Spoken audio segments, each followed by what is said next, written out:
I think I'm alone now. There doesn't That seem to seems to be be anyone anyone around. around. We'd be great harmonizing, except the delay. It makes us about 1 second off. Thanks, Margie, for a great earworm. I do love that song. Well, Hello.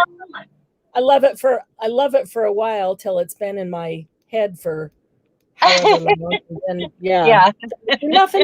How is everybody? Hi, Margie. Hi, Candy. Hey, Joni. Hi, Dawn. Hey, Christy. The beating of my heart is the only sound. I think I'm alone now. Yep. Hi, ladies. How are you? Let's see. Cher, how long of a delay do we have here? How do you want to measure that? Sing with me. I think I'm I think we're alone alone now. now. There There doesn't seem to be anyone around now. around. I think I'm I alone. think we're We can alone do now. it. We can fake out a lag between us, right? Hey, Lori. Hi, how are Children you? behave. That's what they say when we're together. No, I don't want to. Behave? You don't want to behave? No, I don't want to behave. Me either. I see an echo. Oh, Dawn, I need a shower. I think that might help Hey, energize me. Marianne, do you have another thing on volume wise? No, are you getting a reverb? Echo. Yeah, I'm hearing a full echo. Wow. I Like shut down afterwards. all YouTubes completely. Me I'm too. not hearing anything. It's fine. Are you guys hearing anything? Echo or reverb out there? I'm not hearing it, Sharon. Let me see. I don't hear it now. Okay, good. Like I could have sang my own harmony there for a second, or my own call and answer. Yeah, you know. It's funny. Yep. Okay, it's gone. It's gone. All right. Let me check my live Margie button. said, "We Make aren't sure children. We don't have to behave anymore." That's right. Make sure on your live chat, not top chat. Make sure the red dot beside your live word is red, not Good thing white. you remind me. Only so you'll be current with chat. Not that there's, any big reason to not miss a second tonight. I'm gonna give a thumbs up right now while I'm thinking about it. That's a good idea. I will do that as well. We appreciate a thumbs up, lady. Somebody always reminds us later. Somebody always reminds us later to do it, but I'm going to do it now. And then when they remind us later, that will remind everybody else because everybody will get here. Start with a thumbs up. Hey, Lucy, how are you? Hey, Lucy. So, who is ready for an easy but fun and super versatile creation tonight? It is easy, and it's super fun, and it's super versatile. We've already thought of tons of things that we can do with it. I've got to put some lotion on my hands. They are just dry. Trying to fix my camera. Hold on, I don't know if Julie's going to make it today or not. If so, yeah, we'll see. Last week we did the rip strips, and we were using scrap strips of paper. And Cuppy says she'll pick up the gauntlet thrown down by Getty. Nice. That's wonderful. That is awesome. Anyway, when we did those rip strips, there were a couple people that said, well, those are cool and they'll be fun to make, but I really do like to use my scrap strips in clean cut ways. Like I've always taken them and just glued them diagonally on 3x5 cards, index cards, and they make great backings for cards or punch out something from them, things like that. So there are a few people that said, oh, I've used them like that, and I kind of like to still use them like that. So we thought tonight we would flip the script and use scraps again, but this time we will make something with clean lines, clean edges, like, that you use your paper trimmer, because we didn't use our paper trimmer last week. We just tore and, did whatever we needed. I never used paper trimmer. So we made Sharon pull out her paper trimmer, and we'll have Sharon get out of her comfort zone. I have to remember, I don't have to yell. You're right here. You're right here with me in my studio. I don't need to yell for you to hear me. I'm trying to learn to speak softer. See, Margie loves clean lines. Hi, Bevies. How are you? Hey, Debbie. Hey, Debbie. So we've seen some gorgeous albums with clean lines, and a lot of you are card makers. And card makers always have nice, clean lines with, beautiful images and designs and shapes and things. So measuring. Sharon never measures anything, and she's going to have to measure a little bit tonight. I kind of stray back and forth from one end to the other because I like them both. It all depends on what mood I'm in. It all depends on my purpose and what I'm creating, just how I feel. So we're going to make something tonight that's going to be a little clean and straight and neat down the edges and super versatile. We're not going to tell you everything. Mine's going to be all crooked because I can't measure. No, if you can count to 8, you can measure. So what you need, if you want to work along with us, and it's super easy, all you need is a bunch of scraps. The largest scrap that you would need would be a piece of any paper that's in your scrap bin, or you've got offcuts. You might not think of these as scraps because they're cardstock. Cardstock or scrapbook paper, both. The largest piece you'll need is really like 4 inches by 8.5 inches. And if you want to grab a scrap stack, or just grab some of the smaller pieces that you have offcuts that are coordinating in colors. I grabbed a whole stack here, and I think I'm going to make all of these tonight. I do. I think I'm going to make every single one of these. I have to find a way. I know. You ladies remember the scrap stacks we made, right? If you made one of those, then you just pull out one of these, and you should have some coordinating colors if you did them color coordinated. And what I did, I actually picked my images first, sort of, and this is some offcuts from a piece of vellum. And I picked colors out of here so that I would have coordinating chevron pockets. And I just kind of made everything match that. So that means black and white don't count as colors. That means I have some pinks, and there's a little bit of green in that border, and maybe some reds. I don't know, but I'm kind of going in this direction. You don't have to grunge, Margie. It's okay. So no grunge necessary. Sharon just showed you that she said, I picked out my images, as if you need images. You don't need images. I don't have any images. I just did it for a jumping off point, so I didn't get overwhelmed by my scraps. Right. Because measuring and using those scraps in that way doesn't come natural to her. It just comes natural to her just to see what she feels like and do it. So you don't need images. I don't have images. That's basically her muse.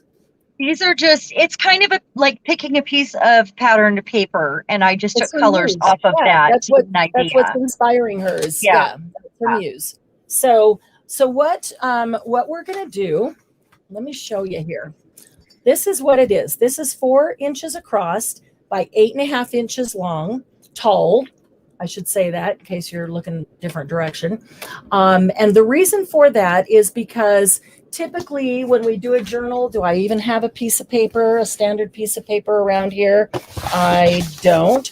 We do a journal, we'll take an 8.5 by 11 piece of paper, and we'll fold it in half for the journal page. And so that's not always the size we use, but it's a very standard size. And so having it 8.5 tall would make it ability to go into a journal like this, and we're going to show you several different ways to use it in there, but that's the only reason that I did that. We're also going to show you tonight different sizes and different ideas of how to use it and use it in different sizes. So we'll start out though, just showing you how to make this first one, and then it'll be really easy for you to choose different sizes from there, especially when you think about how you might want to use it. So first of all, who all is going to create along with us tonight? Where's Glynis? I don't know. Glynis always creates. Yeah, where is she? I don't know. Pockets would be about the size of a strip. Yeah.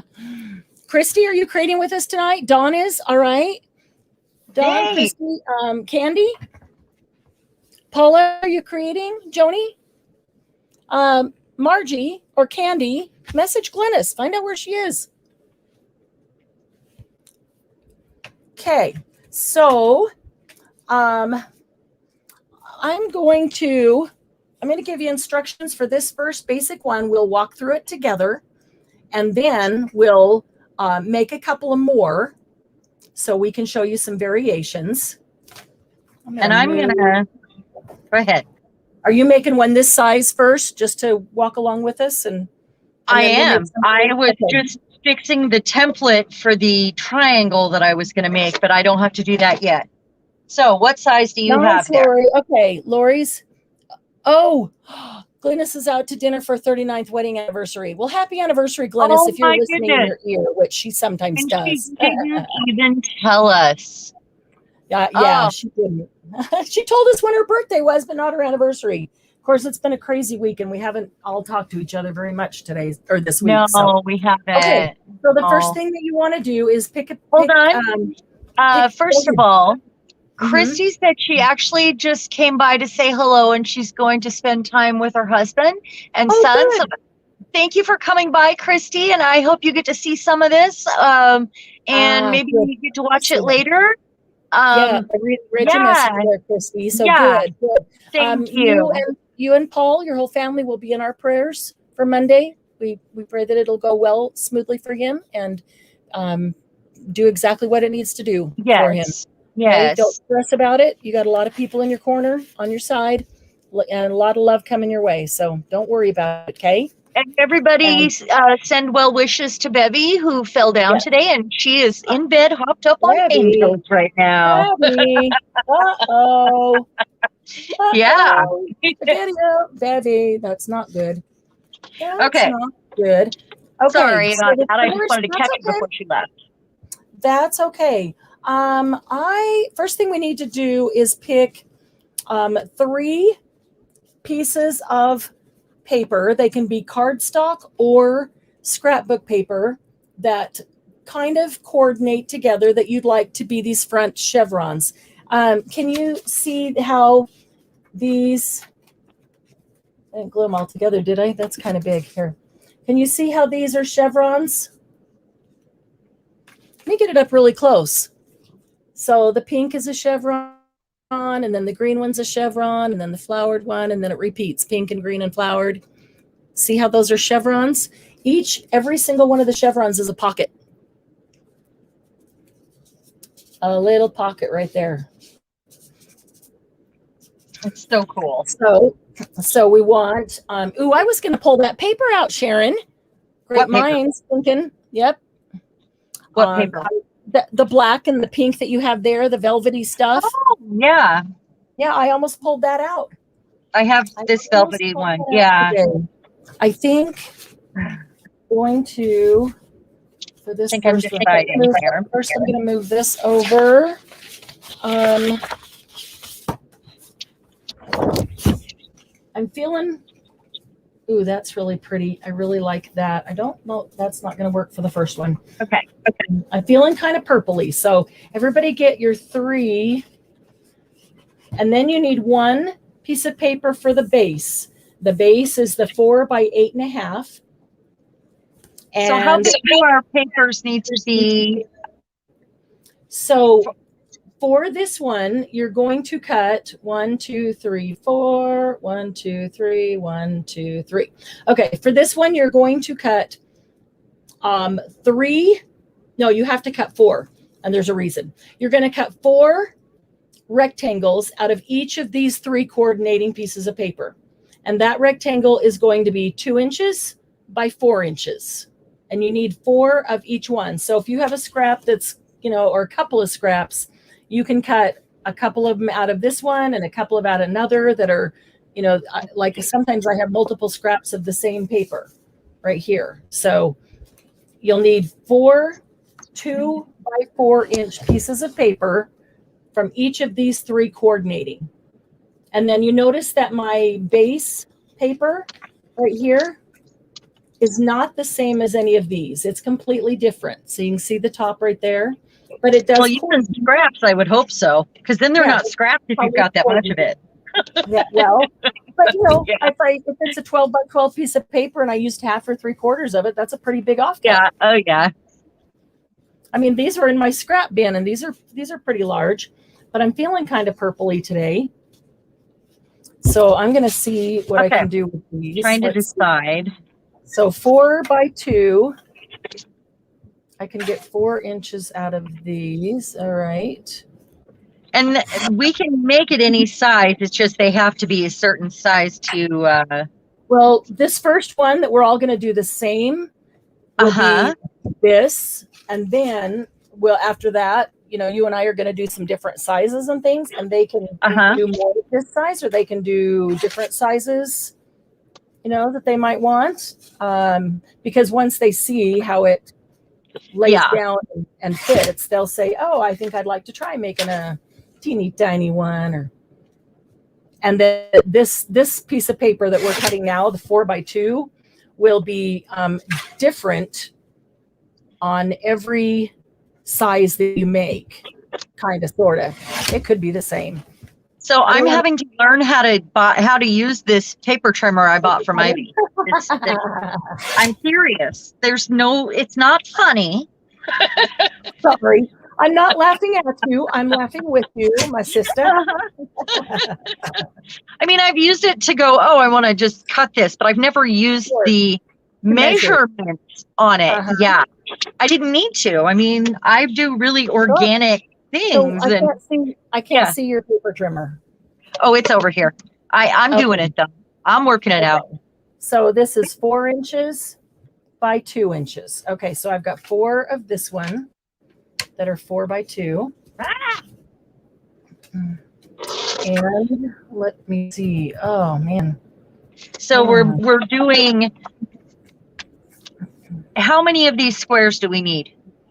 You need 3 different colored pieces of paper, and you need 4 rectangles that are 4 by 2 of each one of them. So you're going to have 4 times 3, 12. You're going to have 12 rectangles that are 4 by 2.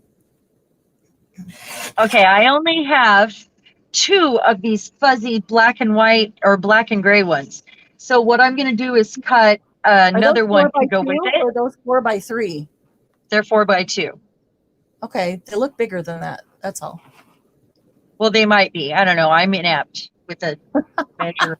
But you can lay them on your mat. You can also just lay them on your mat and use a blade. Yeah, I could. I mean, a ruler. I could. You know. Yeah, I know. Yeah.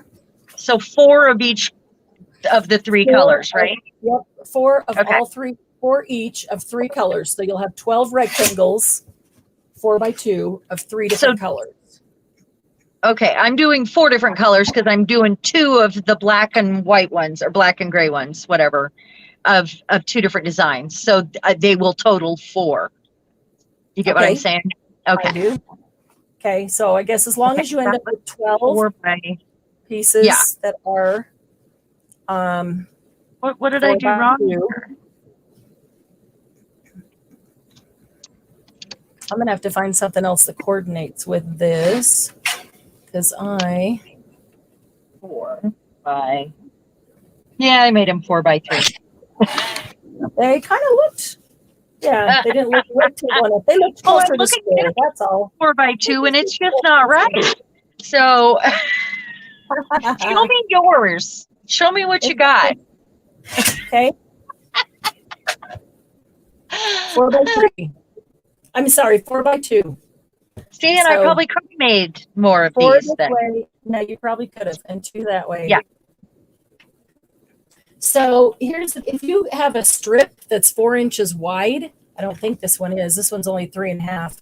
But if you have a strip that is 4 inches wide, this one is super close. Then you can just go down it and cut it into 2-inch strips down. And so that's a nice offcut of a 12x12, you know.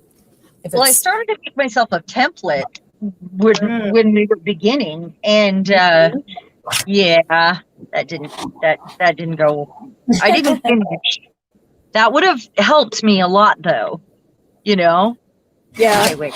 I thought about doing that, but I think it's actually much easier just to know that my rectangle needs to be 4x2, and then I go from there because then I'm cutting it the same every time. Now, and these don't need to be double-sided because you're only going to see one side, right, when you put the chevron on. Hey, Jen, how are you?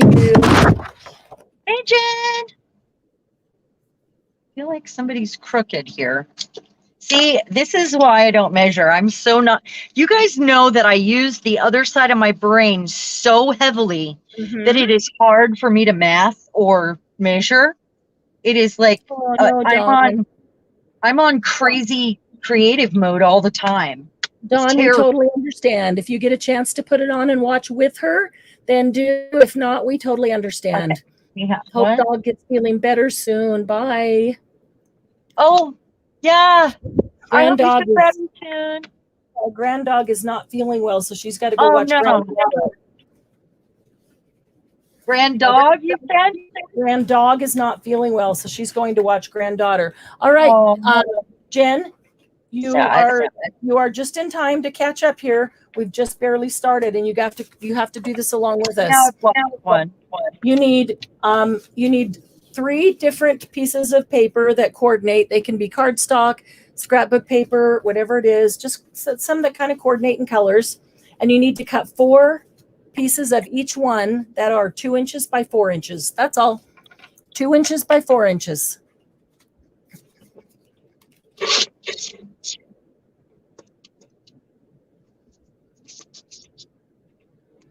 Oh, Jen, yeah, talking your way out of trouble from all the stuff that was in your trunk. I'm sure. Oh my gosh. Oh, that was 3 again. Gosh, I'm stupid. Hey, positive self-talk. Doing it again. Positive self-talk. Let's see, what am I gonna do here? I'm just gonna take I don't have anything else that coordinates with purple. I'm gonna take, maybe I do.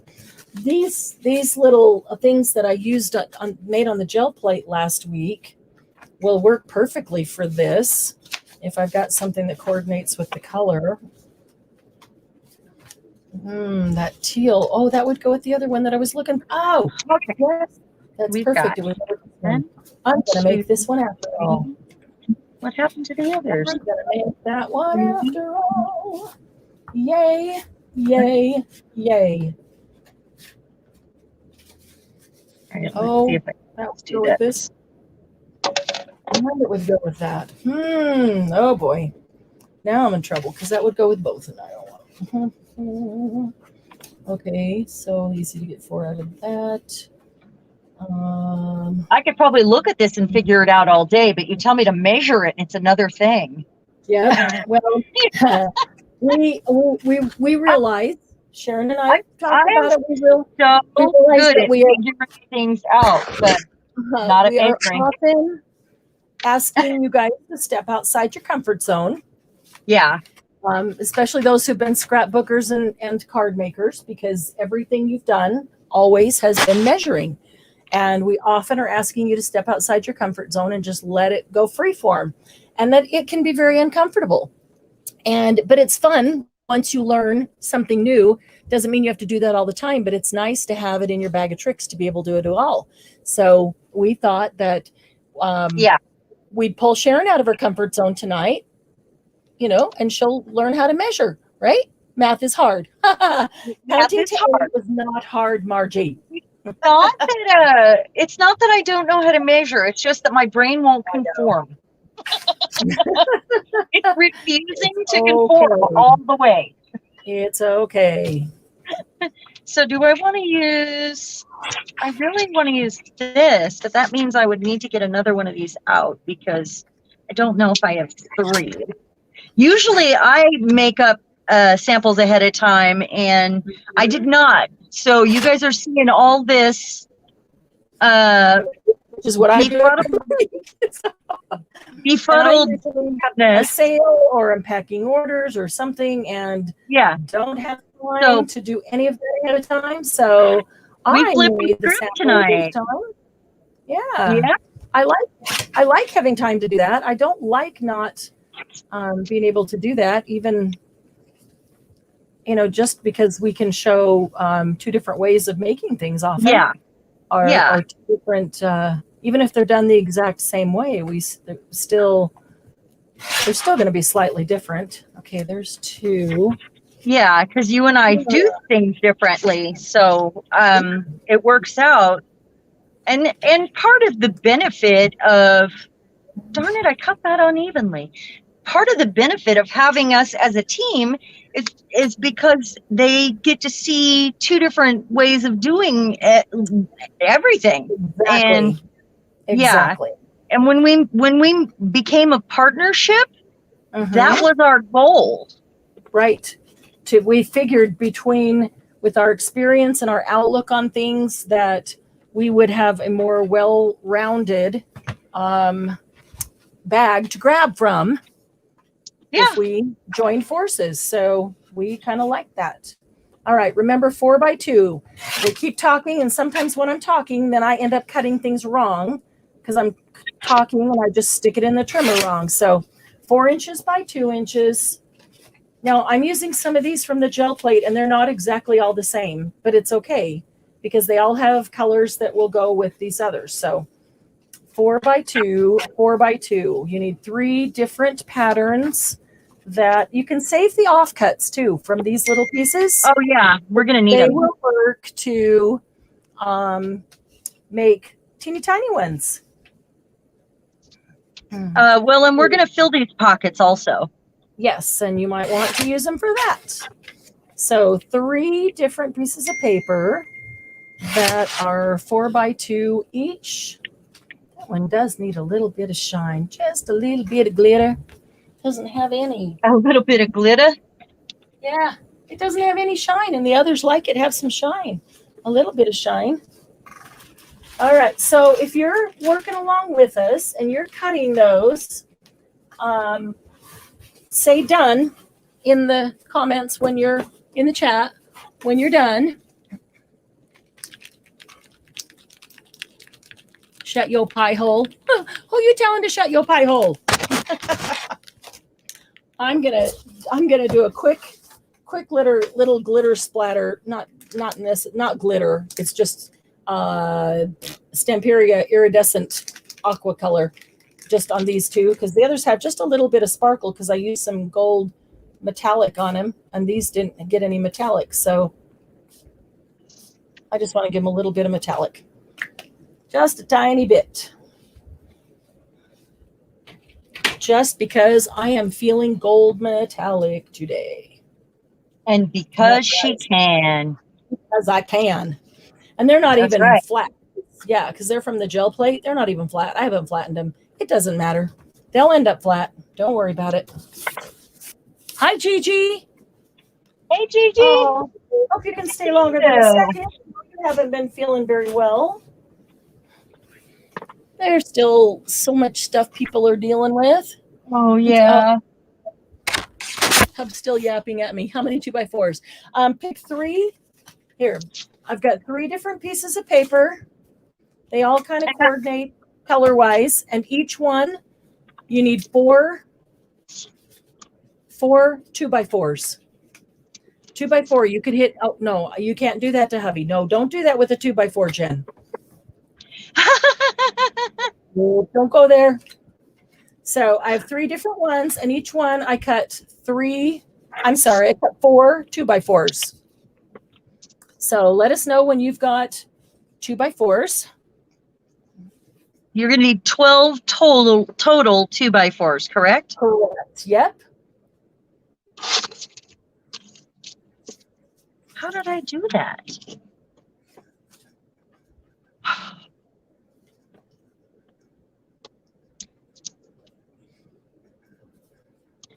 How did you do what?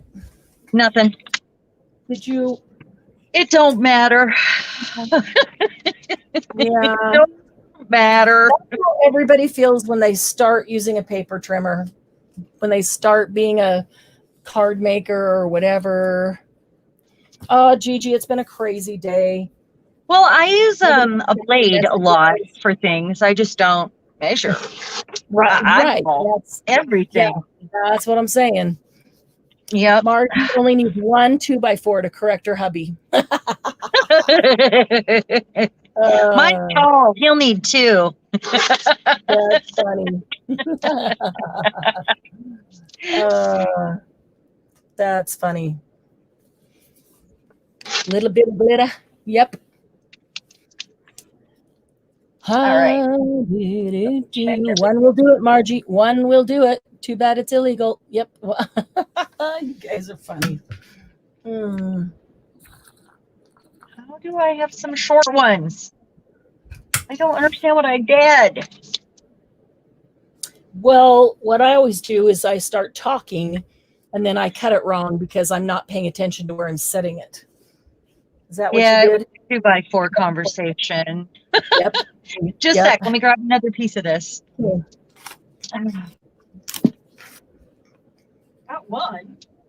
I get 1, but the rest are short. That's okay. I can fill pockets with those. That's totally fine. I swear. I swear it's fine.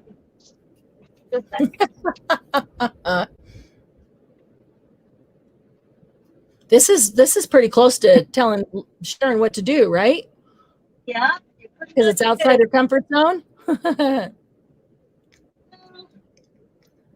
Okay. To comfort. I don't know. All right. Who's got their 2x4s cut?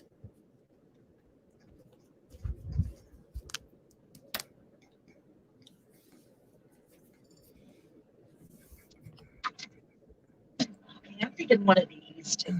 Margie, you like blade type cutters? I have both. I don't know. I seem to do better with the guillotine than the blade, but I'm not sure that my blade cutters are the best quality. So I think this blade, I got this used, and it seems like the blade is pushing the paper. Okay, so that means that it's probably not super sharp. So couple things. I can sharpen it. Is your paper fairly thick? It happened more with the thin paper, I feel like. Yes, I was going to say, if it's super thin paper, put another piece of paper underneath it. Okay, when you cut it, so you're cutting 2 at once, it becomes a thicker piece of paper, it will cut better. Another thing is, if it's not super sharp, I found that if you get it lined up perfectly, put your fingers up. Is it a guillotine? It is, isn't it? Yeah, okay. Put your fingers up close, not in the way, but bring the guillotine down fast instead of slow. When you bring it down fast, go to my giant paper cutter, maybe. It'll cut. You can do that, or you can grab scissors. These are small pieces of paper. You probably have scissors blades about that long. I do. And I'm holding it, and I'm holding a template in my hand here. Of 2x4? Uh-huh. Oh, there you go. Cut 1 2x4, and then you can just use your scissors and cut others. That's one way to do it. There's lots of ways to do it. And this is generally the way I would go anyway, because, you know, short of measuring, I mean, you can get a pretty close, you get pretty close when you do it this way. or with a blade on your cutting mat. Mm-hmm. That's kind of good too. Yeah, you can do it with your blade on the cutting mat because the cutting mat has the lines. Just put your ruler down and use the blade. Okay, so I'm not even sure now who is doing this along with us. Are we waiting for people or am I going on? Probably waiting on me, but you go ahead. Okay. Well, I don't want to move forward. Hi, Julie. Hey, Julie, how you doing, hon? Julie, do you have some paper scraps nearby? You can do this. It's super easy. It's not the same kind of creation before. You'll need your paper trimmer or scissors and some paper scraps. And you can do this. I think you'd really like this one. It's a measuring and cutting. You need 3 pieces of paper that are kind of coordinating in color. This is what we're making. It's chevron pockets. Every one of these is a pocket. And there's just 3 different pieces of paper here. 1, 2, 3, 1, 2, 3. And you need to take each one and just make 4 pieces that are 2 by 4, 2 inches by 4 inches of 3 different papers. This is an index card that I did on the gel plate. And this is part of this piece of paper here, 2 by 4. So 3 pieces of 2 by 4. You can do that.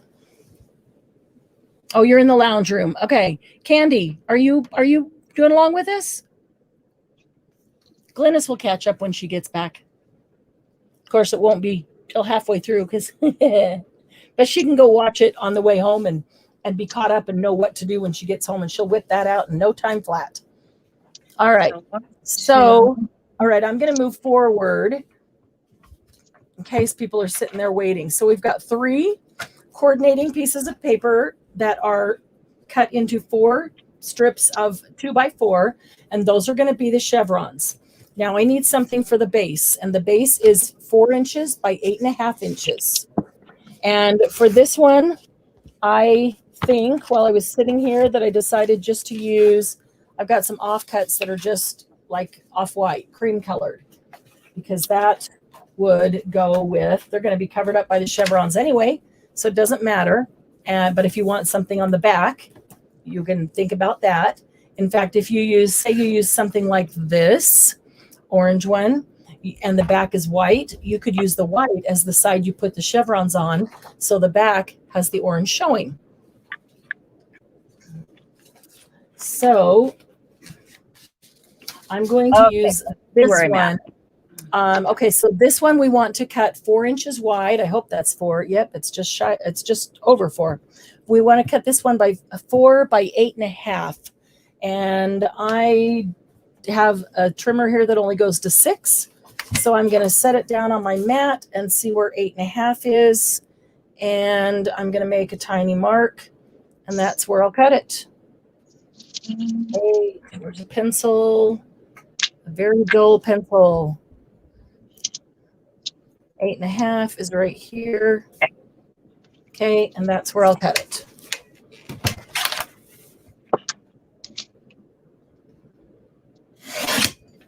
There we go. So I'll keep that off cut because that is more than 2 by 4. I could use that for something else. I could stamp on this, or I could do some inks on it, or whatever I wanted. I'm going to move my trimmer off out of my way for a few minutes so that I just have, so I had plenty of room in front of me to do this, but I don't because I got all these paper scraps here. I'll try to move them up. Sorry. Can you tell me the measurements of the back of that one more time? Is it going to be 4 inches by 8? 4 inches wide by 8.5. 8.5 tall. Okay. Yep. 4 by 8. Back. My big one. Yeah, it's okay. Oh, we are going to need the paper trimmer. So we're going to, now that you've cut the back, set the back aside for a minute. Bring your paper trimmer back if you moved it. Almost forgot. Because we have to cut our rectangles into chevrons. Okay. So there is one thing to keep in mind with this.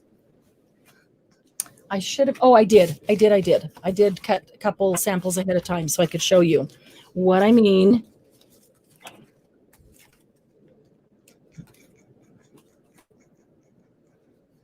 All right.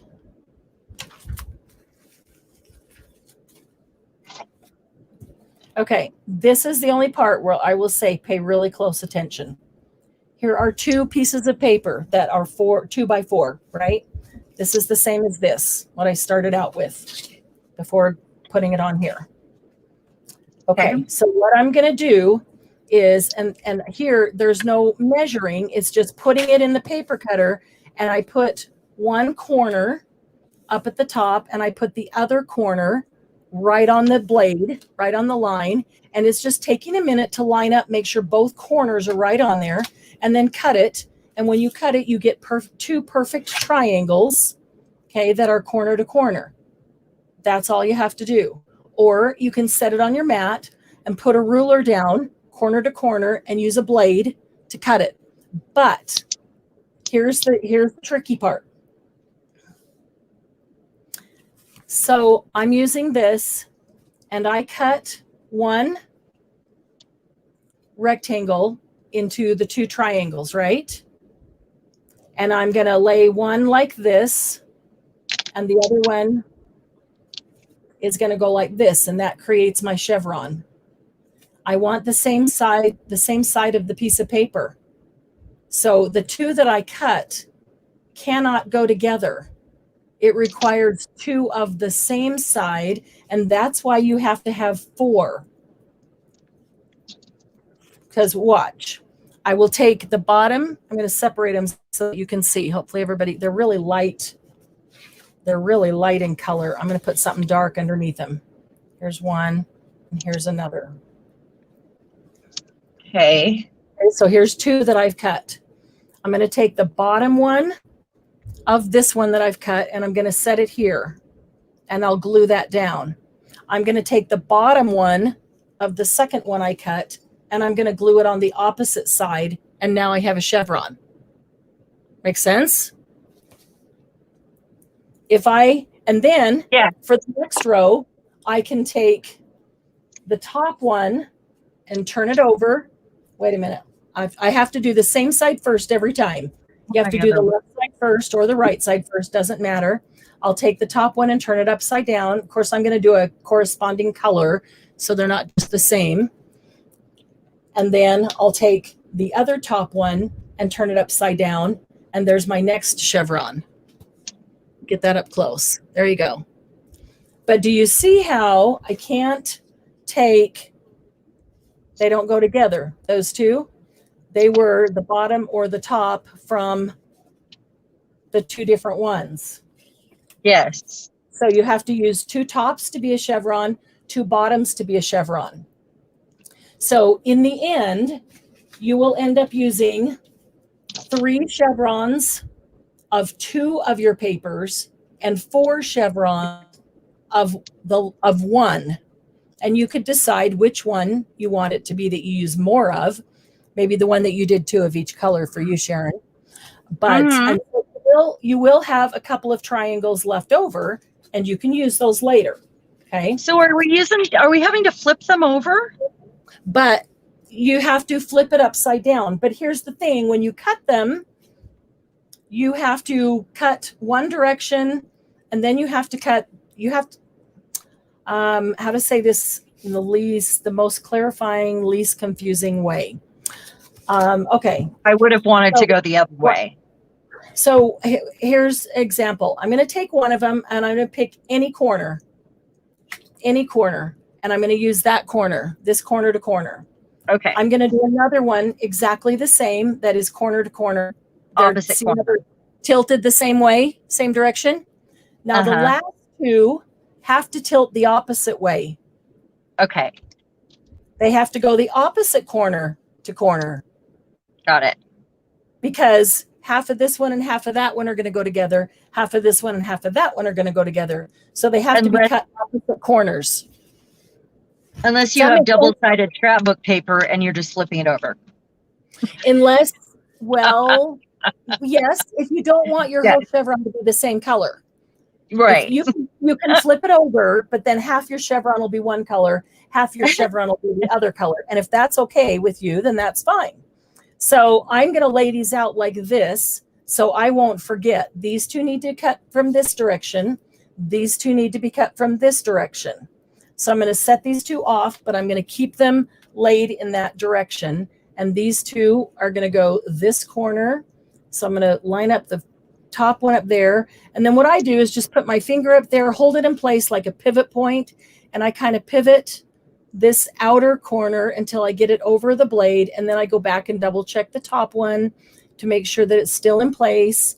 When it is, just put your fingers down securely and cut. And there's one. And this one is going the same corner to corner.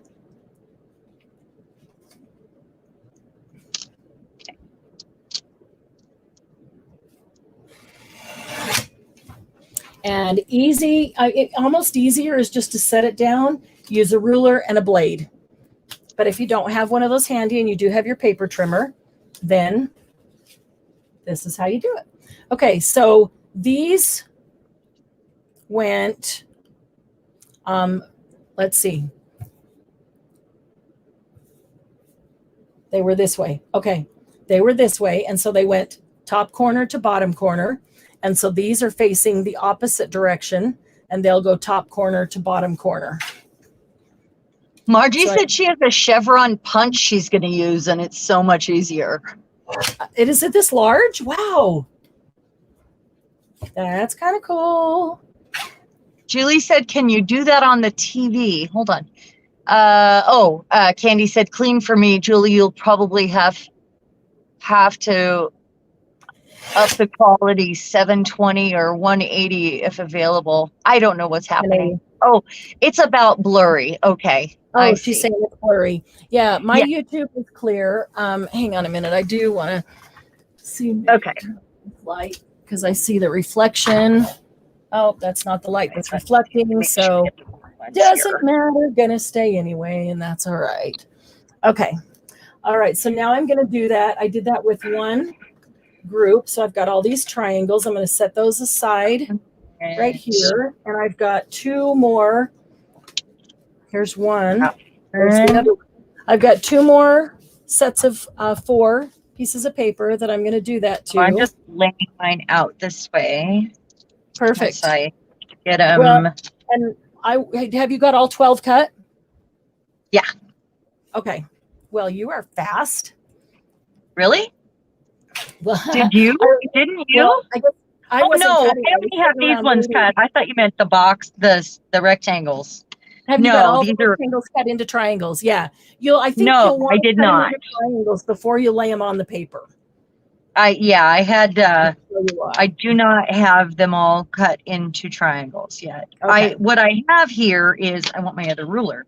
What I have here is just laid out on my board. So because I got them all flipped around the way I needed them. Okay. Okay. So I need to make sure that I'm doing these all. This one is this corner to this corner. And so these two are going to go this corner to this corner. Okay. So this is one of the things that's super easy for me to mess up and cut wrong while I'm talking. So yeah. What's the old carpenter's rule? Measure twice, cut once. Measure twice, cut once. Yeah. Mm-hmm. That's exactly what you want to do when you're working with precise measurements. I mean, I know all this stuff. It's just about wrapping my brain into. It's about getting my brain to agree, right, and want to conform, because it just doesn't like it. We'll tell it that it likes it so it can just have a more well-rounded palette. That's all well and whatever, but you know that if you're more left-sided or right brain-sided, that's how it is, you know? Yeah. Okay, so this is going to go with that one, and that's going to go with that one. So that one. Let's see. This is going to go with this one. Set these in between these so that I can keep them separate. But we're constantly asking them to get outside of their left brain. So I think it's fair that we step outside. Yeah, I don't mind trying. Yeah. It's just awkward. I think I would eyeball it next time if, being me. it would be easier for me to Well, eyeball. And and you know what I would you could what do I that, would then you do just would be end to up just cut a trimming the rectangle. sides. What's that? You can do that, and then you just end up trimming the sides. Right. All I would end up doing was cutting a rectangle, making a template. I make templates a lot for myself. Right. I would make Which a is the template same and then thing.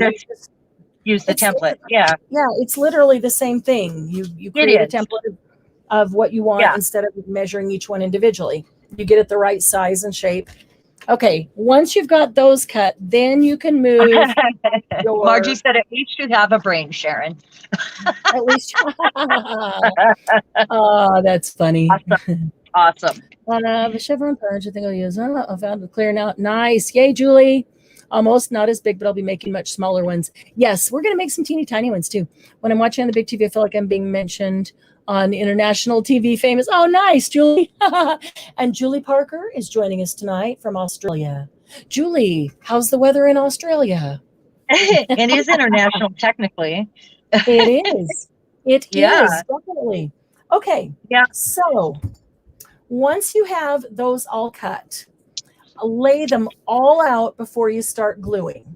Now, because I have a plain piece of paper, and I know where's my sample. Here it is, upside down. I know this one. I don't even remember what was on the back, but obviously it didn't go with these, or whatever. Because maybe that was it. Maybe that flowered was it. If I don't like what's there and it's going to be totally off with these, like I think that will stand out like a sore thumb because it's kind of just bright and I don't want it to be that way, then I'm going to put something across there, and it doesn't have to be very big, just a little strip right there. So I'm going to take a coordinating strip of one of these, maybe find something that I like over here, just that I cut off. One of these offcuts I cut making a 2x4. Maybe something that's got some sparkly purple that I like. Not a whole lot of it shows. None of it has any sparkly in the middle. That isn't quite long enough. How about this one? There's some sparkly right in the middle. Oh, not quite long enough. Darn it. Darn it. So close. Well, those aren't either. Oh, wait a minute. Did I measure this? Did I do this? Is this 4? Nope, I didn't cut it down. I thought that was a little wide. Okay, I got the 8 inches and forgot to cut down the width to 4. All right. 8.5 by 4. Yep, 8.5 by 4. Okay, I'm good to go now. So now where's that one that I liked? It had a little bit of purple sparkle right in the middle. Perfect. So if I set that there, and here, I'm just going to lay the whole thing out before I start gluing. And I think you'll want to do that because sometimes you actually want to move pieces of paper around based on what you're seeing on the paper. All right, so I've got these, and I kind of put them in pairs. Shoot, I wish I'd done that top as the sparkly because I like it. I like that sparkly. I do like that one. Be good with book pages, then you don't have to do all this flipping back and forth. And as long as you reinforce your book pages to make it thicker. I totally messed up. I cut 2. Dang it. That's okay. All right. Well, you're going to see what you do when you mess up, because why are they all? Oh, they're not. That one flipped over. Okay, so this one, no. This one. Okay. So we talked to each other to get this, to come up with the details here, but I mean, so it was a collaboration, but it was Marianne that said, let's do straight lines. And let's make your brain hurt. Yeah, no, it's fine. It's fine. But just everybody thank Marianne for that part tonight. Oh, okay. No, so that's a good thing, right? Exactly. Oh, no. I did exactly what I was saying. I did the same thing, Sharon. I did It exactly what I curved. was saying that I do when I'm not. Let's see how. Wait a minute. If I can get it to Okay. not show, because part of it gets covered I flip up. this There's one. that. And see, oh yeah, it's fine. These were cut Oh, it's fine. the same direction, and they all go the exact same direction. So I messed up on cutting. Oh, you can't see those. I messed up on cutting these two pieces because they all go the same direction. Is that? Yep, that is correct. And I don't think I have another that has those colors in it. That's why I had to go get another piece. That kind of does. These were my gel prints. Okay, if I give this a little bitty gold spray, need some ice cream. I do too, Margie. That sounds really good. So what was it that I did with this? Hello to Sammy. Did somebody new come in? Hi, Tina. I see Tina. Oh, Sammy and me are watching now. Oh, hi, Sammy. Sammy is Dawn's granddaughter. She crafts with her a lot. Oh, that's really cool.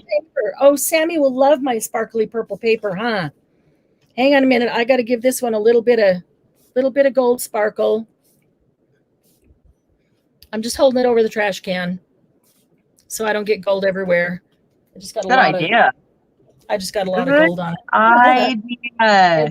More than I needed. Yep, I'm using sparkly purple paper today just for Sammy. See? I know she likes sparkly purple and pink and unicorns and all the pretty things. Okay. Ooh, that gold just made that really look like a cool sunset in real life. All right, so now I'm going to have to cut that one because I messed up one of the others, so I got to do it again. Let me make sure it's dry. All right, so I need to look at the direction I need to cut it. Okay, and I need to make sure. Okay, I know I have way more than enough here. That now you get extra pieces, huh? I did it on purpose. Pieces, we can make things. All right. Well, so I was thinking they could easily be trimmed down for a smaller one, or if I don't like one of the patterns, then I can swap it out. Or yep, exactly. Yeah. I know I want this in the front. Okay.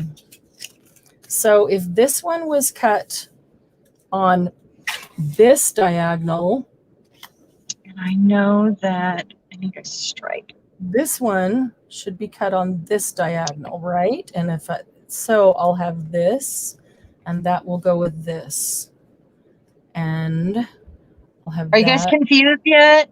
Nope, that's correct. Okay. See, I do that when I talk. If I'm measuring and cutting and talking, I always cut something wrong. So, no, I'm asking if they're confused yet, not you. Oh no, I knew that. But I'm just saying that it's a perfect example of if you mess up, just how to rectify it, and we'll use those. We'll use these again. Okay, so I'm gonna set out and move this again. So how many pockets did these end up making? The way you laid this out with these measurements? With these measurements, how many of these did you turn into pockets? 7, 8, 9, 10, 11. They're all pockets. Oh, okay. I thought we were going to do 2 or 3. Nope. Every single one of them is a pocket. So you just choose which ones you want to use as pockets based on what you're putting in. If you want to put something down here because it's tall, and then you want to put a couple smaller things up there, or if you want to put a whole bunch of small things all the way up.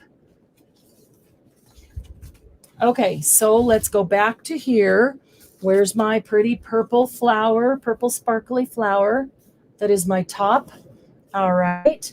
And let's see. I've got gold ones and kind of gold and purple. And I've got purple and gold ones and purple ones and I'm sorry. I'm sorry I keep hearing it. I can't help it. I know. And one with mustaches. And one with mistakes. That's what I've got. Okay. I don't care if they're lined up perfectly because right now I'm just laying them out to see if this is where I want them to go. Okay. So I'm thinking I'll do that. Then maybe, and then, okay. So what I do is I will first glue that one down. In fact, I can glue that one down just so it can stay in place right now. What did I do with my glue? You can use score tape or any glue that dries quickly is helpful. I mean, you can use any glue, honestly. I do like something that dries quickly just so it doesn't move around while I'm trying to place the next one. But I use art glue because of the small tip. It is also helpful to have a half a second to move them around. And you don't have much time with art glitter glue. So I'm using art glitter glue. Hi, Lucy. Hello, hey, sweet girl. Oh, are you talking to Lucy on the page or? No, my little Lucy here. Your Lucy. Oh, okay. To say hi. Okay. Now I'm not going to glue anything else down yet. I'm just going to place hi, because Sheila. I might want to change. Okay. Sorry. Okay. So if I put that there and then as I go down, well, that's cool. Look how those two make that line across. Tina said she's going to learn from our mistakes. So she's going to watch first and learn from our mistakes, you know. Well, the only mistake you can make is the one I just made. A really cool plan, Tina. I know you guys have this. You guys are good at this. You guys have history doing this. You're going to be awesome. I doubt that for a minute. And Sharon, it helps to start from the top down. Oh, that's fine. I'm just arranging right now. I do realize that I need to start and work my way down. I'm just arranging. As you glue them, you have to go from the top down. But because they lay on top of each other, it's helpful. And what I did to make them all fit perfectly, I did not measure this, but I just placed them about a half an inch. So I'm placing this one about a half an inch from the top of that one. And you know it's lined up perfectly if your edge is lined up with the edge of your base. And right now I don't care about it being lined up. I'm just placing it to see if I like the colors where they are. I am not gluing anything down yet because I have more than 3 different patterns. I know that I need to arrange them first and then I'll start gluing from the top down. What's that? Yeah, I decided. Well, no, it was only because I didn't have large enough scraps. Even with more than 3 different patterns, even with only 3 different patterns, I still wouldn't glue it until I placed them all down because I'm not going to. The pattern on the paper, you get different. Right. You get different stuff. And so did you guys really think I was going to glue from the bottom and work my way up? Because there's no way to get under there. No, just that you're placing it that way. I am. Oh my goodness. Okay. Once you get... You have some faith in me. No, that's not. If you have 3 different papers, then if you have an order that you like, it's real easy to go. Like this one is pink, green flower, pink, green flower, pink, green flower. Okay. So you can place that out and see if you like that by the time you finish. So let's see. 1, 2, 3, 4, 5, 6, 7, 8, 9, 10, 11. So we should have 12 rows, correct? 1, 2, 3, 4, 5, 6, 7, 8, 9, 10. What? Hang on a minute. 1, 2, 3, 4, 5, 6, 7, 8, 9, 10. I was thinking 11. Oh no, yeah, 10, because you only use 3 of 2 of your papers and you use 4 of one of them. So it doesn't matter. Okay. And that's because so I have more than enough. You have to cut an even number because you have to cut them on the opposite diagonals to use the right. Yeah, okay, got it. That's why. Okay, so I did dark gel plate, light, dark, gel plate, light, light. Where's another other side? Other side of light. I'm gonna take away. There's other side of light. And then dark.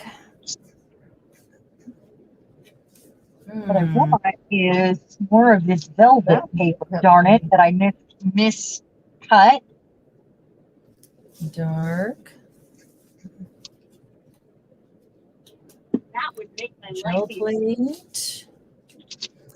I could even mix the purple and the gold in the same row too.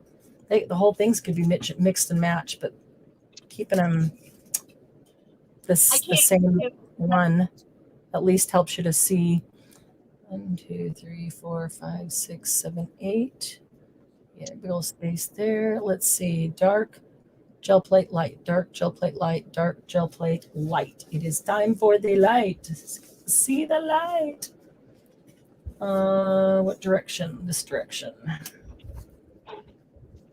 And this direction. Now, the other thing, and I didn't do it down here, I will do it when I glue them. Make sure that you always do one side first. So if you start with the right side, always put the right side down before the left. That's the only way you get a clean chevron pattern. Otherwise, your chevron point will be off to the left or off to the right. It won't stay centered. Doesn't matter which you start with, as long as you stay with the same. Dark gel plate light, and then, oh, perfect. Perfect. I like that one on the bottom.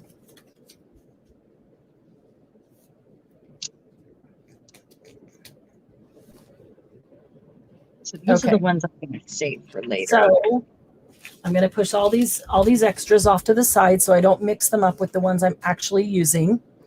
And I like it the way it is. I think, no, maybe I want to take this out. Ooh, baby, I like it like that. I like it like that. Just singing. This one here. Dark gel plate. Light. Should have held those down when I pulled it up instead of just pulling. Because now I totally messed it up. All right. Left over right. Okay. Let's see. Left. Oh. And what a doofus. Okay. Yeah. And then this still that way. And over.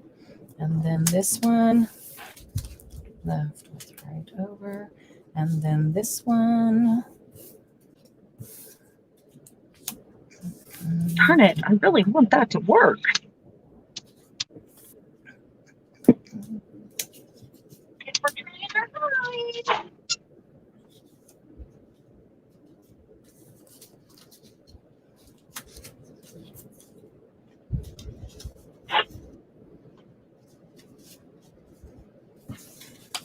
Okay.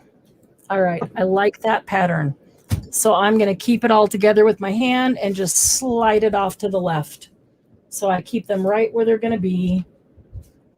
And I'll just start at the top and take them one by one. Then I don't mess up the order. Now, when you glue them down, if you're using glue or if you're using score tape, and score tape is super easy too. I'd use a thin one if you have it. The thicker you go, the more of the piece of paper you're adhering, which means your pocket is more shallow. And they're not you're gonna have.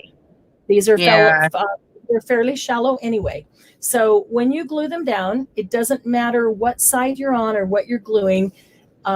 Just always remember, you only want to glue the bottom, the straight bottom, and the straight side. Do not glue the diagonal of the triangle. So you're always gluing, and I'd go all the way to the corner, just get a little dot in the corner.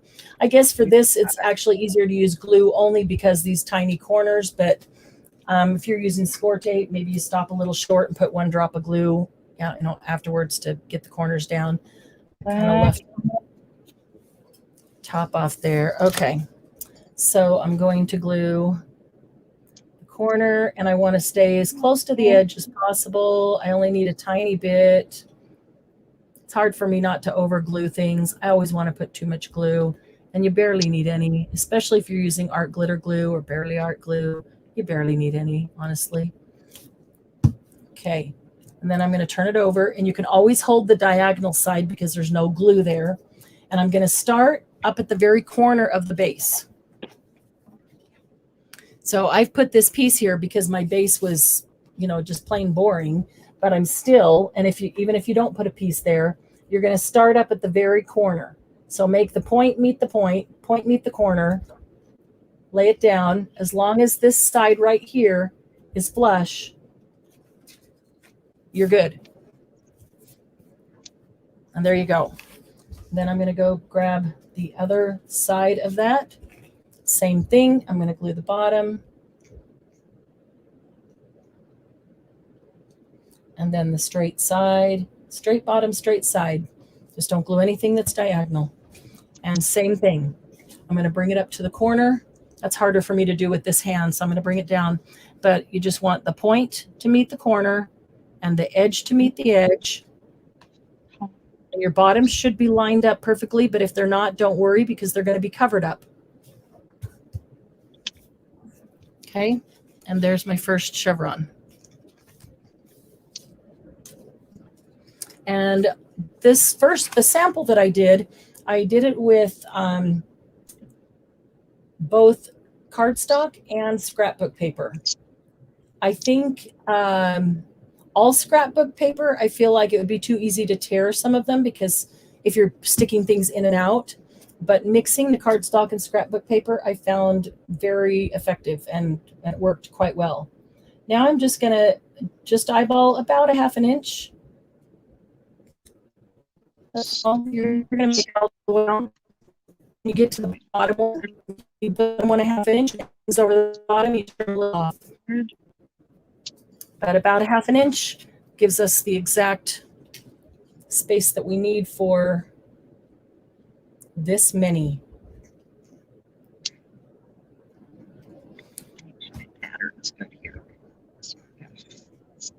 So once I put the second one, over the first one, when I do this second half of it, I'm just lining it up with that one. I don't look at a ½ inch really up there. I just line it up to be exactly with its partner. And I'm always doing the left side first. Pick either left or right, doesn't matter which overlaps, as long as you always do. And since brain kind of goes left to right, I'm just going, again, reads left to right, I'm just picking up left to right. And so how far from the top are you going? Are you going all the way up to the top, or?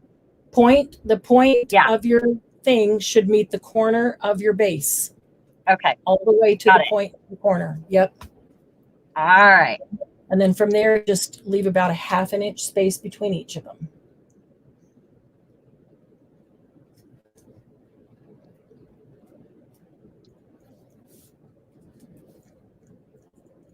And when you get it down, if you feel like you need to adjust it just a bit, you've got a few seconds with art glitter glue. Not a lot, but a few. Just maybe one. Maybe one.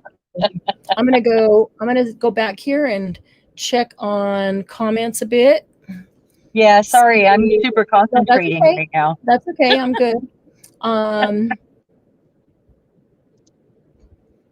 Yeah, Sheila, it is great for Happy Mail Ephemera. Yeah, it would be great to organize your little bits too. It is, Lucy. I knew it'd be different for you too.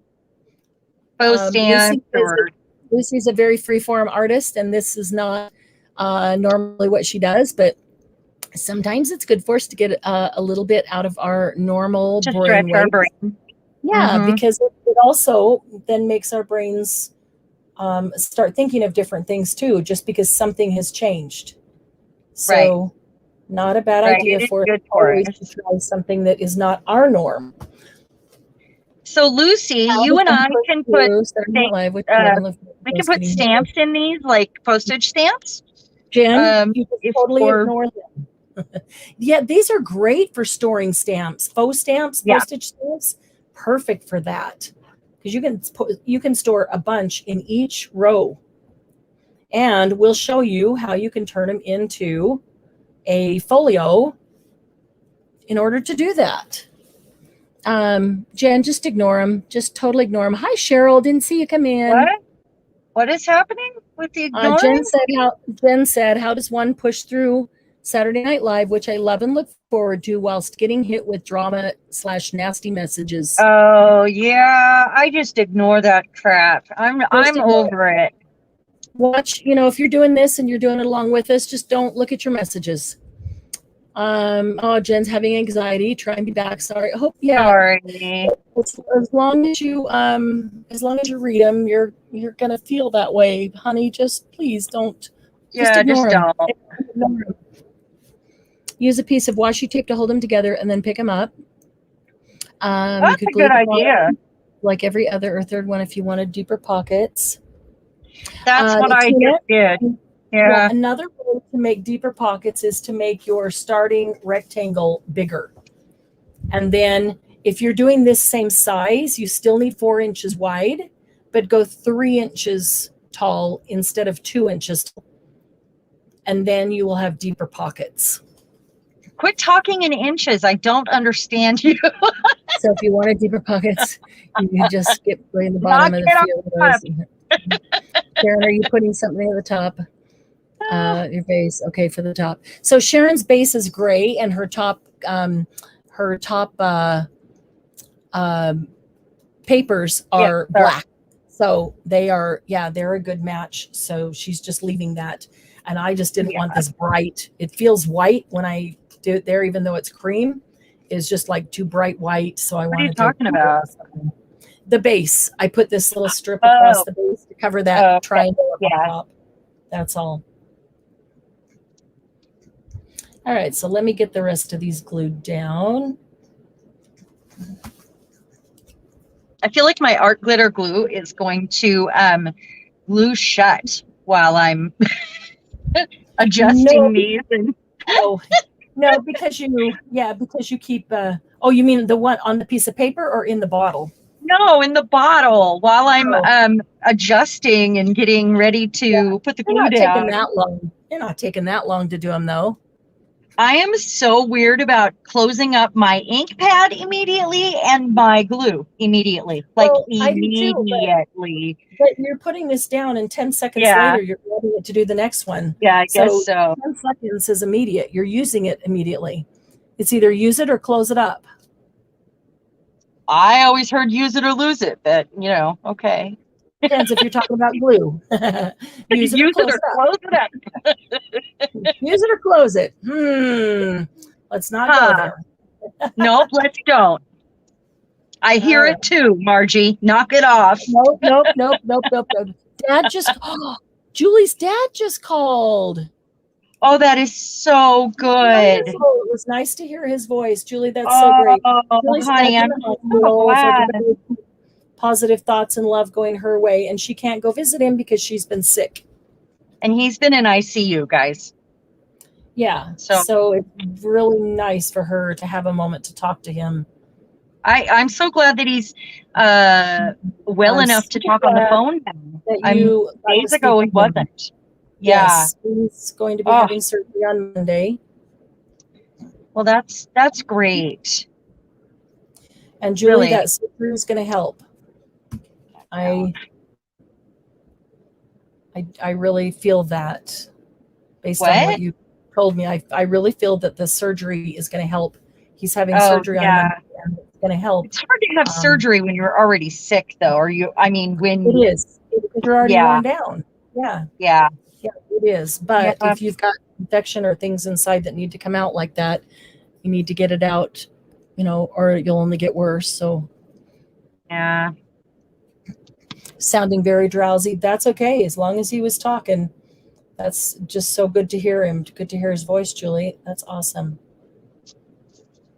Look at me over here mathing and stuff. Yeah. Cutting and gluing. Measuring and gluing. Measuring and cutting and gluing. Holy cow. I'm proud of you, Sharon. Thanks. You stretched today, you stretched tonight, and you're doing good.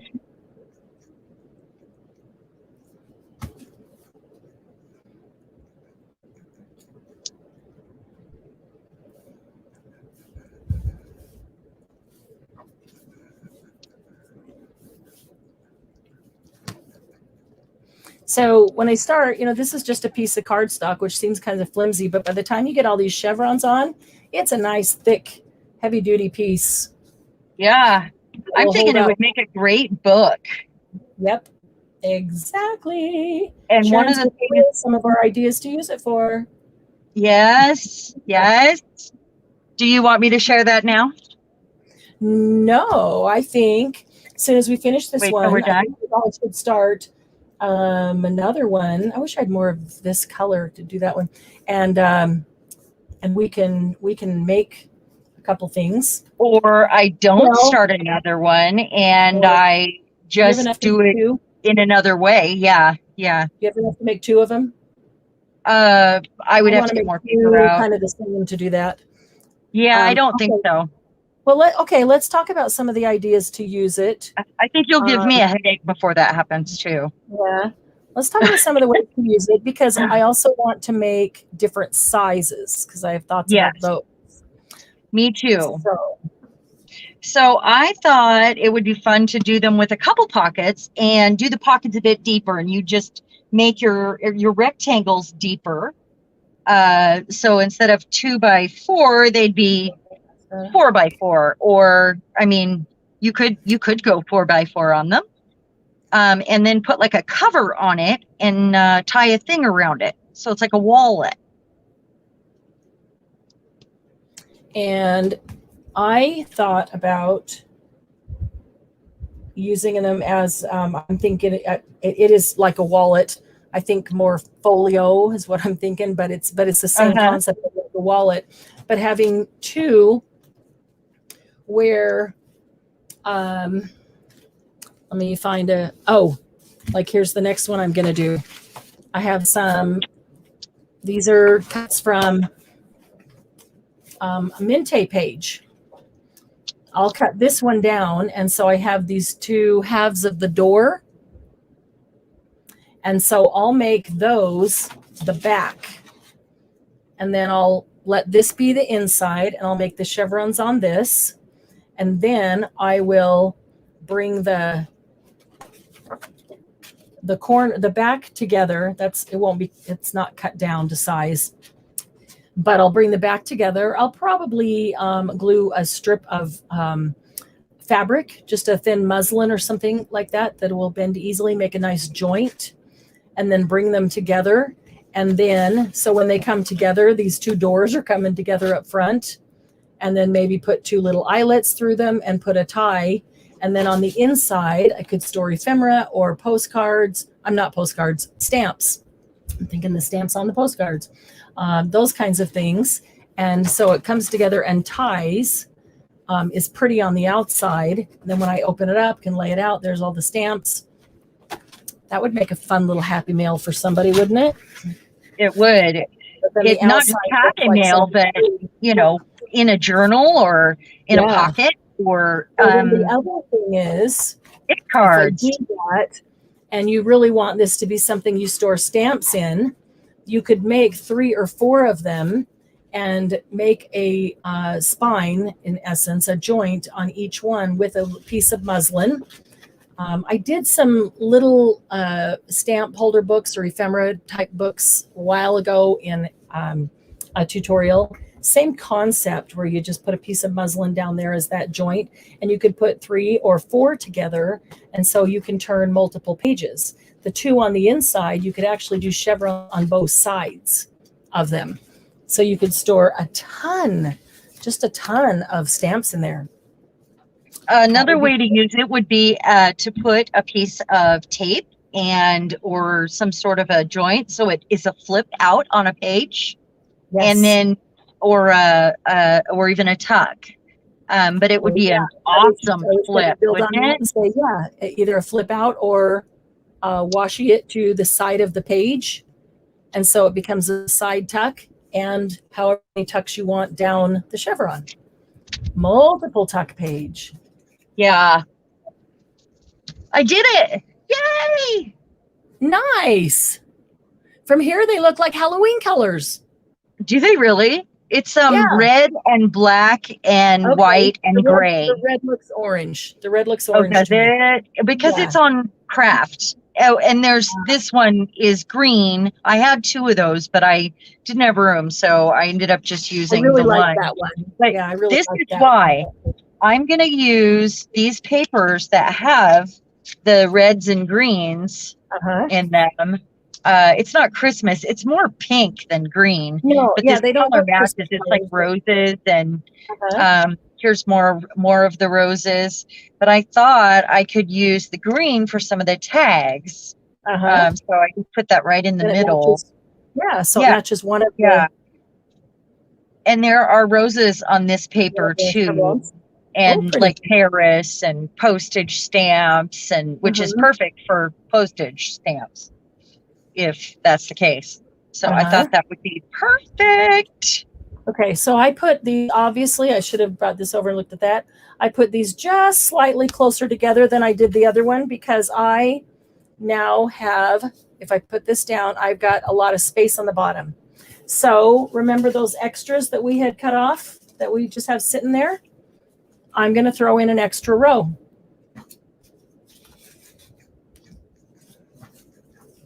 That's what I'm going to do. You must have put yours closer together than I did. I think I did, because I put them close. I had to put them closer together than my sample, because my sample is perfect to the bottom, and I didn't measure it. I just laid them and went. I do want to make a few more of these, but I'm going to make them at a book page when I do it.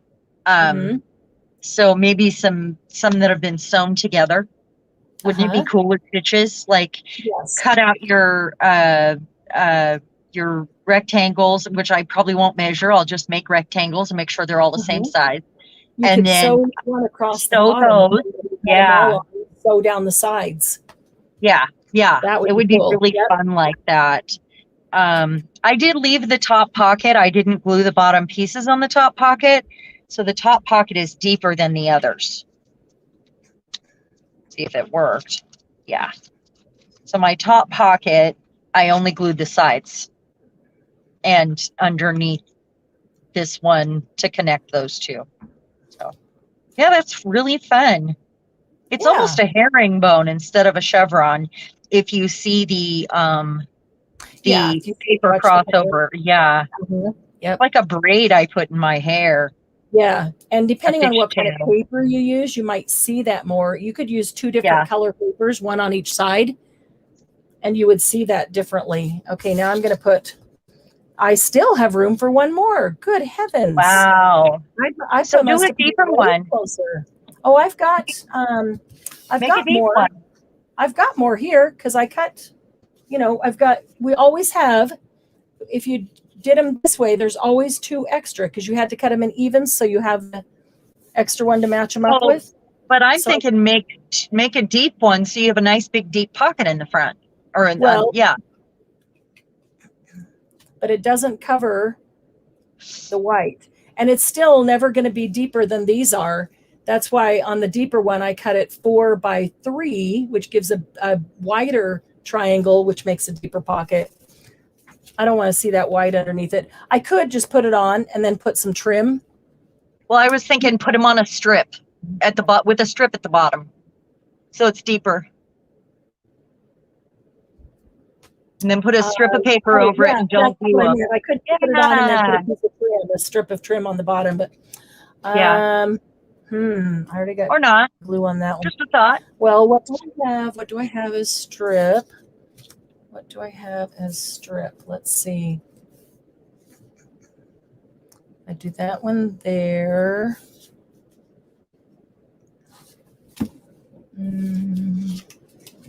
That's not wide enough. This one reminds me of Hooker wallpaper, old whorehouse wallpaper. Yep. Old Western cat house. Yes. Okay. You can put it that way, but you know what I mean. I do. I do. If Dolly Parton can say it, we can say it on YouTube. I'm just going to put that down since I've already got glue on it. And each one would turn out, unless, I mean, I could actually measure them out, and sitting it on here, you know, it makes sense because I can see a 1/2 inch mark. I could do them by that, but I don't know. This part doesn't matter really how many I have. So should we start the thing, the way we were going to do the tags to go inside of it? Because I can start them on that if you want to glue. Okay. Yeah. So we can, we can start on the tags. Good idea. All right. So let us know when you're ready for this, actually. So you ladies are... I'm not sure who's doing it with us. Most of them are watching and going to do it later. Learning from our mistakes. So if anybody that's doing this with us, raise your hand so we know that you're ready for this part. I don't see Candy chat, which makes me think she might be working along with us. Hi, Londa. How are you? Oh, Julie, I do have purple glitter paper. That would have been pretty on there, wouldn't it? Yeah. Didn't think about that. That'd have been pretty on the bottom. I'm going to cut chevron pockets. All of these chevrons are pockets. Or trim it. Yes, I could. I could trim it up shorter. I only left it this size because, you know, this is the one we were doing together, and it's meant to like fit a standard 8.5 inch tall journal page. But honestly, if it wasn't for that, I probably would have just trimmed it up shorter. But I wanted this piece of paper to be the bottom. I really did, because I like this. It looks like a trim. It's dark, so it's framing. Isn't that pretty, that purple? So there it is. All the shiny purpleness. Okay, so there are those two. Should we start with a book page to make as our base, so that, because we're just going to cover it anyway? Probably should. So the idea is to use more of your scraps. And we're going to make little tags to go in these, and we're going to collage those little and not collage them as in put stuff over the top of them, but just glue the scraps on in collage. But again, we're making Sharon go out of her comfort zone. So it's like, I've got a scrap like this. Straight lines. Straight lines. There's no measuring, so it's actually, it's not that far for me, but it's instead of torn paper. They're like you being the guinea pig. I have this offcut that I just cut, and it's just cream colored. So I'm going to take it, and I'm just going to cut a corner. I'm going to flip the corner over so the other corner is the same. And I'm just going to use this as my first tag base. So, and I'm going to grab a book page for my background in case any of it shows. If you can find a scrap to use as your tag, that's 2 points. Because the idea is to use up as many scraps as possible, right? And this is a pretty small one, but I've also got these that are offcuts.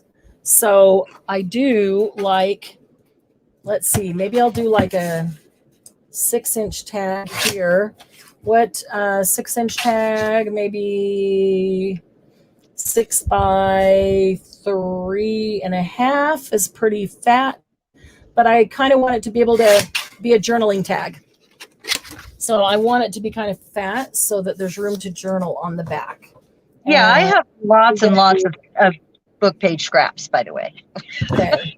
I'm going to do that. I want to use up some of my paper scraps because I just have so many of these. So that's why I'm going to do this. And I'm getting 2 different sizes here. It will help if you have more than one. It'll help if you have more than one tag down at a time for this one. And this one's just kind of already whatever size it is. So let's see, that's 5. I'll make it 5 by 3.25. What the heck? It's a good random number. Again, the corners. You can make the corners as small or as deep as you want. Doesn't matter which way did I cut that off. There we go. You can use your corner chomper. I'm choosing just to cut them like this right now. Okay. When they're all done, then I'll punch holes in them, decide whether I want eyelets or any of those. Julie, is it blurry for you? Shoot, my YouTube isn't blurry. Is anybody else's YouTube blurry? Oh, Candy had to go give Chunky a bath. So, Candy, you weren't making along with us, huh? Optical illusions, like if you put corner pockets on the two bottom corners. Exactly. You can make teeny tiny tags. If you want to say bordello, there is another word. Chevron pocket thingies. No, they're Chevron pockets. So there's multiple pockets. You could put a tag over here. You could put a tag over here. You could put, I mean, that's why if you're storing tickets or stamps, you could easily put 4 stamps on each row and still see the full stamp on each one, right? Not blurry. Okay. Not tonight. Watching Chunky. Okay. All right. So I've got 3 tags of 3 different sizes here to start. And what we're going to do is just take all the scraps that are in front of you, triangles, rectangles, whatever they are, and we're just going to collage them on here, but they're all going to be straight lines. They're going to be squares, rectangles. Look at that. That's the exact perfect length for that right there. Wow. That couldn't have worked out any better. I think I'm going to have to glue that one down before it runs away.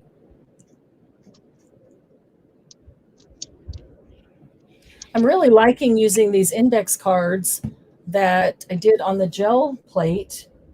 They have the thickness of cardstock, but they've got that beautiful artsy look of the gel press. Especially when I really like using metallic. I don't know, I really like using metallic paint on my gel press. Okay, so I've got all kinds of stuff, and you can cut these down. You don't have to take them exactly as they are. You can cut them down, but the idea is just to use scraps and use up the scraps. Now, say I were to put something like this across the top or like this across the top, you can do that, and then when you're all done, you just come over and cut the pieces off, to keep your tag shape there. I don't want them all going the same, although I could, but I'll do this, and then how far? Here we go to there.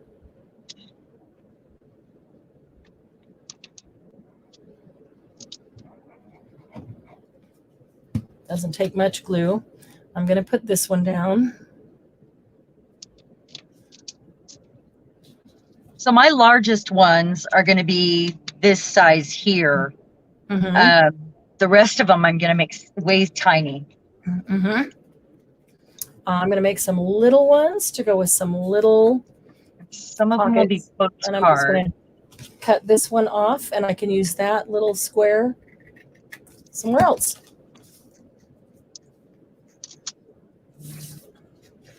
I'll leave the square one. Once you get this whole collage done, then you can put a focal point on it if you want.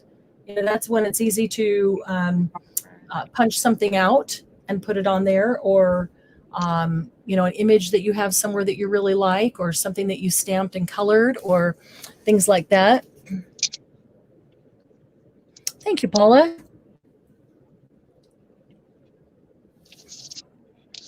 Okay, so let's see what else we've got here. It's kind of big. I can do that. How about I do that right there? It fits. Thank you, Paula. Why not? I'm just gonna, I don't know. Okay, so this will be my largest one. It's a girl, and I want to put her over book page, and then probably tag her up. This is the part that we really shouldn't have to think about it too much. Just kind of grab and find a place it'll fit and glue it and cut off any extra. and have fun creating. Yeah, use up the scraps. I'm going to put that one right in the middle. So I guess that's going to be my largest one right there. I can put her on here and see it. Come on. Oh, it adheres so fast. No time to move it, and I didn't get it close enough to the edge. I will likely ink the edges of this when I'm done, so that'll get covered. When you're doing this, depending on what paper you're using for your chevrons, you can ink it before you glue them down if you want. You can ink it afterwards and leave the center as it is. You can also go around the edge with washi tape and fold washi tape over the two sides. I actually have some purple flower metallic washi tape that would be perfect with this. I'll have to maybe check it out later. She was my inspiration. But if you have, if you have something that you think would be great, you can use it. You don't, no big deal. Okay, let's see what else. So we'll see how many of these I want to make. But I'm not going to be able to do all of these with these scraps. They're not going to fit. So I'm going to have to find other scraps that. And I'm just using the book pages so I have a base to collage on. That way, if anybody anything wants to show through, it's fine. Which is why I had this offcut of just this cream paper. That's why I chose that.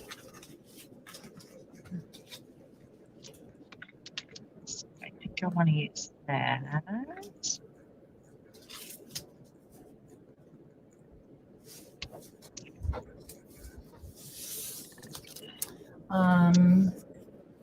I'm just laying it all out first. Yep. I'm going to have little teeny tiny slivers everywhere because I'm just like chop, chop, chop, chop, chop. Yep. Because of the straight lines. Yep. We understand that.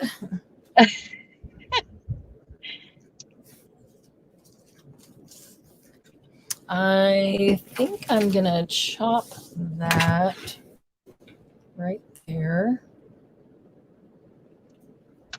Right.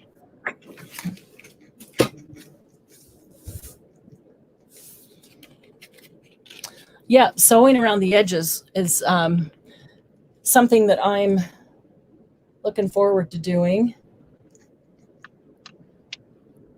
And I can see sewing the entire thing on and not even gluing like the chevrons. Oh yeah, that'd be great. What I would do is set down the two triangles, and then I would just sew across the bottom, and I would put every single one of them on and sew across the bottom. And so they'd all be flapping, understand that, but they'd be overlapping each other. And then when all done, then I would lay them all down, and then I would sew down both sides, which sews the whole thing down. And then the entire thing is sewn and not glued at all. I think that would be fun. Am I allowed to stamp and stencil after I get the Yep. the straight edges on? Because you know, you can do anything I don't think I could. I can't make anything without stamping or stenciling. I just can't. Yeah. One or the other. I won't because of this paper, but if I was doing a more neutral that I wanted to go into, grungy kind of book, I'd probably stamp and stencil on it. Uh-huh. Yep. That's where the freeform comes in. That's like what, step 8? Freeform? That's what I look forward to. Dealer's choice. Man. Yeah. Dealer's choice. Remember when we do things with steps, that step 8 often is now, play and freeform anything you want to embellish. Love it. Yep. Favorite. Yep. Freeform is how I measure usually. Sorry. Yep. But that is my measurement style. It's all right. Freeform. It's okay. Well, that's one way to put it, though. Yeah. And we all just need to, we all like to reach out. We all like to keep learning. And so by trying something that we don't usually do, it sometimes just brings a new idea or a new thought into our mind. Are we going to ink around all these little edges? if you want to. If we say Totally we're up to you. okay. Totally up to you. I might even ink these in purple. I don't know. Maybe I'll do a weird color. Wow. I hadn't thought about that. Tina, still learning. What did you learn, Tina? Yep, no rules in art. That's exactly right. We should trade scraps. It'd be fun working with scraps of pretty paper you haven't already. Yes, that is true, You Tina. did that. Who said that? Tina Old Pages, but she might not have been. Were you involved in the sister swap we did a couple months ago? The annual swap? Because that's we did our first swap ever, and that's exactly what we did. We made scrap stacks for each other out of our scraps, so people could get some new and fun and interesting scraps to try. And that was where the idea came from, because Julie had said we should trade scraps. Or wouldn't it be nice to somebody else's scrap bucket? Yes, that's what it was. Yeah. And such a great idea. Yeah. So we decided that would be for our anniversary. We would do scrap stack swaps. Really fun.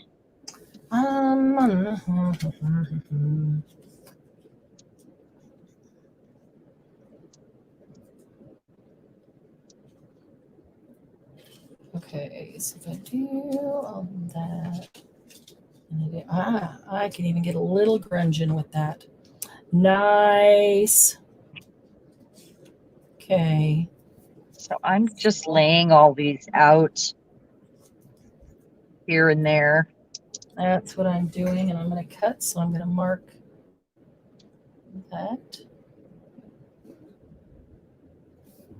I probably just made a bunch of new scraps because I might not use all of these, you know. Yep. Okay, I need to put this one here. Yeah, but if we use a bunch of them, make some new ones. Some of them will be small enough we can justify throwing them away. Don't hit me. I'm throwing tiny ones away. What is that? I have to. Wait, what is that? I have so many. Yeah, you do it too. Come on.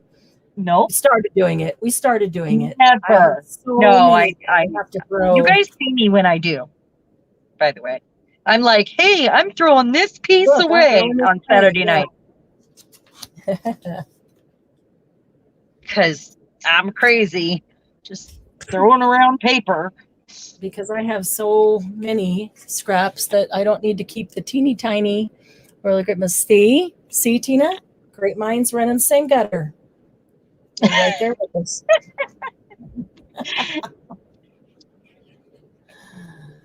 Right, Sharon? Yes. I'm in your gutter. Always. You're always in my gutter. Oh, man.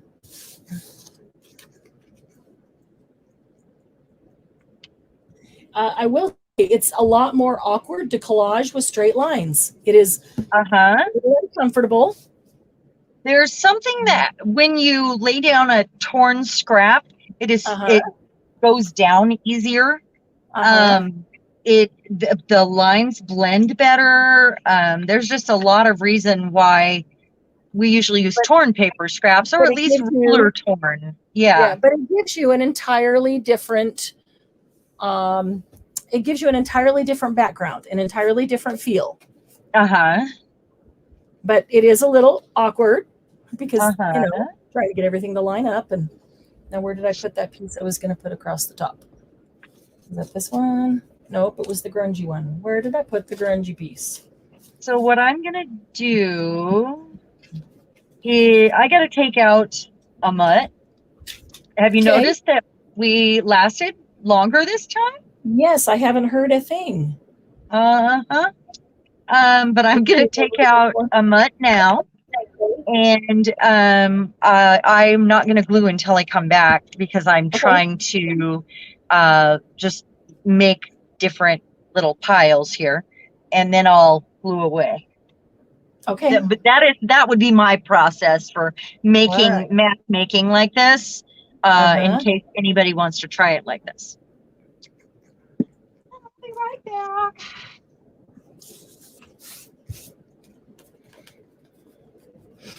We should try scraps. Let's see. Well, this group is full of gutter balls. Well, so true, Margie. So true. That's okay. We like our gutter balls, and we're there to pick them up for each other. So that's all that matters, right? It's a great group. This is a great group. I gotta tell you. I tell you, you're not going to find a greater group of friends anywhere than in this group. I have ugly paper and tried to throw it, but I couldn't. Okay, Julie, this is perfect for ugly paper. If you like the color, but the paper is ugly, you do this. You're not going to see the whole paper. All you're going to see is a little bit of the color on the edge.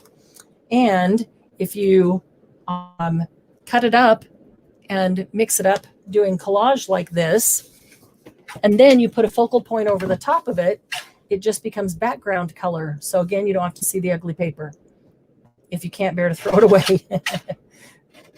But it's funny, what you think is ugly, I might really like. You know, we all feel differently about paper. So I'm not going to throw those little scraps away yet. So here's one tag done. Now, Sharon's going as far as to have clean lines. She's got squares and rectangles there, you can see. She's not able to go as far as covering the whole tag and collaging the tag. She's going to glue them onto the tag. So that's okay. I think we did good pulling her out of her comfort zone. Don't you guys think? Kind of fun, huh? Let's see here. Ugly colored. Oh, ugly colored. Then, Julie, why are you letting it waste your space? Don't let it waste your space if you really truly think it's ugly. If you do, you know, I like this one across the bottom. Just like on the, or maybe I'd like it across the top. If it's going to be stuck in there, then it would stick out and you'd see that. It's about to there. I don't want to put it on here because I don't know exactly where to put it on the piece of paper. If it's going to go across the top, let's see. Almost easier to turn this over. I just need to make sure that one edge lines up. The top can line up. And then I can trim it off. And if I didn't get enough glue, oh, come on. Move it a little. Oh, yeah. It moved a little. There we go.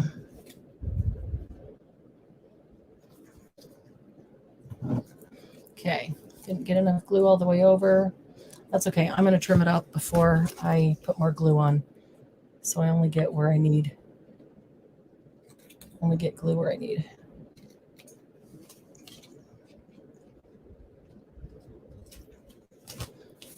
Okay, these little tiny bits I will throw away.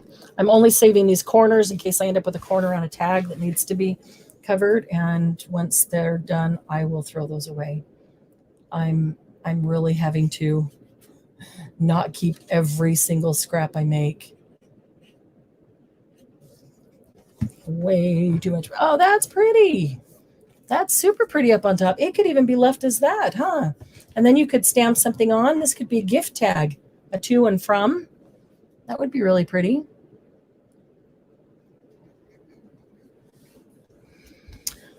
Poor Sharon. Yeah. I can't do the post office and have one to go for me. This is why I don't do the swaps either. Yeah. So instead of give it to a school, but I can't give something I hate myself and then the paint over it, but I haven't been out anywhere. Julie, you might think you don't like it, but that doesn't mean a school won't like it. A kid that doesn't have any paper and suddenly gets to do something with paper art might love it. They don't look at it the same way we do. We look at the paper itself as a piece of art. I mean, I know we all love looking at pretty paper and pretty fabric. Kids don't look at it that way. So guaranteed, they would have fun with it. Doesn't matter how ugly the paper is. And I'm serious. Or cut it up into tags and then collage over it. Use it as a base, which will give you a thicker tag. But then you don't have to see the ugly paper that you don't like. The challenge is on, Julie. Either use it in that way so that you're getting rid of it, or donate it to get rid of it, but don't hang on to that paper that you hate.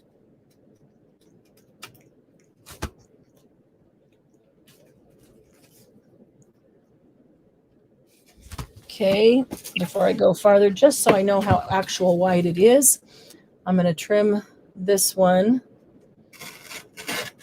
There we go. I always use a trimmer when I want a perfect line because I don't feel like I do that very well with my scissors.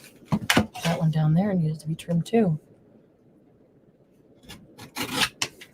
Didn't realize it. Okay. Oh,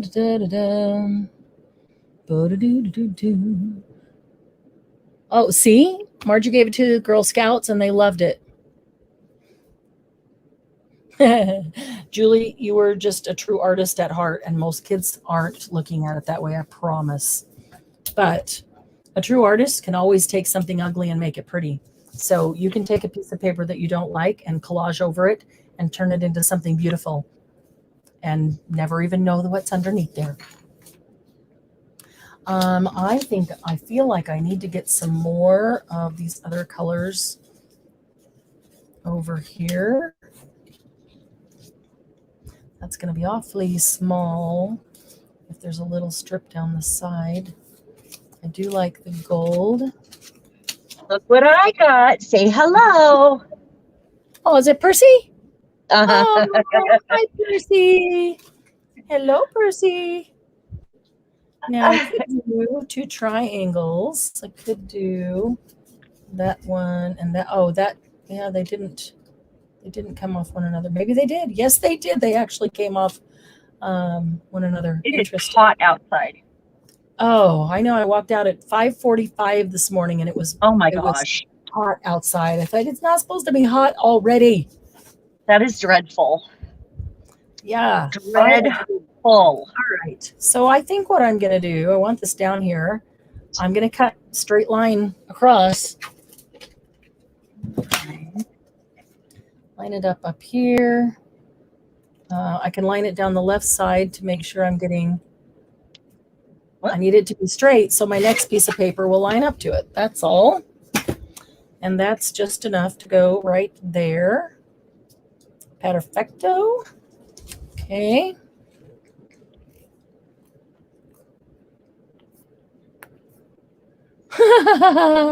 Tina's bilingual. She speaks English and autocorrect.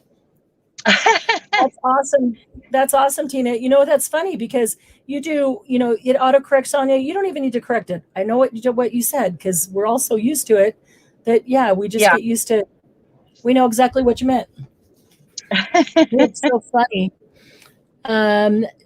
Lucy has been selling some of her sister's stamps and art supplies. Personally think it's ugly, but others love it and are willing to pay. See, that's exactly it. We're not all the same kind of artist, and we're not appreciate the same things. I may not like a piece of paper. I may think it's ugly, but I give it to Julie and she makes something out of it. And I say, oh, wow, that's really cool. I didn't like that piece of paper, but I love what Julie made with it. And I can appreciate her artistry in doing it. But yeah, thank goodness, Lucy, that they're not all stamps you want, right? Or your house would be overrun with all her stuff. Oh, I started to tear. Okay. No tearing allowed. Got it. Sharon. Poor Sharon. I'm going to run some cardstock pieces over to my cutter real quick to make my life easier. You can do that. Okay. I am. Oh, will that fit? Oh, look at that. That fits perfectly without even cutting anything. Not that direction. It does that direction. I really wanted something like that in there. Oh, that'll fit too. Perfect. I'm going to make these little bits fit where I want them because I like the colors. I really like these little pieces of the ones from the gel plate. I'm anxious to gel plate again. We've got some new ideas. There's so many different things to do on the gel plate. And we found that what we try to do, usually when we gel plate, we try to do a whole bunch of them. And it just doesn't work because there's not time to do them all. You kind of need to pick one and do that for the night, which is what we did last time, kind of playing around with the sprays and stuff. But let's see. She does have a lot of, yeah. Oh, well, that's good for you, Lucy. Used to make tiny books before I even knew what I was doing. Yeah. Used to go up a tree and feel it with my fingers and smell it. Yeah, Julie, because the texture. Isn't the texture amazing? Use a scrapbook paper. I don't like to collage on. See, Julie, that's what Lucy does. Don't like the scrapbook paper, just collage over it or paint over it. Tiny dolls. Oh, how cute, Margie. Had tiny dolls and made books for them. Julie, we knew exactly what you meant. You don't even need to correct it.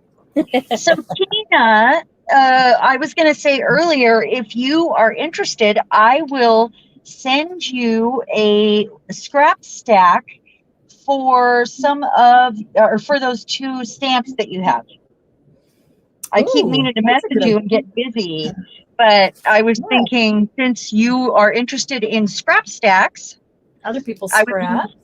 Yeah, I'd love to share with you some cool scraps that if you tell me what your favorite colors are, and or go what from colors there. You don't like, that you don't want. Yeah.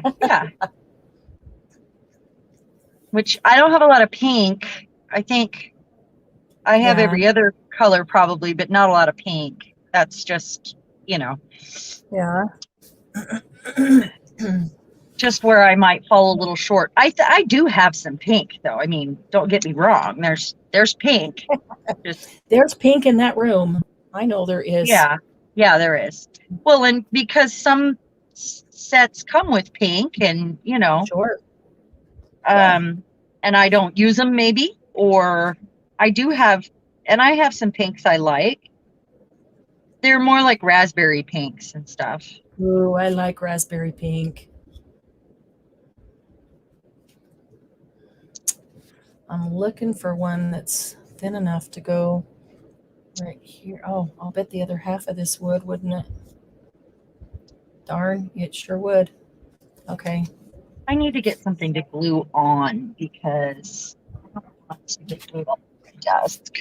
An old book page. No, for my desk stuff.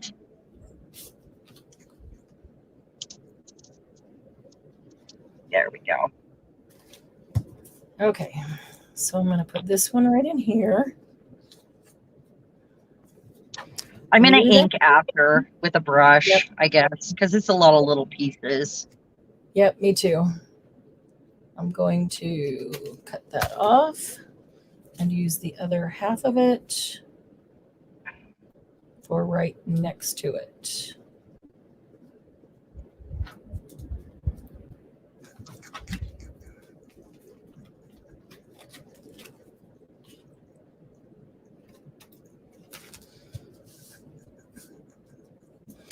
Okay. It reminds me of when we mass made clusters. Like when we were laying them out, going a shape, like, Yeah. Fine.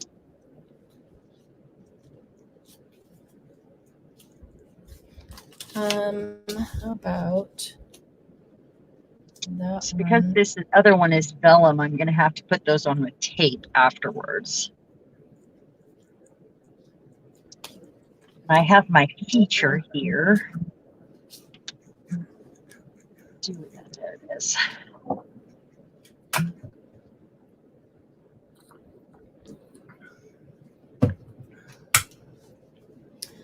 All right, let's see. Make a decision. What do I need? What do I want in there? Some of this color. I do like this color. It's awfully pretty. Don't like that little roughed up edge. Could probably trim that off.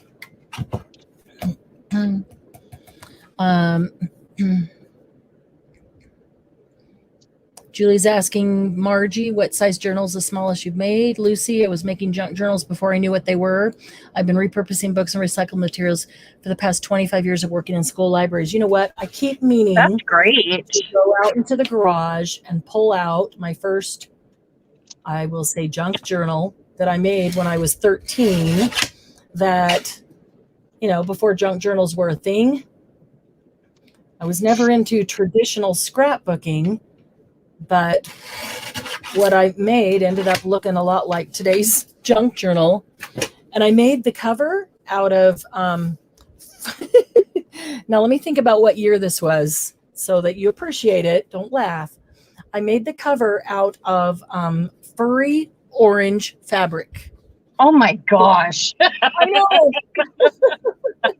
I know. Can you believe it? Furry orange fabric.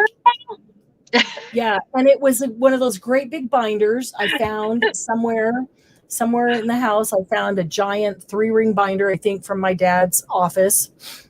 And I sewed and made a cover for it out of furry orange fabric. Wow. I know. Incredible. It's awesome. And then it's just filled with all kinds of my stuff. So that was my first junk journal.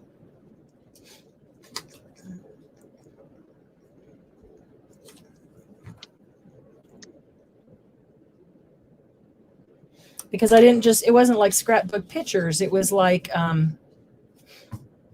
stuff. I put envelopes and pockets and it's like and a scrapbook stuff. Yeah. No, it wasn't like, I guess, it wasn't traditional scrapbooking. It was more like a junk journal. It wasn't, nothing was neat and organized and frames and, scrapbookers do. They make really nice. Okay, wait. No, I'm saying like a scrapbook before scrapbooking for photo albums. Like a scrapbook. Yeah. Yeah. Like a scrapbook. Because like I have a Madonna scrapbook from when I was in junior high. I mean, yeah. Yeah. Yeah. Well, I mean, I only have parts of it left. I don't know why I took it apart at some point, but yeah. Like that. Yeah. Like that. It's just kind of laid out like a junk journal. I was always drawn to like the elements of the junk journal, the pockets and the things, the pockets and the tucks, and lots of stuff to look at and lift up and move and that kind of thing. So I have been into assemblage mixed media before it was a thing myself. Mm-hmm. I was always doing stuff like that, odd art pieces like that. And now I look and it's like a thing, I mean, exactly. Yeah. I've always been attracted to that and wanted to do that. I've been drawn to it so desperately, but never, like growing up and even through young married life and stuff like that, never had the opportunity or ability in my situation to do that. But that's always what's mostly drawn me in regarding art is that. I love the stuff that takes my breath away. Mm-hmm. I love that stuff. And that's what everybody, whether it's a painting or right. Right. And that's the thing that takes my breath away every single time. Like something that's super rusty with tons of detail and loads of unexpected things in it, surprises kind of. Mm-hmm. I love that stuff. It makes my soul so happy. Mm-hmm. Makes my soul so happy to look at it and even more happy to make it.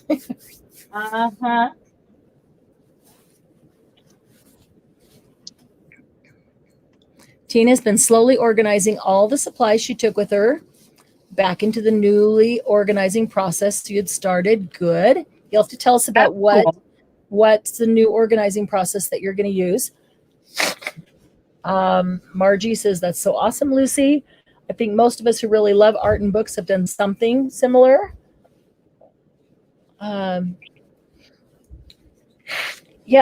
Margie makes teeny tiny books and Lucy makes teeny tiny books. Oh, well, that's cool. And they both make amazing. They're both awesome.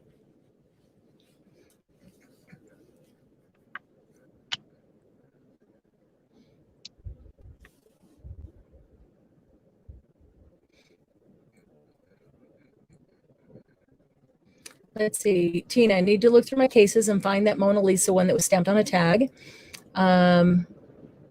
Recently saw some mini books on the computer that had even minier books attached to the covers. Oh, cute. Cute.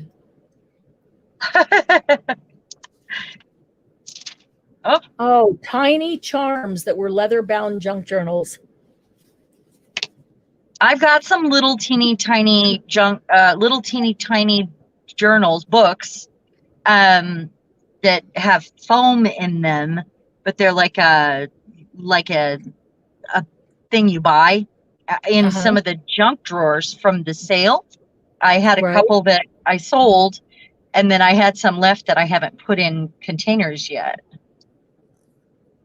I don't like this one because it says failed. I don't like that. Can you cover it up with something else? No, yeah, I mean, I can't. Can you put it somewhere where you can tear half the word off? Yeah, I'm just not going to use it today. Put it somewhere where you tear half the word off. Or cut half the word off. Yes.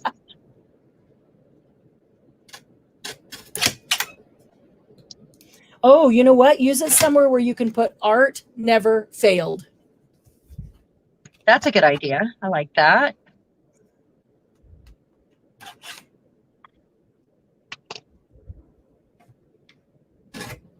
Whoops.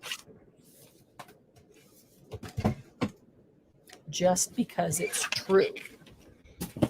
Girl, you know it's true. Ooh, ooh, ooh. I love you. So there's a second tag. There's a first one. one. Just did that. The second one. And the third one has started. I was thinking I could leave this one just like this and use it as a gift tag. What do you think, Sharon? Just a sec. The purple on the top, shiny purple on the top, and leave the place for writing. I don't know. The purple on the top, shiny purple on the top. Hang on. What is it? There we go. All right, but no, I need to do something on that one. Maybe because I did that across the top, I'll just do several strips down. How about that? How about them apples? Ooh, apples. Sound good? That one's not long enough. I don't have another one that's long. Apples are not my snack of choice unless they're baked with some sort of oatmeal and cinnamon on top. I do like them with peanut butter lately. That's okay. I mean, I just still wouldn't choose it. I'm more of a baked apple girl. I like lots of other fruit though. Yeah. If I'm gonna have apples, I don't think having them baked hot would be even a top choice at all, unless it's an apple pie. And then I'd like Dutch apple with lots of crumb topping. Yeah, that's what I mean. That's how I would have it, with like cinnamon and oatmeal, or like apple crisp, or that's how I prefer my apples. This is better. Apples and vintage cheese. Ooh, yeah, not cooked. Good question. Yeah, because I've been wanting that's the thing. Bigger stamps. I just like vintage cheese on anything. That's also a thing. So these are going on last. Tina, did you get one of those acrylic block sets from a sale a week ago? I can't remember. Oh, apples and caramel sauce. That's it, Lucy. Oh, absolutely. Yeah, I do like that a lot. Yes. Absolutely. I love carameled apples in any form. Carameled apple pie, also good. Apples dipped in caramel, apples swirled in caramel. So many ways to do an apple. Granny Smith. With caramel. Granny Smith.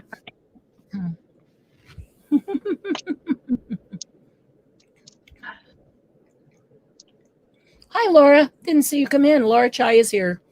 Hey, Laura. Good to have you. Yeah. So I discovered this paper is probably too thin to have if I'm not going to cover the whole thing, which I'm finding that I'm not wanting to cover the whole thing. So I'm just using the thicker book pages or I'm folding it in half. What's that? You just can't bring yourself to cover the whole thing with straight lines, can you? I can't. I just can't. I do have some nice dark pages here that are, they got super old, crumbly edges. And can I use those if I cut them? Because I'm cutting them right now. Yep, if you cut them, sure. Okay. Try not to let them break and stuff. Yeah. Yeah, really. Put another paper underneath of a thin, like, piece of copy paper. Well, I'll just use my, normally I would do that, but I'm just going to, because they're so small, I'm just going to get them down. Just get them down, you know. There you go. I don't want it on that one. How about not on book page? How about on that one? And I'll just use art glitter glue real quick on them because a glue stick just tears. Oh.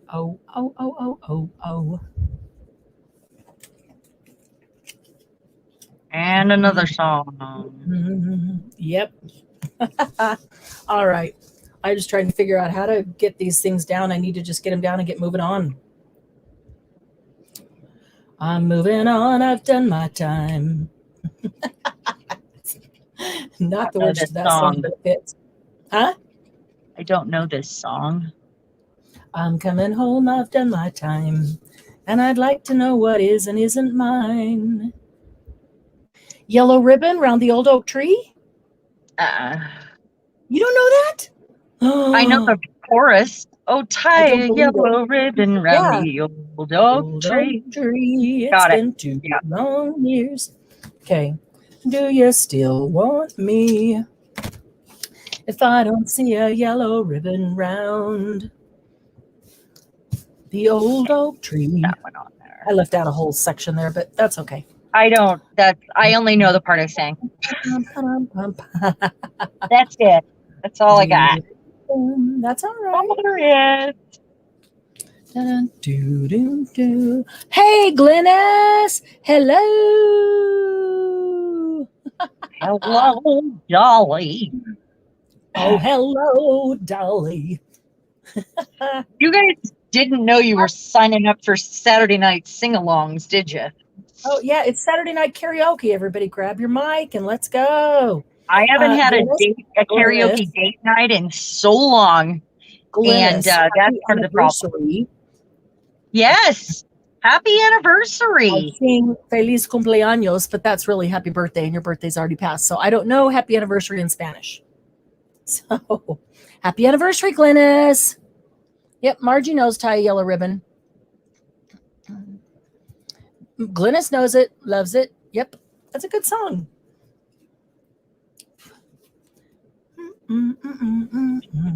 The old oak tree. Has it been 2 long years or 3 long years? 2 long years. Do you still want me? Guys, is it 2 long years or 3? I think it's 2, but I don't know. I might be having Am I about to cut out a flower? I mean, we're about to embellish these, right? Yeah. You're supposed to be like collaging in straight lines, and then you can embellish it or something that you can embellish it. Yeah. You are allowed to do that, Sharon. Miss Sharon. All right, I guess. Miss Debbie, are you working along with us? You're not chatting, so I have a feeling you're doing something crafty. Wonder if you're making this or if you're working on working on something with company, right? Maybe. She often has a friend over for our Saturday Night Lives. She has introduced so many people to Happy Paper People. It's so cool that you get to have crafty parties and join us. That's a bonus, and it's so special. Thank you. I just wish I lived up there in Washington, or that you guys were all down here. So soon we could all get together and do it live together. Wouldn't that be fun? I know some groups that did that. They rented a house and, got together. Yeah. Yeah. I thought that was kind of cool. Wouldn't that be fun for Saturday Night Live, though? It would be, like, for the people that didn't get to join and have them join us live, the group. Yeah, it would be a lot of fun. It would be super fun. Super freak, super fun. Like fun, but with a cape. Glennis only had one martini and a Black Russian. 3 long years, Laura says. See, yeah, it's been so long since I sang it. I couldn't remember. Is it 2 long years or 3 long years? It's 3. It's been 3 long years. Do you still want me?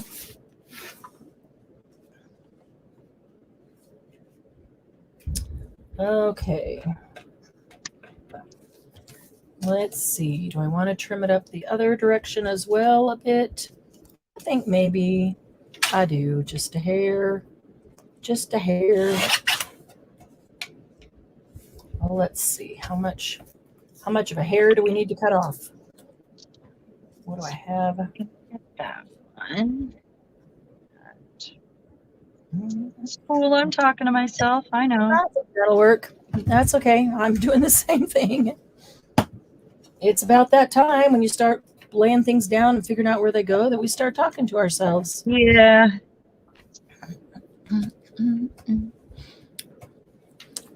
Words on a screen, singing karaoke. All restrictions are lifted in Alberta on July 1st. Oh. Wow. Glennis is going to be out party town. We're not going to see her. She's getting all revved up and ready to go. She'll be like, party time. Gonna have to put your party pants on. Party. So she's always got her party pants on. Don't you think?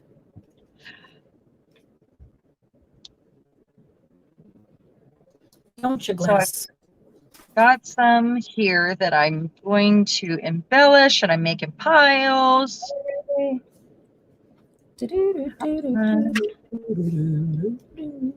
All right, I need a new song. Please. Margie? But you know me, I'll just sing. I know. I'll just make it going. So Margie, new song, please. Yeah, you don't want what I've got going through my head. It's the sound of music still. So been doing it for weeks. Sharon needs a new song too. I get songs stuck in my head and they're stuck there for weeks too. So I have to forewarn you guys, we have tickets to Les Mis next week. Oh, yay. You know what that means? Way cool. I'm going to have to learn some Les Mis songs. Yes, it means I'm going to be singing Les Mis for the next few months. Every time I see Phantom, it is in my head literally for months. And I mean, literally, I love Phantom of the Opera. Hi, Lucy. What are you doing? What are you doing? You want to come here down by Mama? Here. Here, Lucy, look. Lay down. Go down. I left chaos down with Daddy. There you go. Yeah, lay down. I got mayhem. Lay down. Oh, Doug's already gone to bed because he has to get up at 3 in the morning. Isn't he usually in bed by now? Yeah, he is. He's already gone to bed. So Lucy wandering out means that he had to get up and open the door because she's not wanting to. Oh, okay. I see what you're saying. So Lucy naughty. Uh-huh. She just always has to come in and see what we're doing. You too, Lucy. Oh. What you gonna do? Oh, Margie. No, Margie. No. Okay. No. Okay. Not that song. That's not a song. That's a TV thing. Does he have a bone bag? It's a song to cops. What you gonna do when they come for you? No, that's an earworm. That is a bad earworm. Margie, how dare you? Bad earworm, Margie. Bad Margie. Bad Margie. Do you hear that, Margie? Yeah. Bad Margie. Good night, Doug. For you in my head. Oh. Sharon said good night. Okay, down. Okay, down. Lucy, lay down right here. Yeah, there you go. If you don't want to go to bed, then you got to stay here. It's one or the other. It's either bed or here with me. Come here, Lucy. Lucy, look. Come get your bone and sit right here. Come on. Oh, goodness. Okay, so I've got 3 tags done here. I have not put anything on top of them. I don't know if I will. They might not go in this. They might go with this in a journal. I left the back so that they could be journaled on. I haven't yet put holes or anything on top. I might wait till I decide how to use it before deciding what I'm going to do with that. That one can go down farther.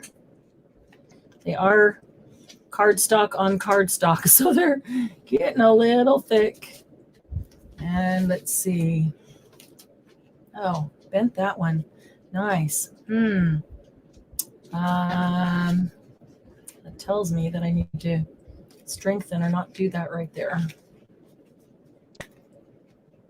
I'll put this one on the bottom one.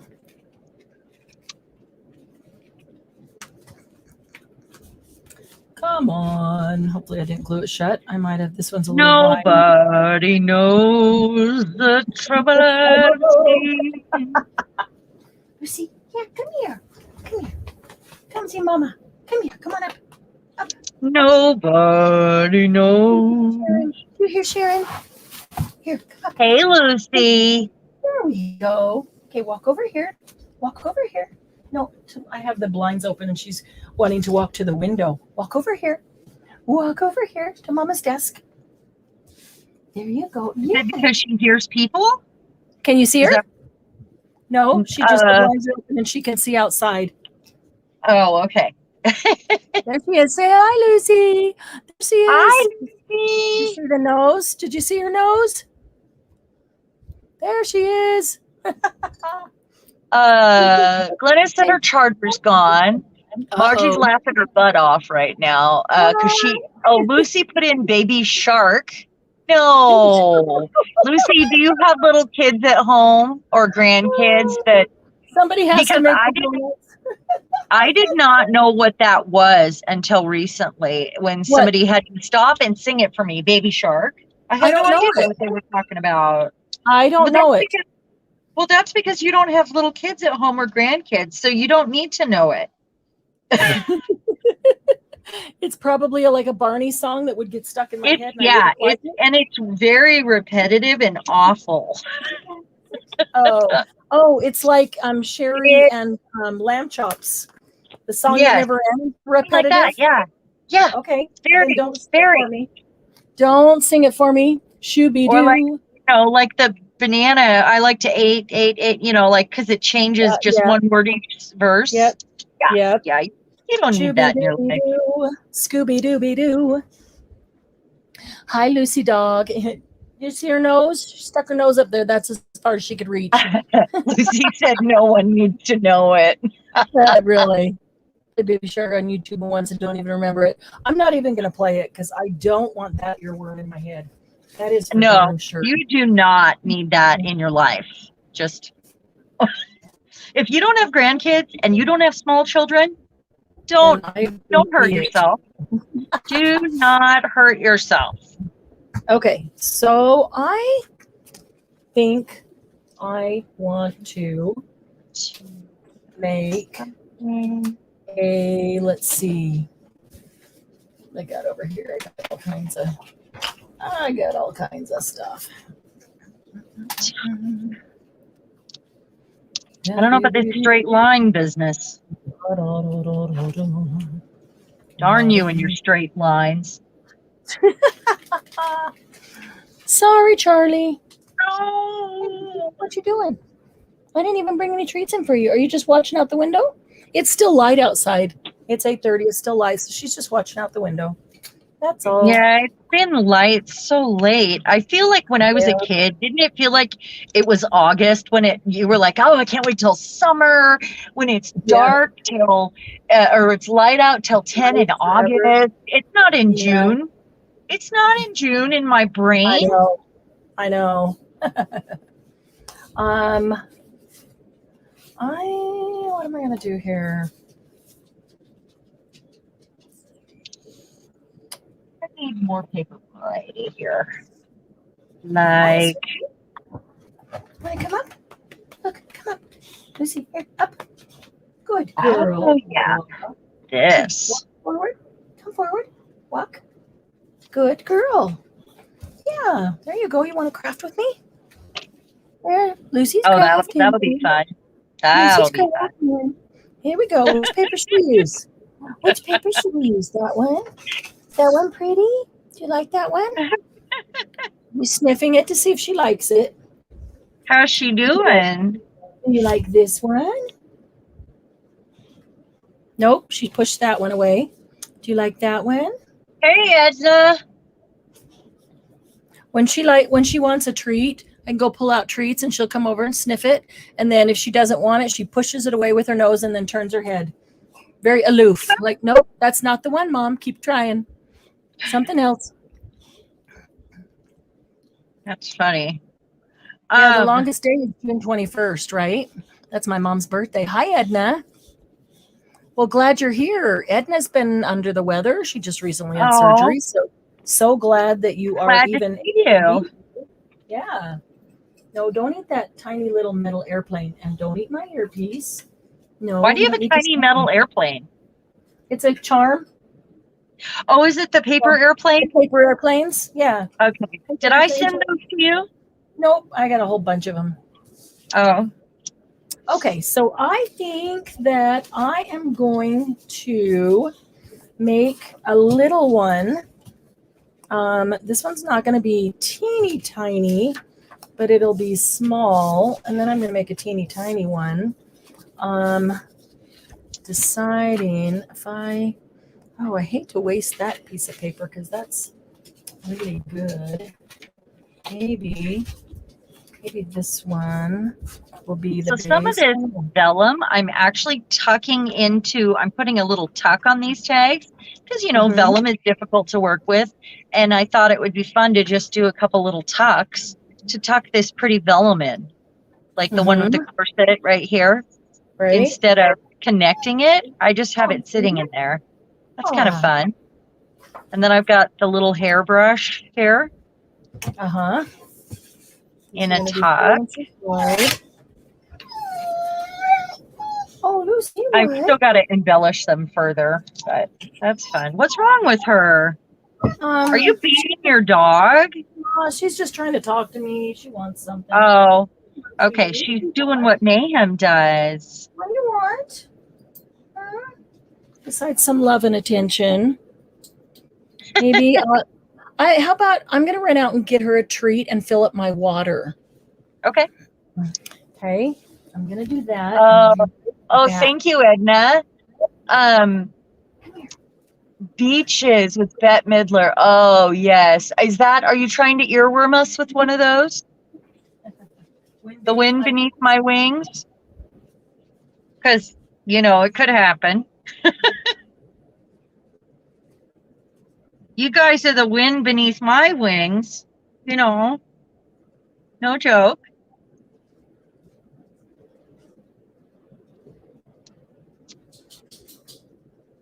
Oh, the rose.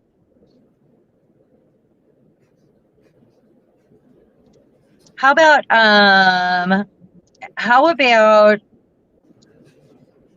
some heart? How about something more toe tappy and less tissue? That darned old tissue.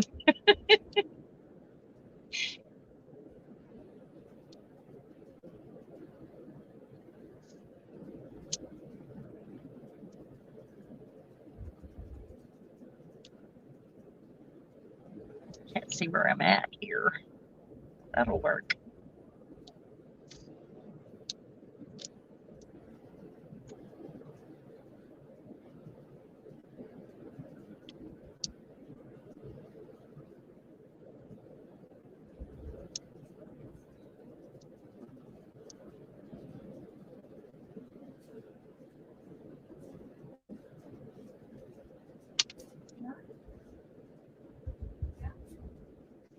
Okay, I think I'm going to go on to these so I can embellish them. That's 1, when I get them done, 2, 3, 4, 5, 6, 7, 8, 9, 10, 11, and I want to use that paper. And I'm going to use this vellum. We'll see if I need any of this other stuff. Now that I've made all these new tiny scraps, you know, and my urge to tear is great, ladies. I want you to know that. It is very difficult for me to not tear. I tear even when I'm trying to make straight lines, I use a ruler and tear it. It's so unusual for me to cut everything. So that was why we did this week. I know I've complained a lot, but you know, it's good to stretch once in a while. Yeah, each chevron is a separate pocket, or you can glue them in a way that you have deeper pockets. Like if you don't put glue on the bottom piece every so often, then you end up with some deeper ones. But you got to lay them over exactly the same each time, so you have that true herringbone pattern. And then we're making little tiny, not torn, straight edged, collaged tags and tickets and whatever to fit in these teeny tiny little pockets. And I got my vellum. Got the number 3.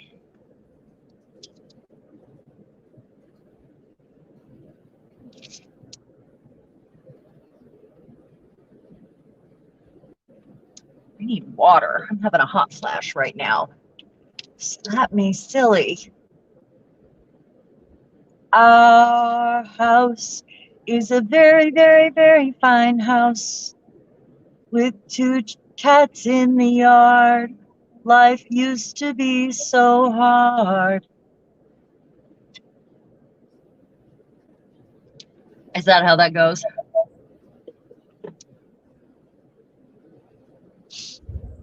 Our house is a very, very, very fine house. Is that Mary Ann singing in the background? With 2 cats in the yard, life used to be so hard. What's the song? Our house is a very, very, very fine house with 2 cats in the yard. Life used to be so hard. How about a more upbeat song? I don't know anymore. I don't know any more than that. That's all I know. And it's only because I'm reading it. That's it. Black. Each chevron is a separate pocket. Yep. I answered that. Glennis, yeah, and say, Glennis, you can watch the first part and put it on double time. But yeah. Oh, all right. Let's see here. Okay, lay down. I rode my bicycle past your window last night. I roller skated to your door at daylight. What is that one? Good. Is that the verse to the chorus from Our House? Is that the verse? Because I don't know how the verse melody goes. I don't think. I don't know. Thank you, Paula. Oh, good night, Paula. Good night, Paula. Been up since yesterday. Oh my goodness. Oh my. Yeah, we're only going to be on until 10 tonight. That's the plan. You We've got. do that way too often. You stay up way too late, way too often. Yeah, I'm sorry. I got a brand new pair of roller skates. You got a brand new key. Yeah. You've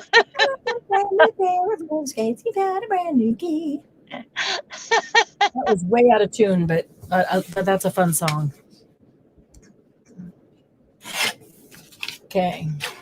I'm going to try something here and see if using this ratio works, and it's a ratio that you could use all the time if you wanted. Well, Julie, it's 9 my time, 10 Marianne's time. So correct. Which 10? It's 8:42. So another hour and 15 minutes. I had my COVID shot on Monday, and I've had headaches all week, and I had one when we got on today. But I took a handful of aspirin and ibuprofen. So I'm okay for right now, but I haven't been I've been like just falling asleep. Wherever I'm at, I just nod off, and I'm not a napper. So it's really weird for me. I've been like so tired all week. Yesterday, I fell asleep just sitting down for a minute.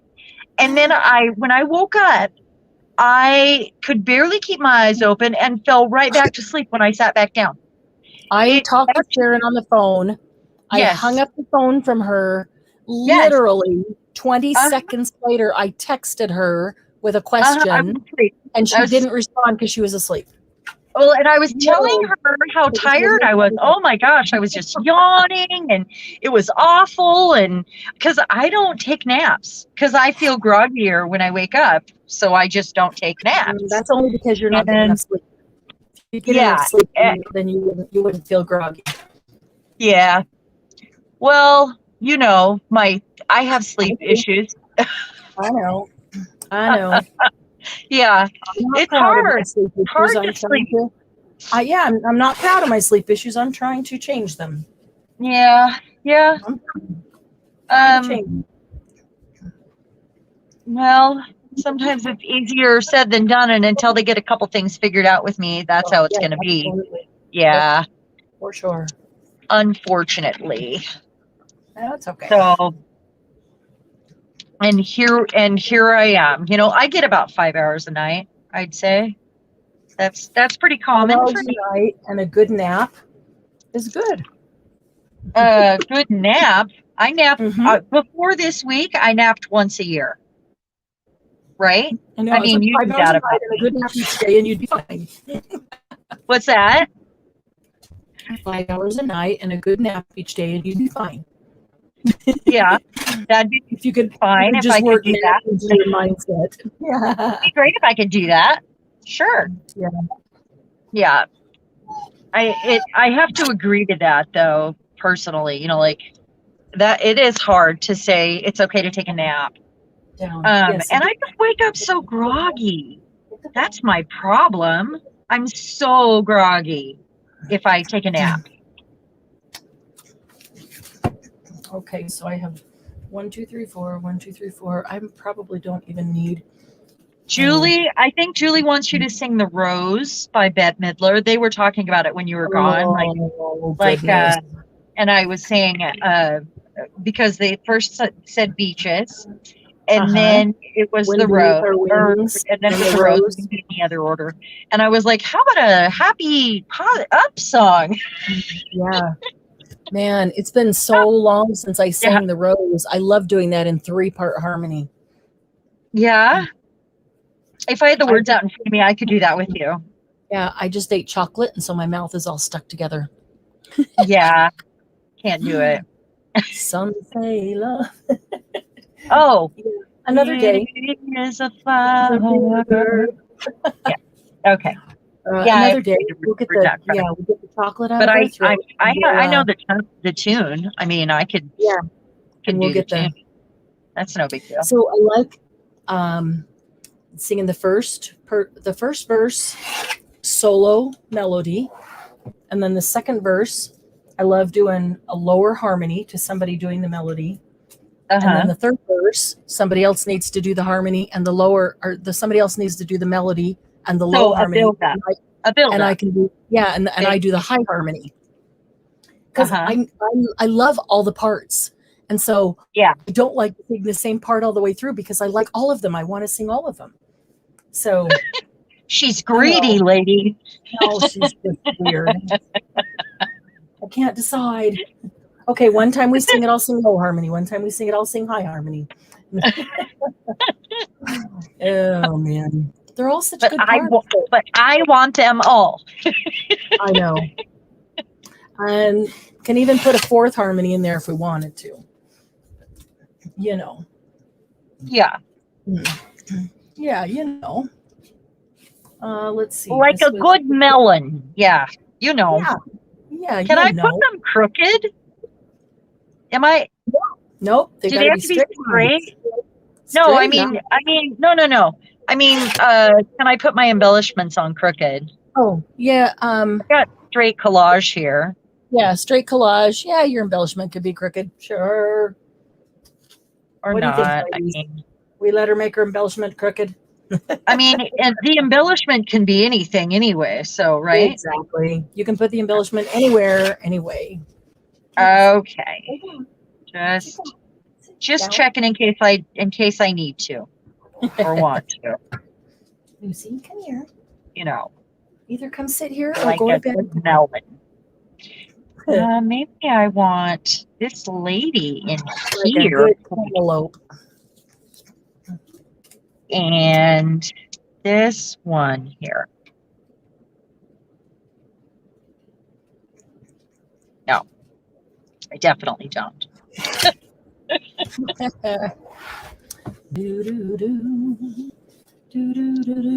Now you got that in my head.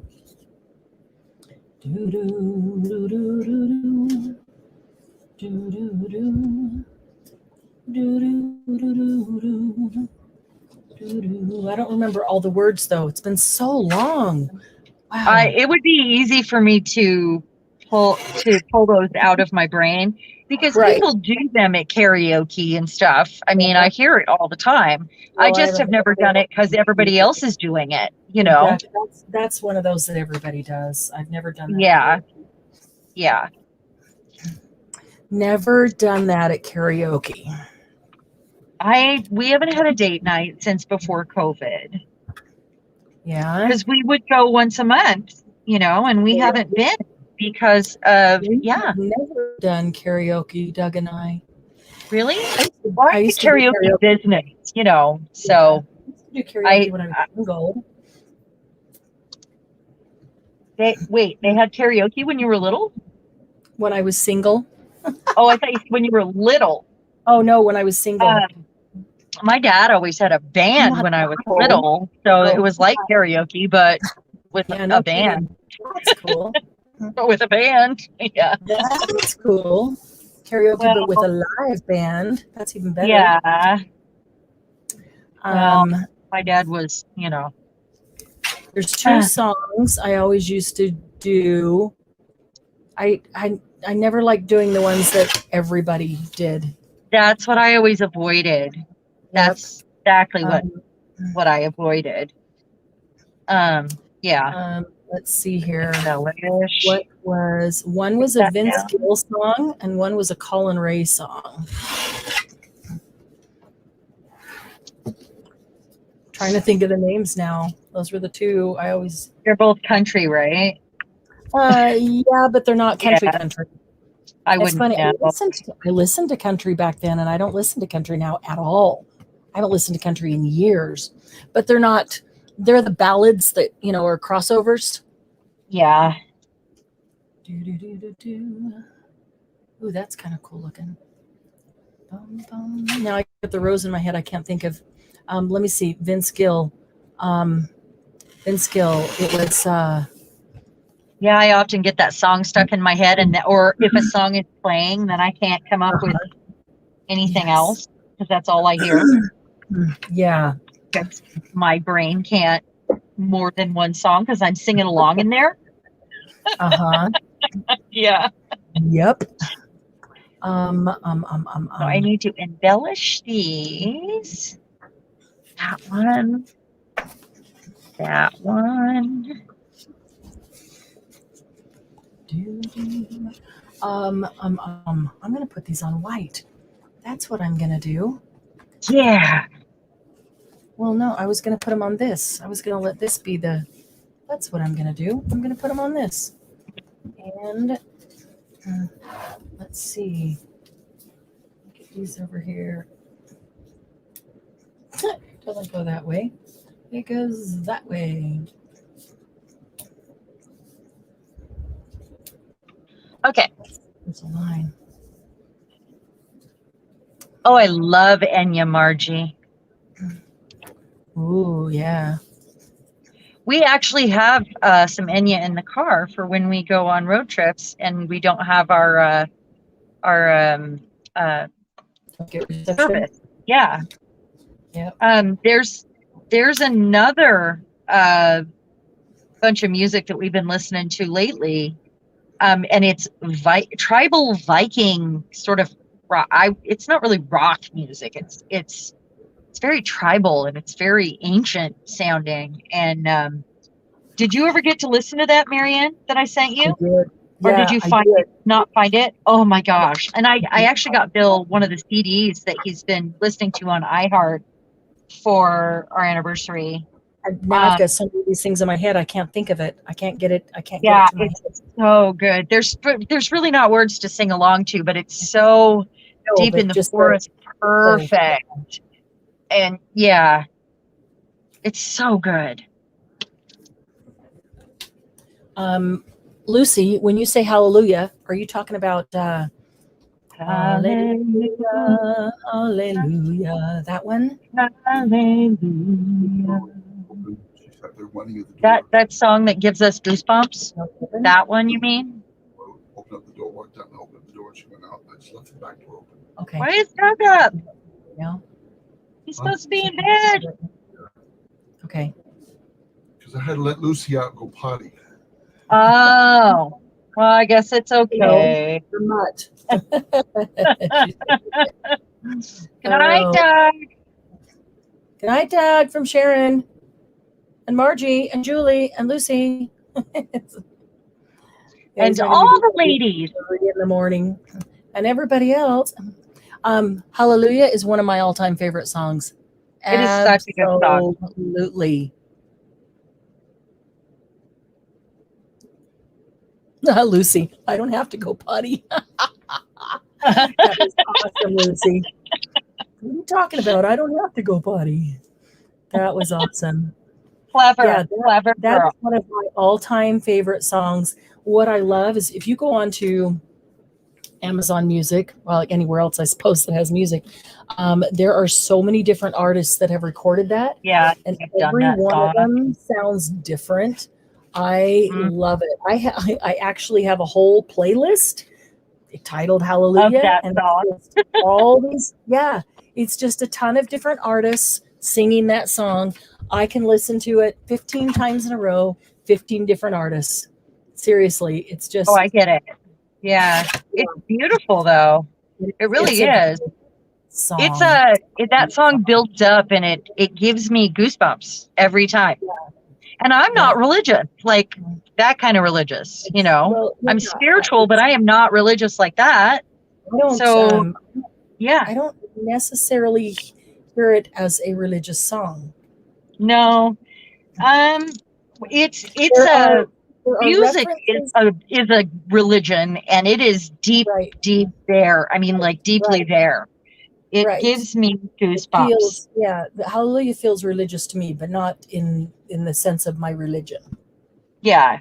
But I mean, it's the words. It has biblical references to it, yes. But they're more references for analogy. Yes. I think.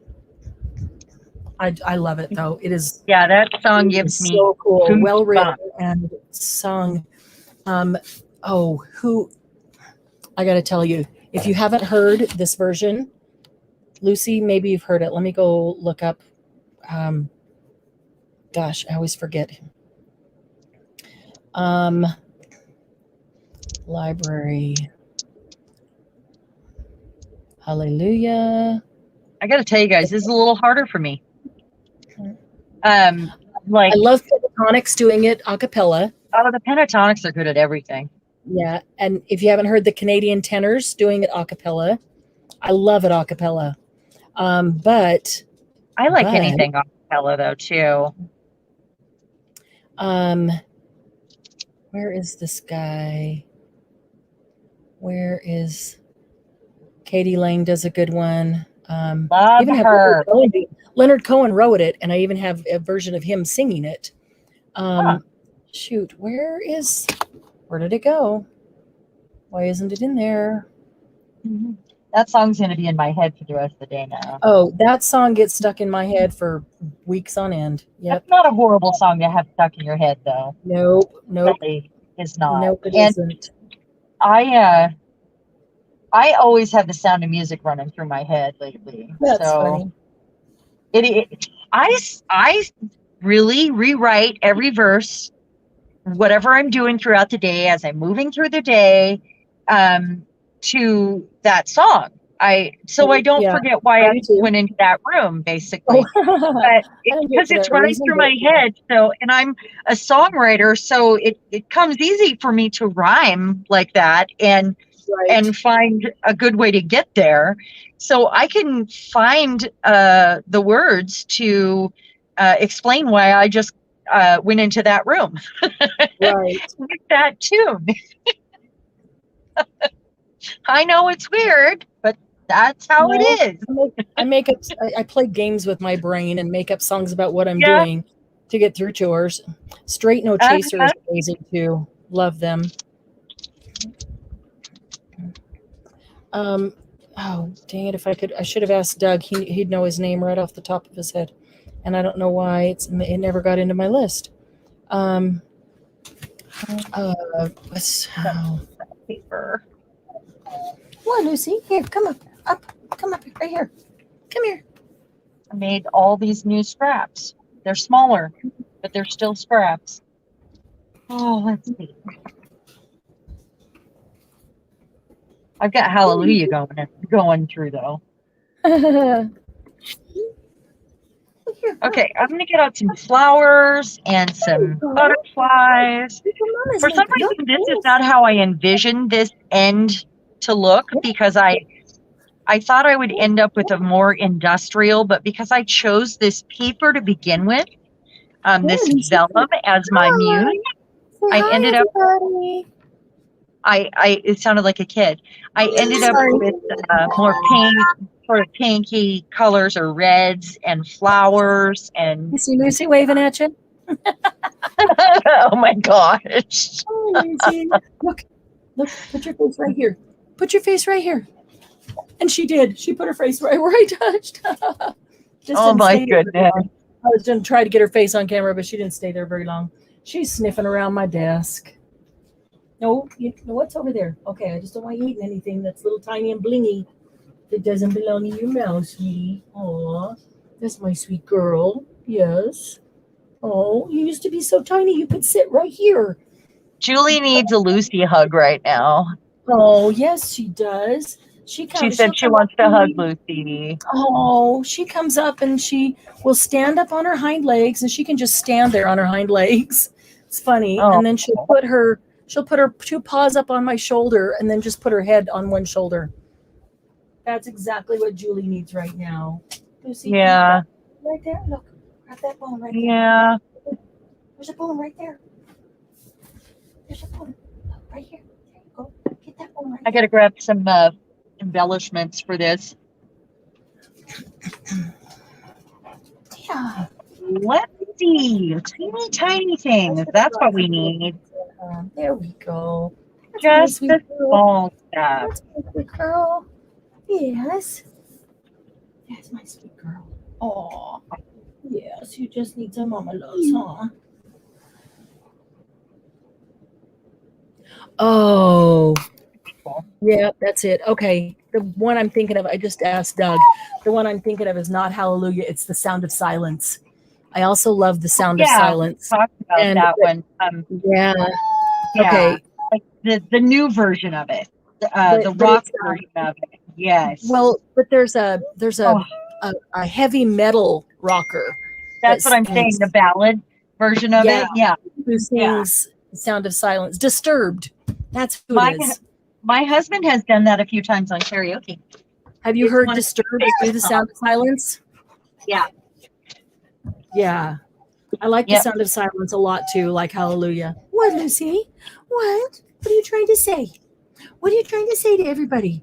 You keep doing this with your paw. Look, say hello. Hi, everybody. Yes, you're waving it. Oh Yeah. my gosh. What? What do you want to say? What do you want to say? Say hi, everybody. I need another treat. Oh, I'm gonna lick my mama's ear. Oh, you're a sweet girl. You're a sweet girl. Hey, do you hear that? Why aren't you talking? What was that? She saw somebody walk past the front of the house. I had to So close the curtains up tight or I get back. suddenly went into guard dog. Lucy, it's okay. It's okay. Thank you, sweetie. Thank you Looking for for embellishment. Good girl. Good girl. Okay, let's You know get what would work on these? What? The tiny little tickets from the mini book on the Georgian Journal Yeah, would be that's true. great for this because They they're would. tiny. They would. They would be perfect for this. Lucy, it's okay. It's okay. Where's my third? Oh, there it is. Okay. I moved. Oh, sweet girl. Oh, hi. Hi. She just stands up on her hind legs and then pats me on the shoulder. Mom, turn around. Hi. Yes. Hello. Girl. Hi. What? What? Really? Really? Who's out there? What's up? John Samham Barnum. Katie Lang. Yes, I agree. I like Katie Lang's. That was an awesome version. Lucy Hug. Yeah. John Farnham. Who is John that? Farnham. He's a musician. I can't say that I'm super familiar, but he is an artist. What's your favorite song of his, Julie?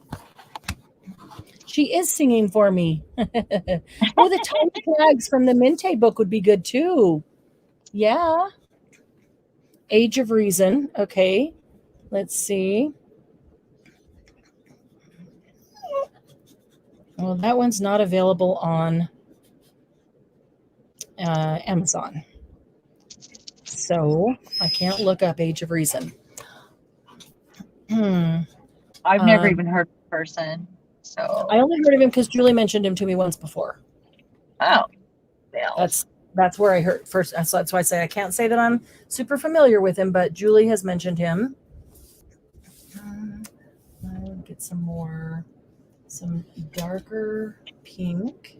So I'm looking through my flower bin, which I rarely have out, and here we are going through flowers. Because I went in a direction I did not expect to be going in here. You know? Yeah. It happens, huh? See, even cutting straight lines, you can still let it just go. Okay. I'm going to do that. If I need to add another one, I can. All right, Lucy, I'm going to glue these on.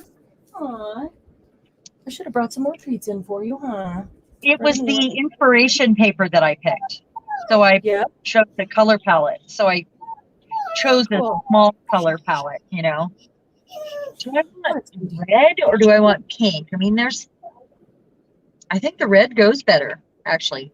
And black and white. What?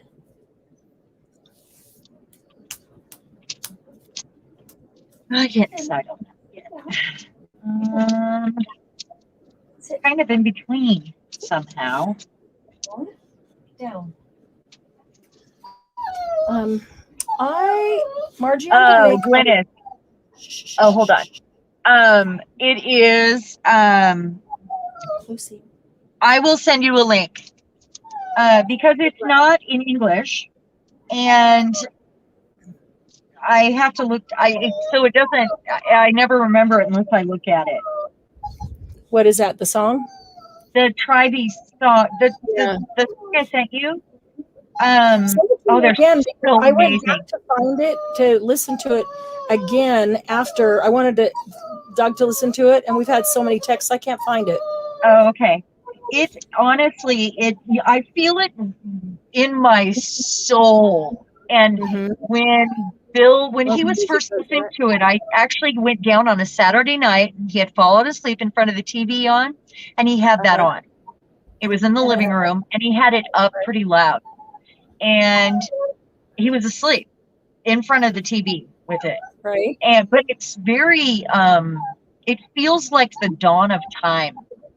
Honestly, it feels very tribal, and I like that.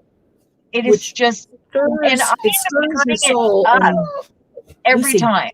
Yes, it stirs my soul. That's what it does. And I turn it up when we're in the car every single time. And there's some parts where he's singing in another, or he's speaking in another language, and he's probably explaining how to bake a chocolate cake, or now we worship him for some reason. Because we were hypnotized. I don't know, because it's in another language. Right. But those parts, I mean, I could but there's a gal in there that sings with the group, and there's like 400 instruments. There's so many instruments. But there's a gal that sings, and she sings higher than I've ever heard anyone sing in my life. Really? And she can start out at a low range, and she'll get high, and then you're like, oh, she can't go any higher than that. And she does. And then she gets higher than that. And then she gets higher again. It's so amazing. And I really feel it in my soul. I just can't tell you enough how amazing. Heilung. Heilung. And I would have to look up the specific song that I was hearing when I went downstairs. And I was like, wow, I need to hear more of that. Immediately. Heilung. Heilung, I think. And they speak multiple languages. So they'll have like a speaking verse in German, and then another one in Swedish, and then another in, I mean, they're little, it's not like a whole verse. Do you remember anything about the title? Do you remember anything about the title, like what it starts with? No, I don't remember. I like them all, honestly. I like them all. Yeah. But the one, you have one favorite, or it just all of them have the same feel?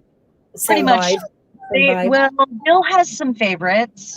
They all have the same vibe, but there's one that's my favorite and one that's his favorite, but we love them all. Yeah. And I kind of think I could jump over to his favorite pretty easily, because I've heard it a few times now, and she does more of the singing in that one. Mm-hmm. And you can't sing along to these. They're in another language, but that doesn't matter at all, because the music is so, oh my gosh, it's so good. It's just so good.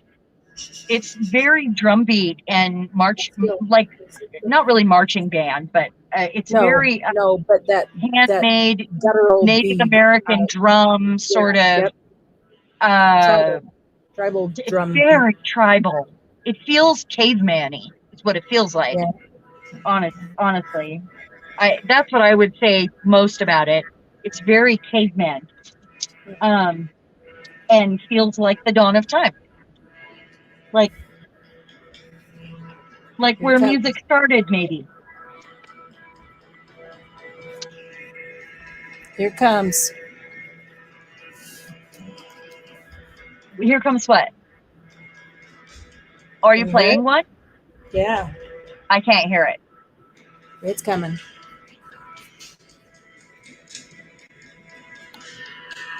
Give it just a second. It's just barely starting.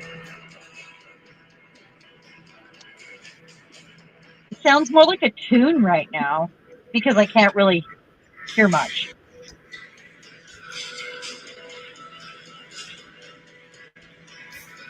I could fast forward it, get it into the.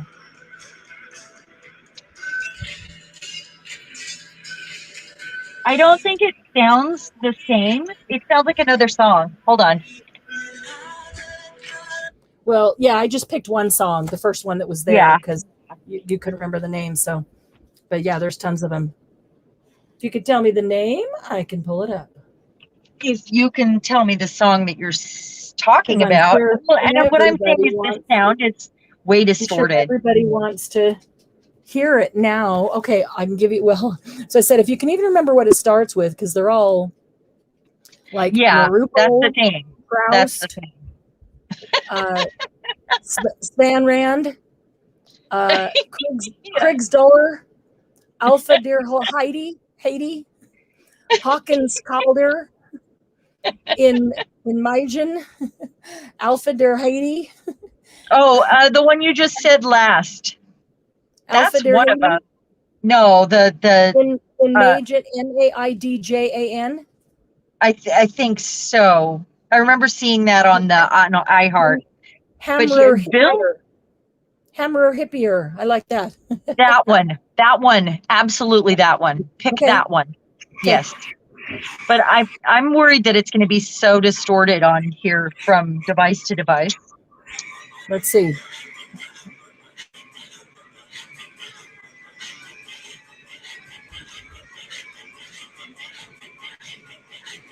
Yes, this one is very good.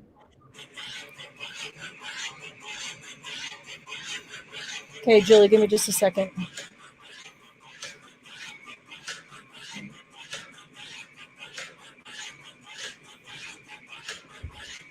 Oh, Julie, I got it. Perfect. Thank you.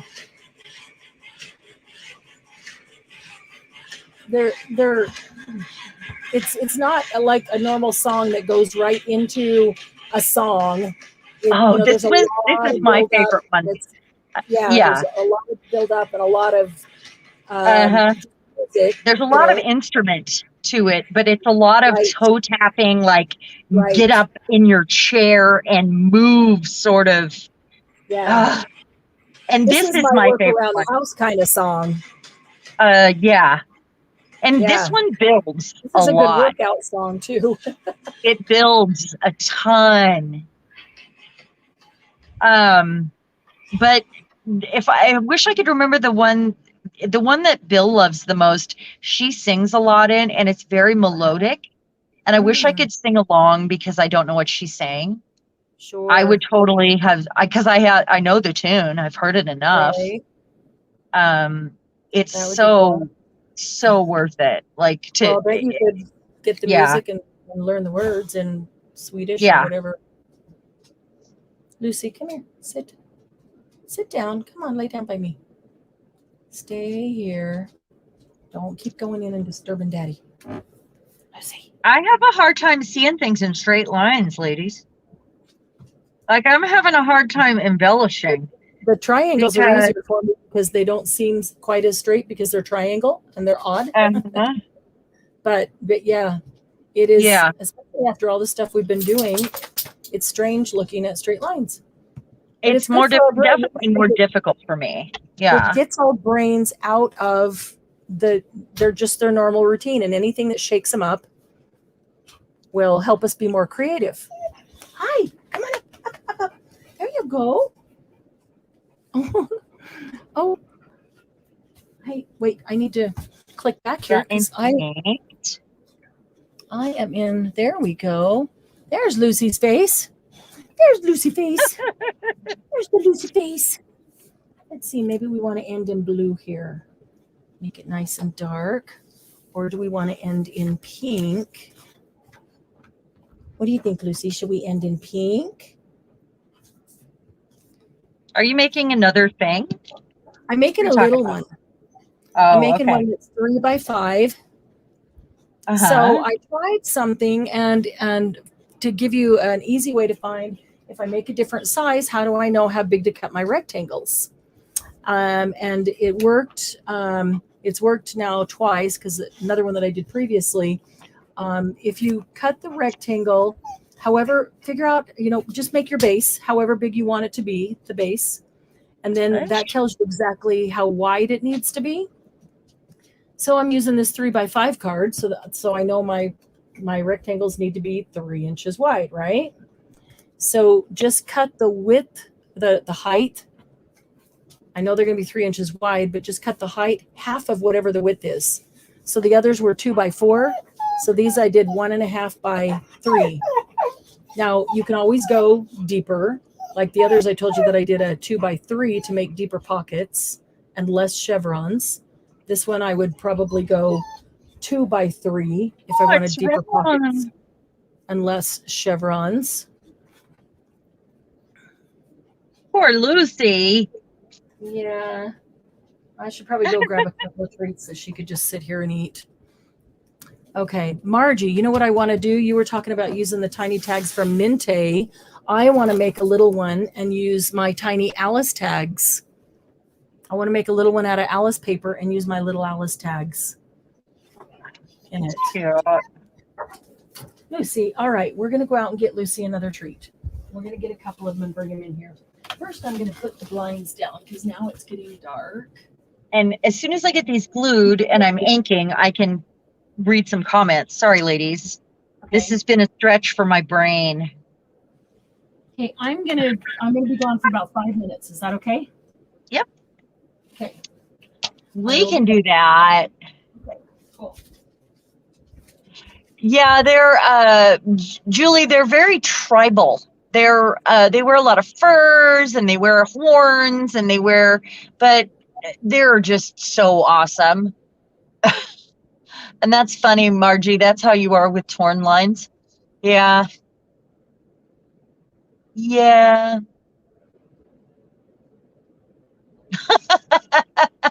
Thanks, Margie.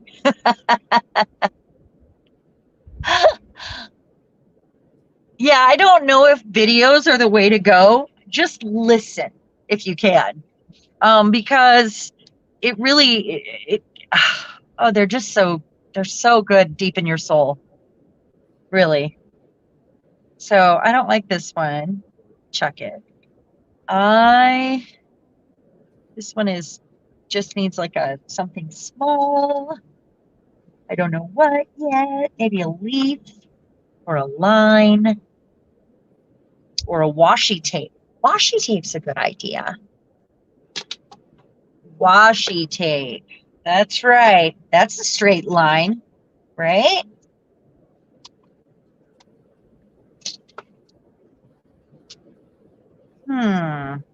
I could do some stamping in like black and white and cut it out and put it on. That would create an embellishment.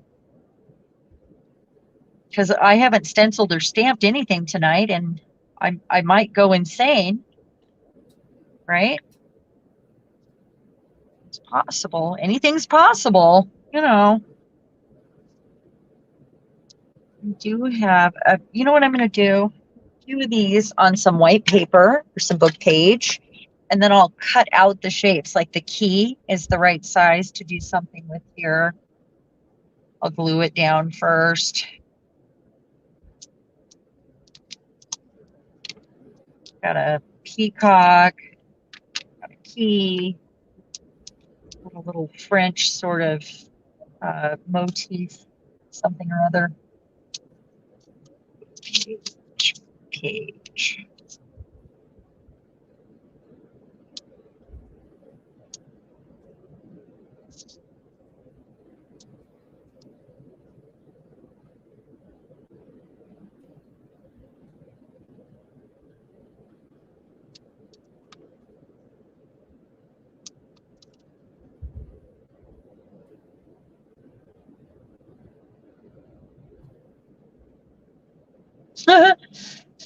Marjorie forgot she has washi.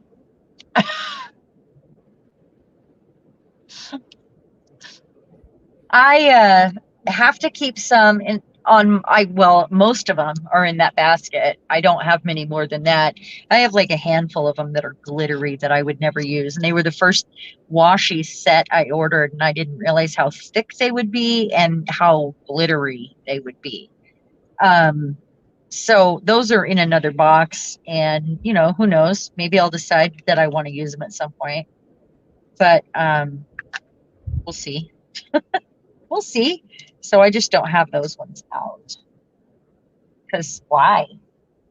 I'm not going to use them. So I just keep that one basket above my desk with everything. And I rarely use them. If I didn't have them on my desk, I'd forget even more.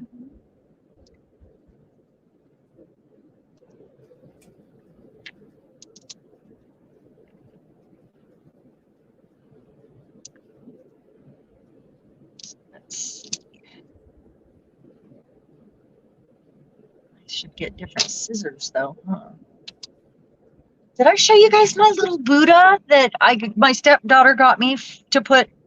Well, I don't think she knew I was going to put it in my art room, but I was about to bring one up, and it was weird because I almost stole one from one of the my collection in the living room, but I have one in every room of the house, and I was trying to decide which one.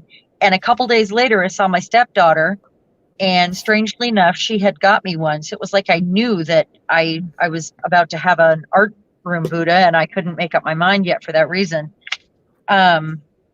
So this is the little guy that she gave me, and he was in a teacup.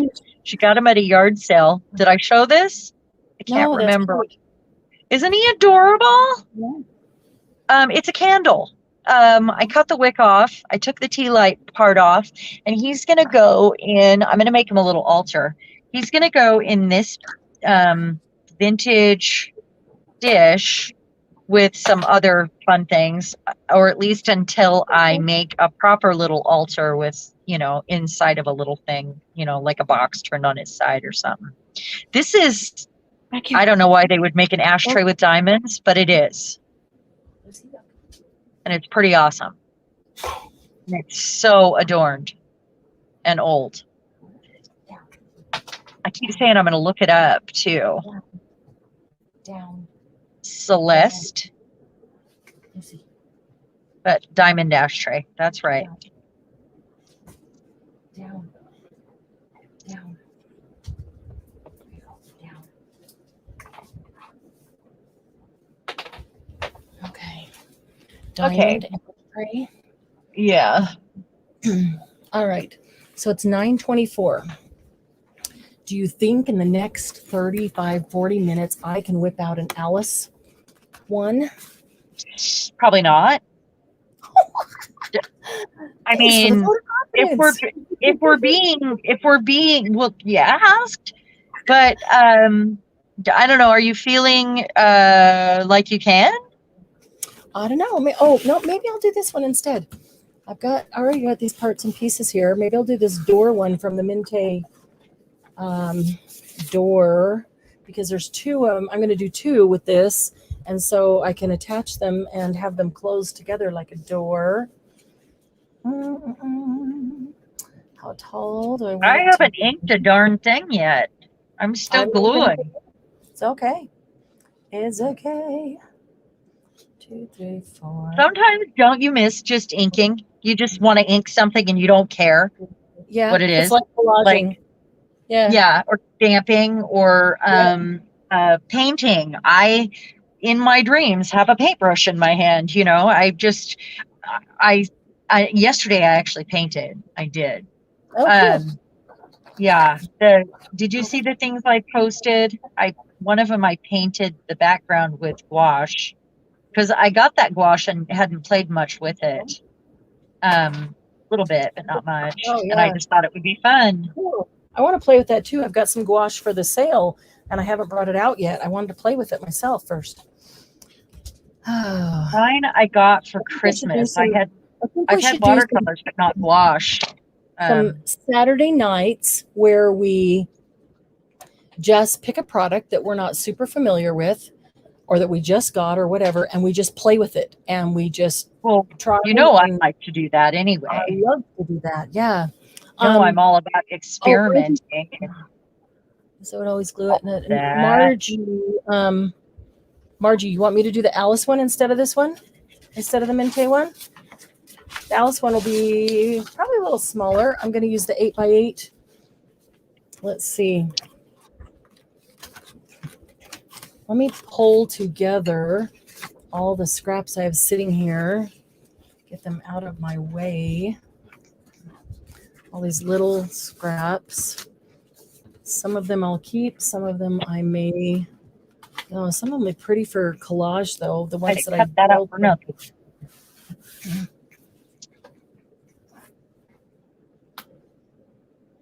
So this one has a feather on it. Down. Can I get him on there? There you go. Okay, so let me move these guys over. The wrong side. And these are these. One more tag over here.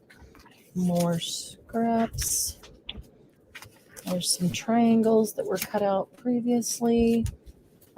These triangles that were cut out previously, I can save those and use those on another one. I mean, if you've got a few triangles cut out, all you have to do is grab another piece of paper. Okay, wait.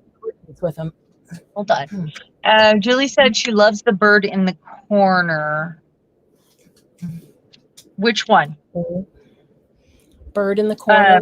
Which corner? Like, were you talking about this? To the left? Wants you to put it in the corner, or one that's already in the corner? Yeah, I think so.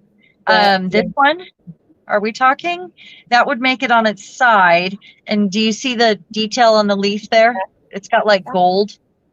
I was not sure if I wanted to cover that. Maybe I could do it upside down, the print. Or maybe just this way. What do you think? Okay, turn around. There we go. There we go. Okay, how about this? Good girl. Good girl. Cool. That'll ink first, so it stands out. Yeah. So I will do that. Or this was the other one I was looking at. Let's see here. I don't know. Having a hard time. Oh, this page would make it cute. Yeah. This page would make cute Alice chevrons, wouldn't it? The teacups. Oh, yeah. I originally was going to use some black and white ticking that I had. And these are tags. Paper. I feel like I want to make two. Oh, that would be cute. Ooh, yeah. No, I was just talking to myself. I feel like I want to make two. One that's like 3x5 and then one that's tiny. Well, you can always do one not during the live. I mean, if you really want to. Yeah. True. Okay. Or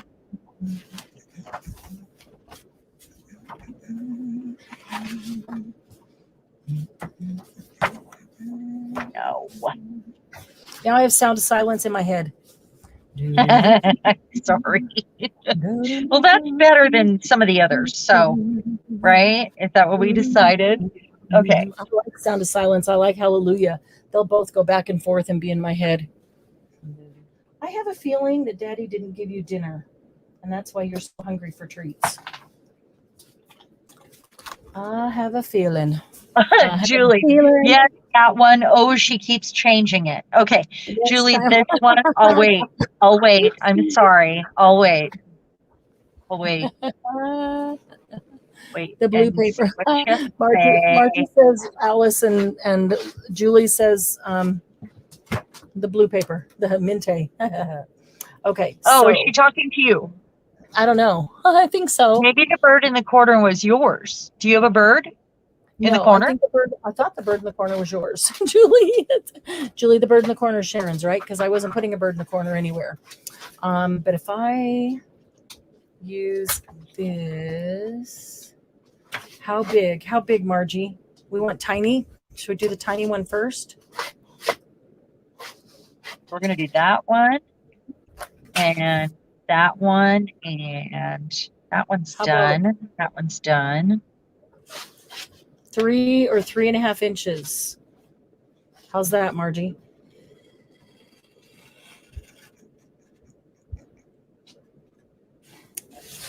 And oh, it was for you. Julie said, that's okay. I love Sharon's bird too.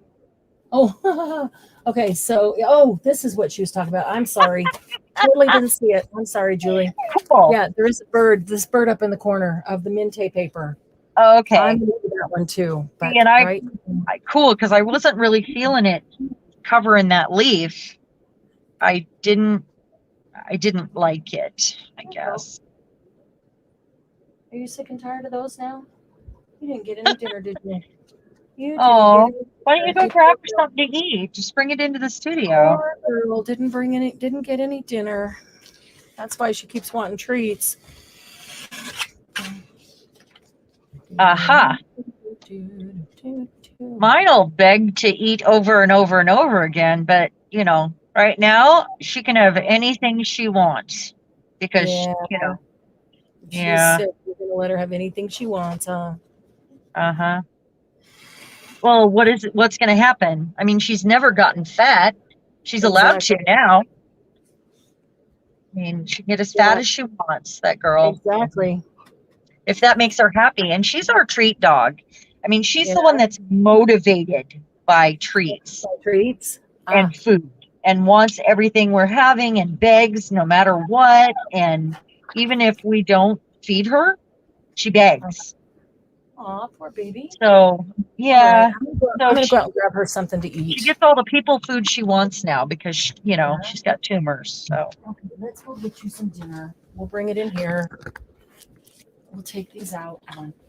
And I don't have any of them big enough for this. I don't know why I took it out. So let's see. I glued that down. That needs a hole and doesn't really need inked. I mean, yeah, I don't know. And then this one needs something still. That one needs inked. This one needs.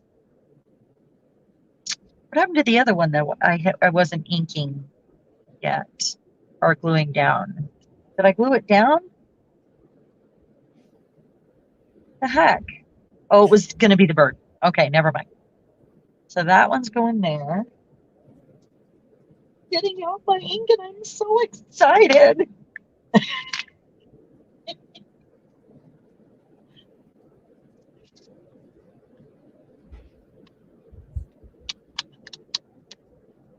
Am I blurry?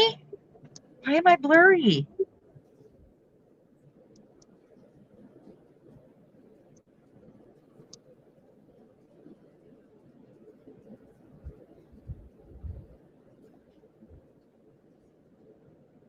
Whoops, upside down, right? Yeah, there's a bird on there.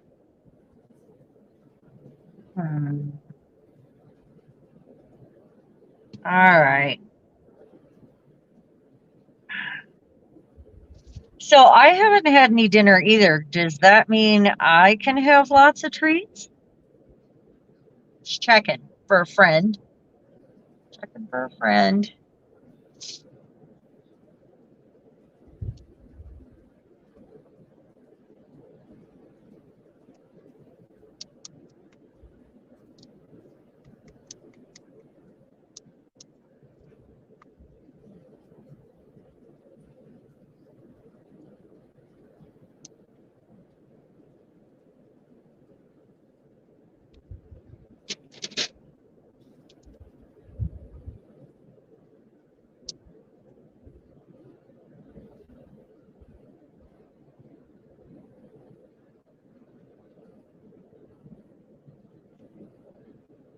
Thank you, Margie.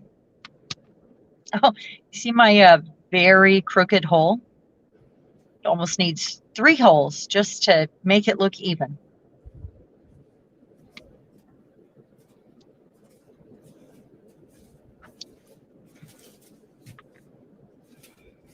Don't really need to ink this one, but just in case. there's a white edge on that paper.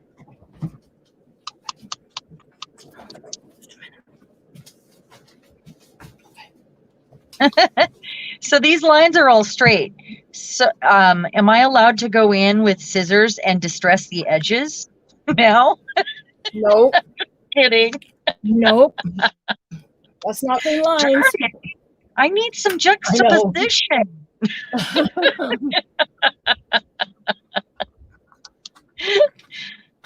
Your focal point that's off kilter. That's your juxtaposition. You're so mean to me. Oh, I know. Okay, so this guy is going to be 2.5 inches wide. So I am going to make my strips. I'm going to, let's see, take off this border. Cool. I'll just ink the crap out of it. That'll make me happy. I'll just tear up the edges by inking it so hard and so long. I'm going to ink it so hard. Until the edges just fall apart. And I get my distressed edges. Okay. No, I mean, I'll distress it with ink. I'm not talking about getting rough with them. Oh, you mean, can you go in and I'm joking about inking them so hard to distress them. Yeah. I know, that's what I'm saying, is you're going to ink them so hard till they become ragged and now they're distressed. You can go into the straight lines and put ink on them if you mean that kind of distressing. Sure. Lucy, that's what I'm doing. Yeah. I'm sorry. I thought you meant, can you go into the straight lines and take, like a distress tool and rough them up? That's what I thought you meant. I was talking about stressing the edges, but I was joking with a tool. Yeah. Yeah. Yeah. That was a joke, though, that part. All right. Where's my teeny tiny cutter? I need the teeny tiny cutter right now, and it's not here. You need like a tiny little guillotine? I have one. It's half the size of this one. It's only this big. How big? Like half the size of this one. It's this big, and it turns this way. It's just teeny tiny for things exactly like this that I need to cut my little tiny strips. I was talking smaller. I was talking teeny tiny. Well, it has to be able to cut 2.5 inches. Oh, okay. I get it. I get it now. Hey, eat some dinner. There you go. Eat some dinner. It's really, really good. All right. So 2.5 inches, half of 2.5 inches is 1 1/4, right? Uh-huh. So I want these in 1 1/4. I remarkably know how to do math. I'm actually going to finish this form to the edges. I have a hard time measuring what I do because I just do. I'm going to but finish I'm this. good at coming up with figures and halves and doubles and do all that. That's no problem. 1, 2, 3. I need one more. I'm going to finish this. I'm going to finish this teeny tiny Alice one before we're done by 10 o'clock. By 10 o'clock, or a couple minutes after. Absolutely. So I think what I'm going to do right now, because we're getting closer, is choose a couple of these and play with them. And then I will move into, because if I spend time on them, I don't want to not get things done. But you get what I'm saying, right? I do. I'm clearly confused right now. Do you hear me? Uh-huh. Oh my gosh. Isn't this fun? I'm so tired. Oh, I'll bet everybody else is having fun. If you're not. Well, that's because they're laughing at me. I'm pretty sure. I'm laughing at me, you guys. Yep, I heard it, Julie. You're giggling back there. Yeah. I'm so far behind on comments. Well, I've been so busy trying to conform here with my brain that it's been difficult for me to concentrate on comments. Lucy, what are you doing? Wish I had my tiny guillotine. trying to think what small teeny Upside tiny down. stamp. And this one, I want to be. That. I forgot I had these new old stock stamps that I got. She's like a postage stamp, and she's way cool. She's the perfect size for one of these. She's basically like a stamped lady with a hat. Mm-hmm. That would have been cool to find earlier because she's just right. She's the right size though for these. Yeah, she is the right size. She definitely is the right size. So this is the one I want to do this to. Oh, I actually. Huh.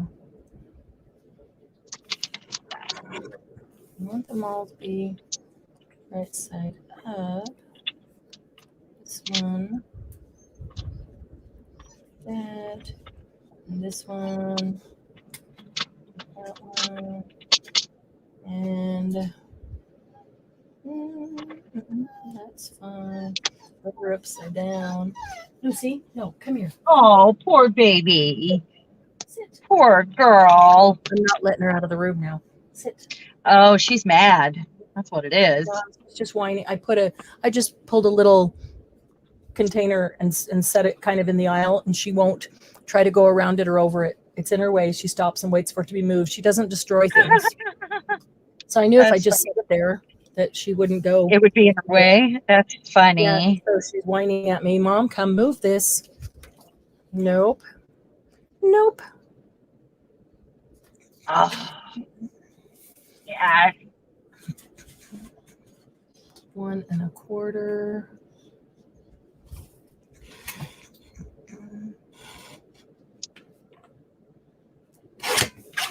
And 2 1/2. Smaller one of those. Okay, so if I want this to be this way, then I'll cut it that way. I figure this little one should go a lot faster, right? The other. Sure.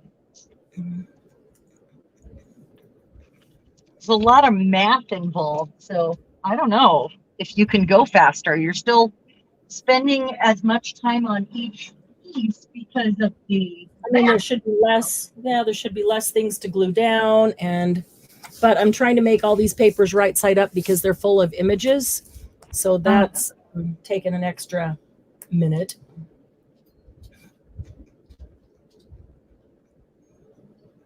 I'm over here talking to myself. That's me.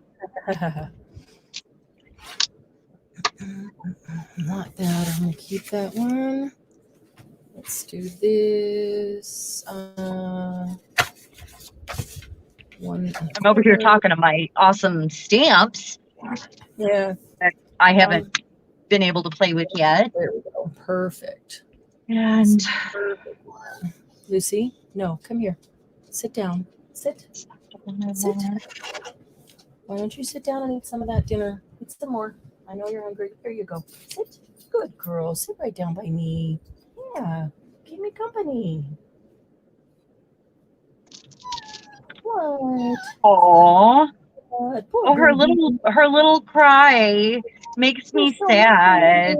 Oh, you're so mistreated. You poor baby. She makes me sad. Yeah, you're such a sweet girl. You're such a sweet girl, aren't you? Yes, you are. Okay, I got it. I think I got it. All right. Okay, so this is going to be the back of it. There was a table set out under a tree with the little tea cups. And I'm going to collage on, or not collage, I'm going to chevron on this side. So Margie said she would do them all the same and have one side the front and the other side the back of the paper. Oh, okay. Okay. Like this, Margie? Like so one side the front, double-sided paper. So yeah. I don't actually, I can just do as many as I need. And when, if it was a different back than this, if I used something with a different back, that would work. Or if I did it on the front, yeah, I like the idea. but I kind of wanted the teacups on the front and the back, and then let this be the backing that peeks out of the top. Lucy, the clubs are going to peek out at the top. Is that okay? Is that okay? Well, let's let these little clubs peek out at the top. Huh? You're asking her permission? What? Are you not sure? Are you not sure? Oh, what am I doing? I wanted to put the right under the left. Back. I'm going to have to think every single time I do one of these because it's habit to do left first and then right. Lucy. Shh, shh, shh, shh, shh. Now Poor baby. Can I use my corner rounder? Yes. I have to think because I have to do right first. That's a little wider. I forgot to trim that one down. Ivy says, send me that dog. Hi, Ivy. Hi, Ivy. Oh, she's so sweet. Just a minute. As soon as I move these little pieces, I'll let her come back up here again and say hi to you again. Lucy, there's more people that want to say hi, Lucy. They need a Lucy hug. She always has to come get a mama love before she eats. I'll put her food down and she has to walk over and get some mama loves. And then she goes and eats when I say, okay. I think that's so cute. Hi, Lucy. Oh, you sweet girl. You sweetie. Oh, it's so funny because she'll start doing it and she'll be like, you know, it almost sounds like she's laughing. Yeah. She's trying so hard not to. Trying so hard not to cry. Mayhem can hear that and his ears are perking up. You're making Mayhem listen. Mayhem, yeah. Say hi, Mayhem. Nope, that's probably what you already been saying. Chaos, Mayhem, wake up. Yeah, that's probably what she's saying. Let's make some chaos. Uh-huh. Yeah, chaos isn't in here. So it's just Mayhem. Yeah. Lucy. Yeah. Look, you could have I made him come up here with me. Yeah. You could have a few more bites of that dinner. Okay, I'm going to trim these points that I forgot to cut down this exact size so before. Just going in here. And then after, this is going to be teeny tiny Alice Chevron pockets. Let's see. I'm going to bring that up here. Oh, hi, Lucy. What are you doing over here? Hi. I know it's a tiny space right here for you to stay in, but I want you to stay right by me. It's okay. You could come over here and sit down or lay down. You did this afternoon. Why can't you do that now? Huh? I know. Oh, sweet girl. Come here. Come over here. Come over here. Adorable girl. Come over here and come up. Come on. Come on. Let's see. What am I going to do for the pattern on the bottom? This one. Get some votes. The pattern on the bottom. Am I going to do this one? Or just 1 minute, Lucy. Just 1 minute. Or this one. Or maybe I should just do one more chevron. I kind of like that one. It matches the top. And it fits perfectly. Wow, didn't Tina said her dogs looked for Lucille. Oh, when they're looking around to find you. They can't. She's like, I'm right here. Lucy. Oh, you poor baby. I know. Here, up. Come on up. Yeah, come up. It's okay. Come up. There you go. There she is. She comes up. She puts her paws right on the mat. Say hi, everybody. Over here. Look. Over here. Say hi, everybody. Hi, everybody. There's your paw on top of mine. Oh, hi, sweet girl. Oh, no kisses. Yes, kisses. Oh, you're such a sweet girl. Yes, you are. Come here. Yes, Mama will cuddle you. Yes. If I could get your face in here, you're so big. If I could get your face in here so they could see how cute you are. I can't even get my cat's face in there because it's too big. So, and she's tiny, so there's just no way to do it unless you're got your camera pulled back. Can you come over here? Try to see if I like it. I'm so mad. There's a little bit of a face. All right. Just a minute. I'm going to have to check and see what Glennis just sent that she's been making. Look, Lucy. Oh, yes. That's my sweet girl. Yes. No, You looks bloody. You can stand right here. You can stand right here, but I got to put it fearless. She's like, nope, I'm putting my hand on you when you're not going anywhere, Mom. Funny. It's okay. Stop. But does it on everything, or is it just that color? Glennis, when you make a zombie book, do you use festive berries around the edges? Because it looks like blood. Just want to point out that it's Mayhem's crying on the floor now. Oh, poor baby. Look, Lucy, you made Mayhem cry. He's like, what is going on? Where's that poor puppy? It's in distress. It is so mistreated. Oh. Okay, so here's the teeny tiny Alice Chevron. And pockets and pockets and pockets and pockets and pockets and pockets and pockets. Oh, and one more pocket. Oh my gosh, I can't believe you made that fast. Yeah. And look at the back. The back is really cute. And now I'm going to get some little Alice card tags that will go in it. Glennis said she doesn't have festive berries. She used face paint. Festive berry. What's that new glitter accent that we just had? Let's see here. I'm pretty sure I just got red on my face. Lucy, come on. Don't become irritating. Don't become irritating. I wonder if I can wipe some of this off. Lucy. That's a juicy ink pad because I haven't used it yet. Oh. Okay, let me find what Glennis just messaged me and see what she's working on. Look, Lucy. Look what Glennis is working on. That doesn't really work. Oh, that's pretty. But oh well. Yellow. Pretty yellow, Glennis. That's awesome. That's pretty. Yellow and black and a little bit of blue. That's really pretty. And white. Okay, let me see. Here it is. What are the dimensions of it, Glennis? You don't have to talk in dimensions for me. The first one that we did, I'm just curious because the first one that we did that we all did together was 4 wide by 8.5.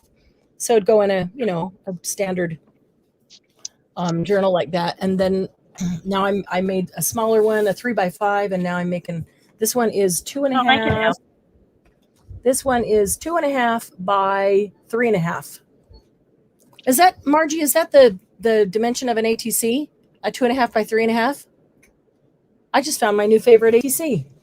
A tiny little Chevron pocket that I could embellish. I could put tags in, like getting 3 or 4 ATCs in one. Oh, hi, Margot. Yeah. Black is silver. The black is silver? That wasn't black? It was silver? Wow, that looked black. Craziness. Still pretty colors, though. I like them with the yellow. Lucy, stop. Stop. Mayhem is having a fit down there. He's like, he actually went and looked in the stairwell, Marianne. Yeah. He's looked all over. He looked in the stairwell, and now he's looking at me with these ears perked up. You're causing Mayhem like, distress. What is that sound? You can't find a poor puppy. You can't find a poor puppy, and the poor puppy's right here. Not a poor puppy at all. Just wants attention. Just wants some loves. Just wants some loves. As soon as I start scratching her, loving on her, she's quiet. She just wants some loves. Aww. So you guys could make a book out of 2 of these, hinge them together, and store your ATCs in them if you have a pocket every other one. That'd be fun.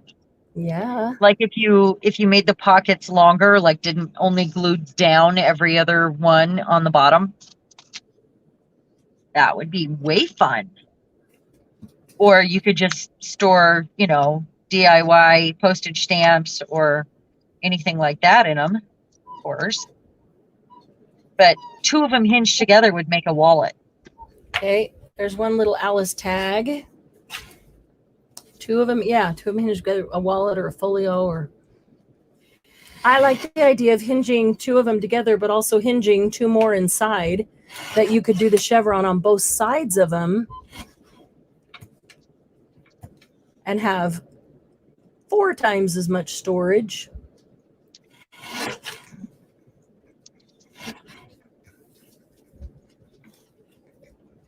Alice gets the top billing.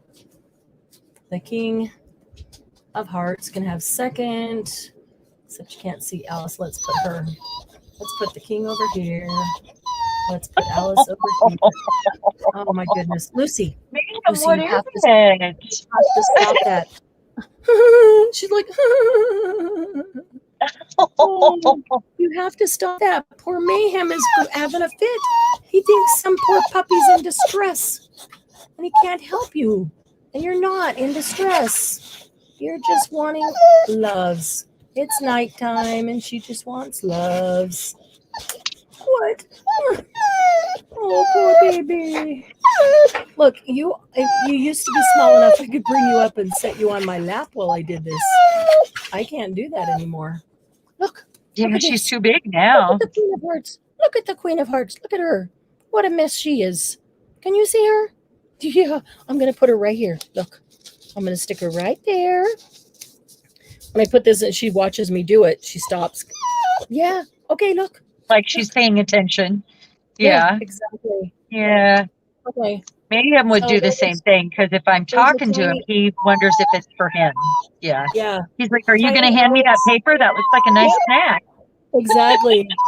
Tiny Alice ATC Chevron pockets with 3 tags in it. Yeah, is that ATC size, Margie? 3.5 by 2.5. So cute. That's I can't believe how quick you made that. No way. You had that under your desk. That's like an ace up your sleeve. Stop it. Ace up my sleeve. Stop it. Let's see. Where's the ace? No, come on. You know you had that in your sleeve this whole time. But I'm gonna do an Alice album or an Alice journal. So it would be good for me to have some good Alice embellishments like this. So yeah, I need to make some. What time is it? 9:59. Oh, look at that. Even with Lucy, I owe you $1. Even with Lucy, I did it in time. And after I said that, I still went out there for 5 minutes. I went out and closed Chickies up and got Lucy dinner. Did all of that. Still did it in time. Wow. Oh my goodness. Impressive. What is happening? What is happening? I have no idea. My mind is blown. Look at Lucy. Lucy, that's what those trade inches do for you, I guess. Hey, guys, I'm going to throw this away, just so you know. Throwing this away. This. Throw it away. Throw it away. Throw it away. Let me put this down here. Oh, I've got some little bits here that need to be thrown away. Are you proud of yourself? I am for throwing this away. Look, we're just going to shove it right off the edge of the desk, right into the trash can. There we go. Look at that. How big were yours? Wait. Okay. Little Alice. I'm looking at the leg. What else did we make? We got the purple one. Oh my gosh, my desk is a huge mess. Yeah, lots of little squares. Okay, so here's mine. There's one tag. And there we go. Had this whole night. I think you would have liked this. It goes with your albums. You would have, I think. This is right up your alley. Go with your albums quite well. There's another tag and a third tag. And there's the Alice. And there's my sample. And I'm going to make the Minte door one and attach them together with a piece of muslin and then tie them closed like a door handle. So I need to, I'm going to tie a little string in between all of these, not in between, in the holes that I punched. I'm going to have to do that. Where are the holes? Later. On the tags that I made. Oh, okay. Yeah. I didn't do that yet. I hadn't decided what kind of hole I wanted or gosh. slot. Hey, Margie, when you have a chance, shoot me a picture of some of your Alice embellishments. Give me some ideas. There's a little half ticket. There's a stamp. There's that. And there's that. Everybody. So What? You got Harley Davidson colors. Margie. Thanks, Julie. Margie says, no, don't throw anything away. Yeah. Really. She now mocks Lucy's me. taking my water out of my hand. Here it is. Quick. Get it. There we go. Good girl. Tina, it's not really orange. It's craft paper with red sort of roses. It's like a newsprint sort of looking thing. And it's got like red roses and buildings, like collage. Funny, but it does kind of look orange on camera. Yeah, it's the way the red mixes with the craft tan. That's why. Wait.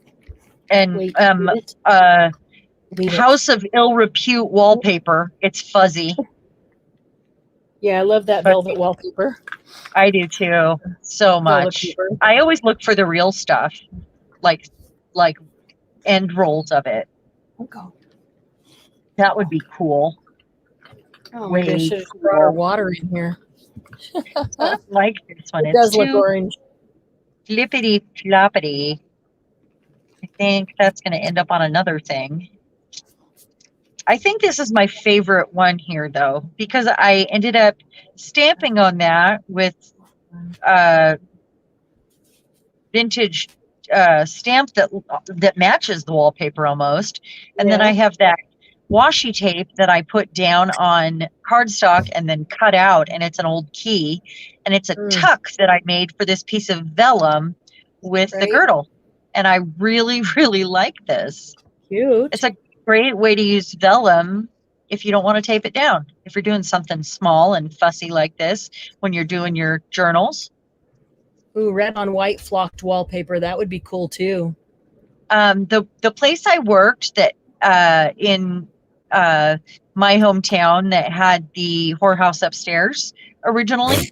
It was a fine dining. It was a restaurant downstairs. It was a fine dining place with a nice upstairs. Well, it wasn't nice anymore. That was a billion years ago. Oh, but all of the downtown was like that. There were underground tunnels. There's an underground tour there. Oh wow!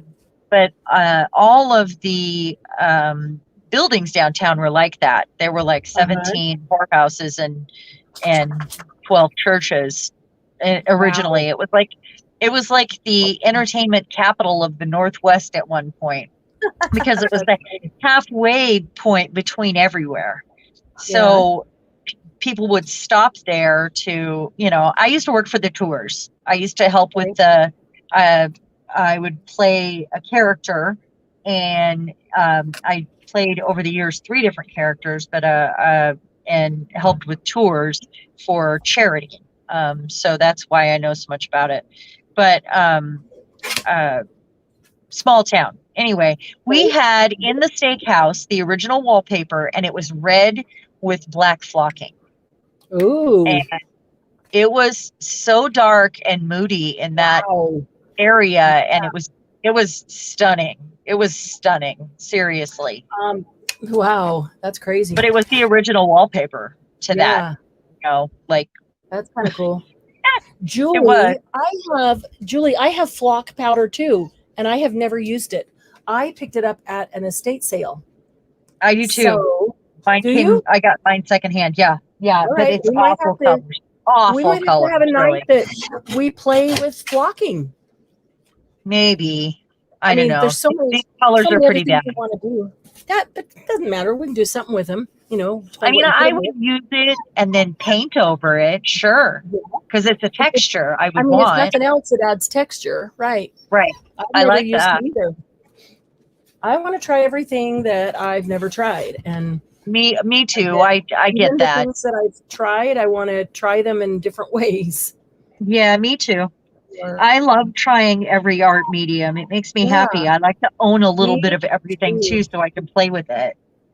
Because you never know what you're gonna use. You're going to go, wow, later. I really like this, and I didn't even know Yeah. I would like it. Or I Yeah. thought I would like this, and I wanted to have all of them, and I really don't care to do this. Yeah. Oh, shoot, I wanted that to be 4. That's funny how that works, but it does work like that. Yeah. Oh, cover that flower. Okay, so this is going to Not good be the right now. back. This is going to be the back of 2 of these. So I'm going to chevron on this side. I think I might make deeper pockets on this one. And then I'm going to put a piece of muslin down here as a joint. And so they will close, so you could fill them up with stuff. And then they will close and then have a little tie. I'll put it right in the doorknob area right here. So we'll tie closed the door. Margie said flocking has to go on glue and has to dry thoroughly before you brush the excess off. Can't you tap it off like glitter? I mean, do you have to brush? I don't think it will come off. I don't think all of it will come off if you just tap it. I mean, it's like. What if you use the? It's like dust. It's like dust. What if you use the glue like for gold leaf that's so sticky that everything sticks to it, but you put it on ahead of time? You put it on the surfaces you want to cover ahead of time, let it dry for a little while, and then you come back and put your gold leaf on. So everything that you cover everything that has glue on it has to have gold leaf on it. Because it'll be sticky after that if you don't. Right. Yeah, so I would think that has to have blocking on it. Right. I would think that would work. It's so sticky that the bottles always leak. And I have a sticky bottle myself. And it's never been on its side or upside down or anything like that. It's they come in like what looks like maybe an aspirin bottle, but with just a cap that screws on, and they always leak. Yeah. But yeah. Or at least the one I have had, in that type of bottle. Yeah. Right. I want this to be the bottom one. I want that little bird right there on the bottom because he's awfully pretty and I don't want to cut him in half. You can't tap it off. It sticks to itself. Okay. I see. You can't have what? You can't tap it off like glitter. It sticks to itself. Yeah, because it's kind of like dust. Kind of like dust. So when some of it's I got some right here permanently, then whatever's not attached would come off with a brush. But that's about all I know about it. I have some right here. I think it's in with my embossing powder. Or maybe it's not in this bucket. I've got it in my drawer right here. I just actually looked at it today and thought, No, it's not in here. It was with my embossing powder all this time, but since I redid the room, oh no, it's right here. These. Green, pink, orange. Hey, that's good for a 70s psychedelic, That's something or other. It's like, I swear I have some more of it too, somewhere, and blue. I do have some more of it somewhere, in old craft stuff, really old craft stuff, that I haven't gone through, like in a box that I haven't gone through in a while, because I remember it saying, in groovy 70s writing something about flocking. Right. And I'm pretty sure I haven't gotten. I will not get rid of art supplies like that. Not mediums. I won't, because I find my habits change constantly, and I never know what I want to add, or if I want to do something different, or if I want to find a new weird things from previous decades. Yeah, to do different things with other mediums. Yeah, I can't. I always use things unexpectedly too. So I just can't justify getting rid of a medium. Paper, maybe, but I never was a paper crafter before this. So it's not like, I don't have an excess of paper. I have an excess of things like paint. We do. It's all, it's all mine. A lot of paint and a lot of different kinds of gold leaf and copper leaf, and got some of that too. it's that kind of, I mean, I just have And I all have kinds of stuff mediums that like I've that. never had a chance to use. I got them because I went, Yeah. oh, this fits in with what I want to do. And I know that I'm going to, love this and want to use this in mixed media, but I haven't had a chance, but, just because of health and moving and health again. Yeah, I know, I get it. I have some more things ideas that than I do health. So exactly. more ideas than good health on most days lately. More ideas than time.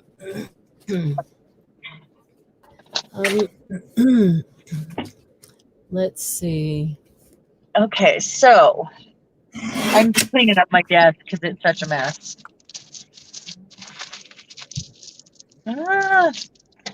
It's so messy.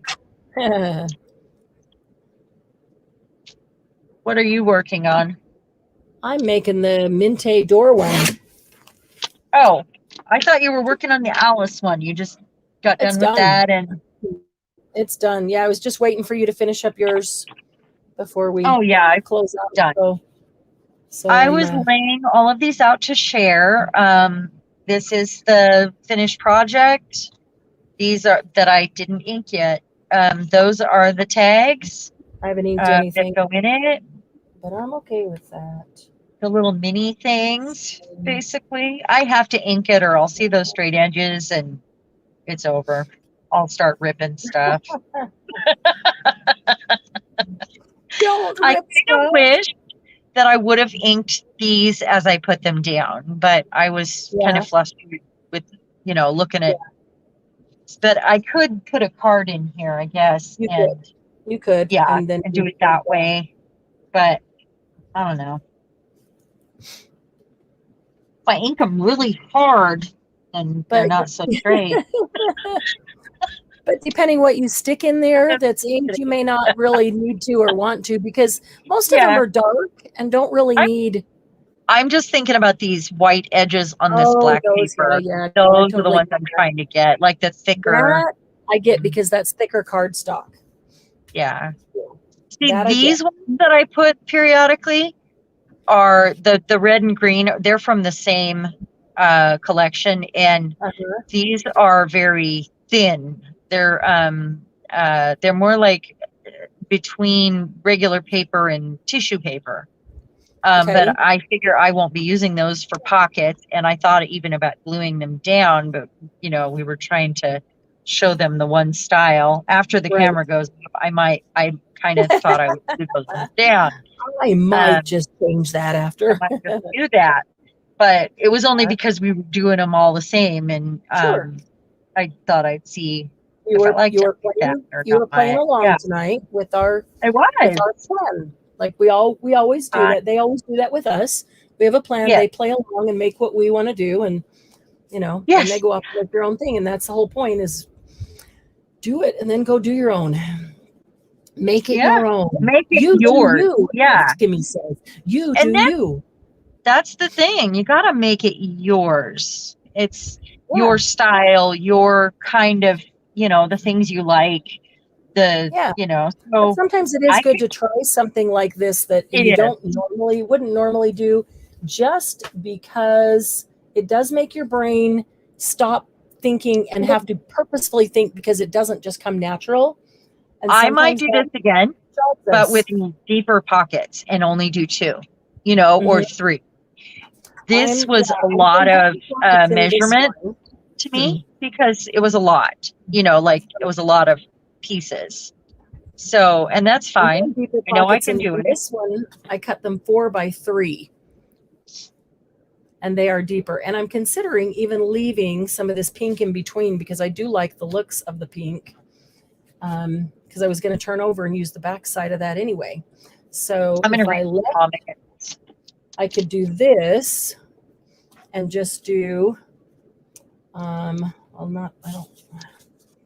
I forgot to cut one. I forgot to cut one the opposite way. Okay, so that one seems awfully tall. That's a lot tall. It is. That's taller than.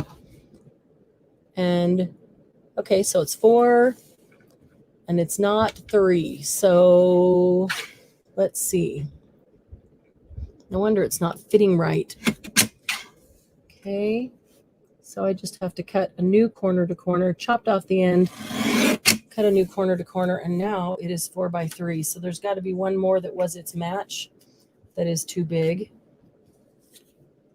Is that this one? Sorry, I'm reading about the embossing or the flocking powder. They were talking to each other about, how sticky or what kind of, you got to spread the glue and it goes everywhere or whatever. Oh, good. Yeah. I'd like to know. Well, and somebody was asking if they even make it anymore, and I think they do. They do. You can still buy it. Who currently teaches classes, and I like flocking powder, though. I mean, I'm not talking about the Christmas ornaments we had, when I was little, that were hollow plastic, like blown up plastic and covered with flocking powder. No. Although I do love the kitschy little Santas, and I have some. I'm talking about, like this ill repute wallpaper. I think it's very cool. Very cool. But I'm wondering, I think to get a design like that, you would have to stamp or stencil on that glue. You would have to get that design. I mean, are you going to draw that? You can't draw that. I bet there's a glue and a stamp pad for it. I bet there is. For the flocking? Because so that you can do this. Okay. And this is the only way you would use the flocking now.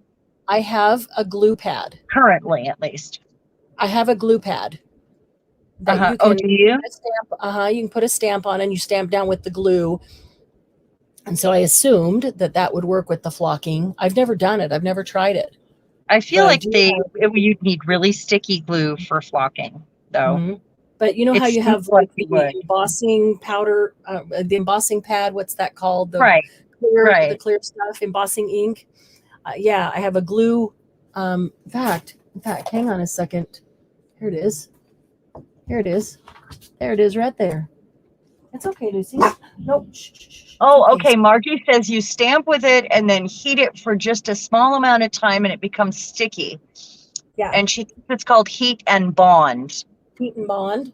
Okay, so this won't work then? Is that what you're saying? This is water-based adhesive, no heat required. Is this maybe a new thing and then this is more glue to re-ink the pad? I think that stamp pad right there, the glue would not be sticky enough, I would think. It wouldn't be, because it's not really a liquid glue. I mean, you're not getting very much, is what I'm thinking. I don't know. You can stamp in, you can squish into the thing to get as much. It is a liquid glue. Look, this is to re-ink, re-glue your glue pad.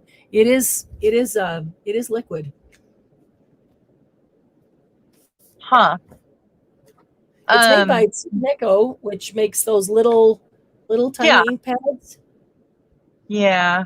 Or did it come? They also. It comes just the foam. Oh, so I haven't even glued it yet. Good.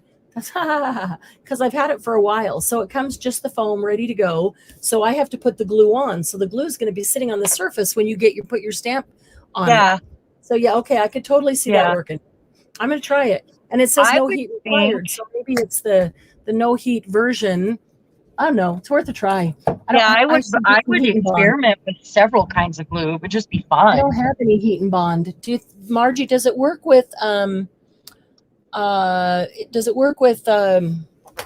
leaf glue should work. Really good double stick tape? Would it work with that? If you want to glue the whole thing and not have a pattern. Well, yeah. I mean, but you might want to just like do a border or do a whatever. Right. I don't know. I don't know what you're doing. I don't know what I'm doing. I'm just thinking about making it stick. I don't know. So I would what I'm doing, Sharon. A clear gel medium. When do I even know what I'm doing? Yeah, me either. I mean, I just let the project guide me. Exactly. Well, if the glue says, put me in a line. A clear gel medium with a stencil would probably be great. But you might lose some of the fuzziness of the flocking if it's completely buried.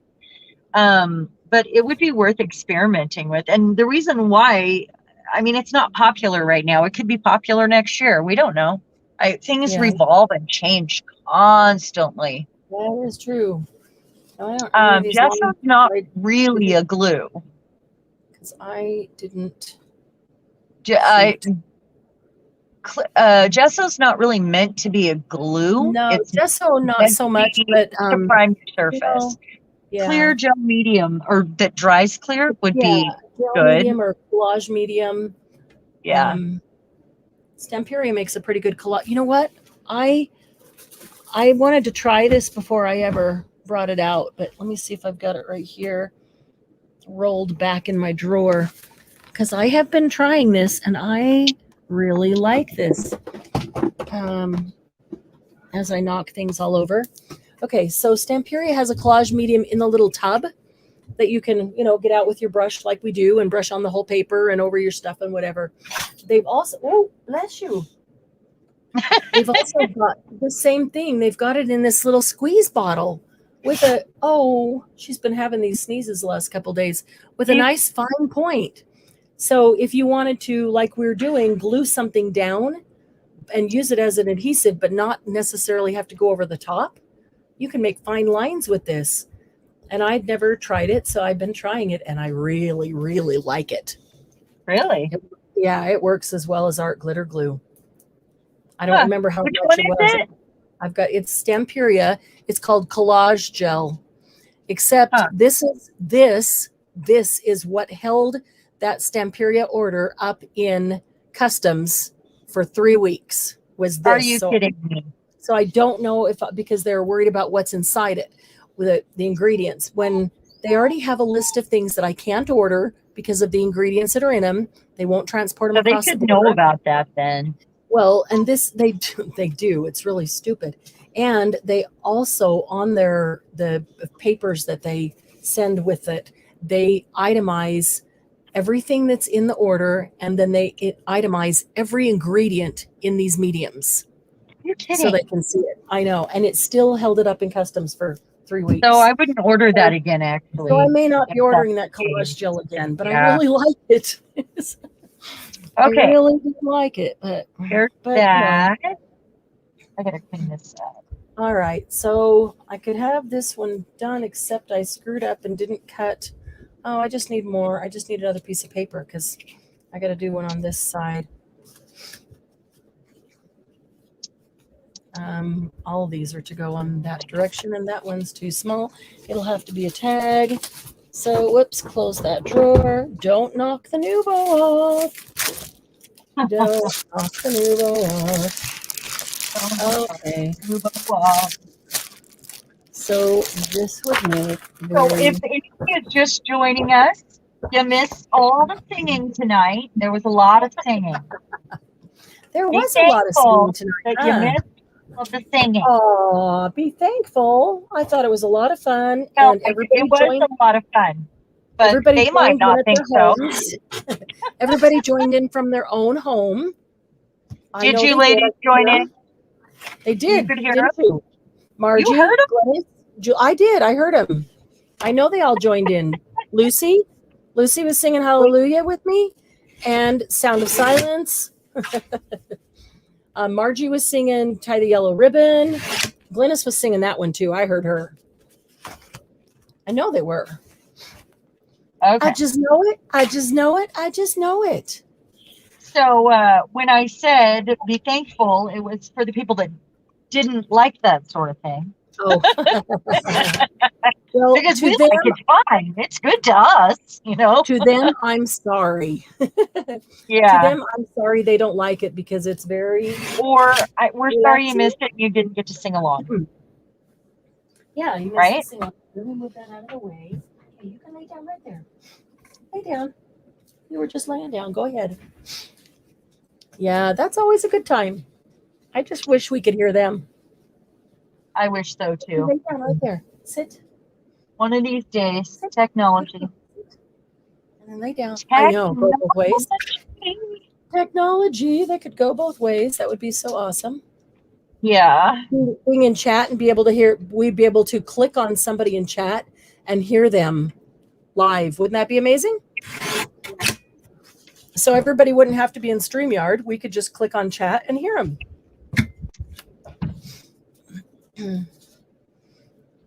Okay. So, ooh, that's pretty. That's pretty. All right, I did it. Okay. So this is what I'm thinking. These are 4x3 pockets. And so they're extra deep. They're 3 inches deep instead of 2. And it's an 8.5 by 4 base. And so I'm thinking if I put 3 pockets on, they will overlap each other just slightly, just enough to make them cohesive. Can you see that? That's what it would look like. Except these would be on top. The one I put them on backwards. I put the top one on first, and then I stuck these underneath them. And actually, yeah, that works. The top will go underneath that one because, yeah, so you can slide into these. Yeah, I was thinking about making some really long ones. Yeah. So they're chevrons, but they and do like pockets. Going back and forth with like a checkerboard, like every other. Still singing Brand New Key. I got a pair of brand new roller skates. You got a brand new key. That one's going to stick in my head now, Glennis. Yeah. Ivy says, I think they call that Zoom. Well, no, we can do that on StreamYard. But, no. I guess kind of, sort of. But we can't have the split screen. It's okay, Lucy, come here. Come here. We can't have the split screen. And it'd be great if we could be right here. So everybody could still chat with everybody, but we could click on somebody and let them speak out loud instead of just having to type it all in. I did a disappearing act. What are you talking about? I'm right here. You just popped out for a second. You just popped out for a second, came right back. Yeah, it just popped out. There's Lucy. Hi, sweet girl. Hello. Oh, are you getting tired now? That you had some treats and something to eat? Went out and put chickies to bed, and now are you tired? Yeah, we're about to wrap up. Yeah. That's sweet girl. So that's one. I'll do the other side. Similar, and then I'm going to bind them together with a piece of muslin. I don't know, I might put a couple more inside that one too and make it a full-on that would be 1, 2, 3, 4, 5, 6, a 6-page, a 6-sided folio, 6 pages, 6 sides to put ephemera or tags in. And these being bigger pockets would hold bigger tags and things easier. I'm thinking I can find ways to adapt this project to my style, with torn edges and maybe some larger surface area for me, and without all the fussy math. So this could work for anybody, and I would like to challenge everybody to show us how you would interpret this into your own style and share it with us. Really great. It could be adapted to any style, anyway, really, honestly. Yeah. That was fun.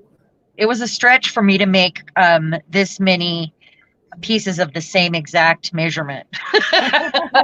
Yeah. Well, yeah, that's my the things that were the same exact measurement were all the triangles. Yeah. Chevron. That was the hardest part for me. My tags, really. I needed them to be different sizes. So if I had to keep straight edges, at least they're different sizes. I glue that little bit down. Lucy. Yeah. Yeah. I think I would have been able to do the straight edges on the tags mostly if I had been able to rip just one on each one, even just to have that, Okay. you know what I So, mean? I mean, that's not a bad Yeah. idea though, to do something a little bit different than you normally do, is do some straight edges Yeah. and then a rip. And a rip mixed with some straight edges, I think, is a cool juxtaposition. Ivy, these would be excellent to put your faux stamps in. And we were talking about putting them in like a booklet and making two to make, and then making it like a faux wallet, or to use it as a floating pocket or a flip in a journal, and having all those, and you could glue every other one so that you don't have this many pockets. Like This I one won't is, use all of them yeah, for pockets. those had a lot, Yeah. and this one I'm going to do just 3 large pockets. I might do 4. I know I Right. got to think about that.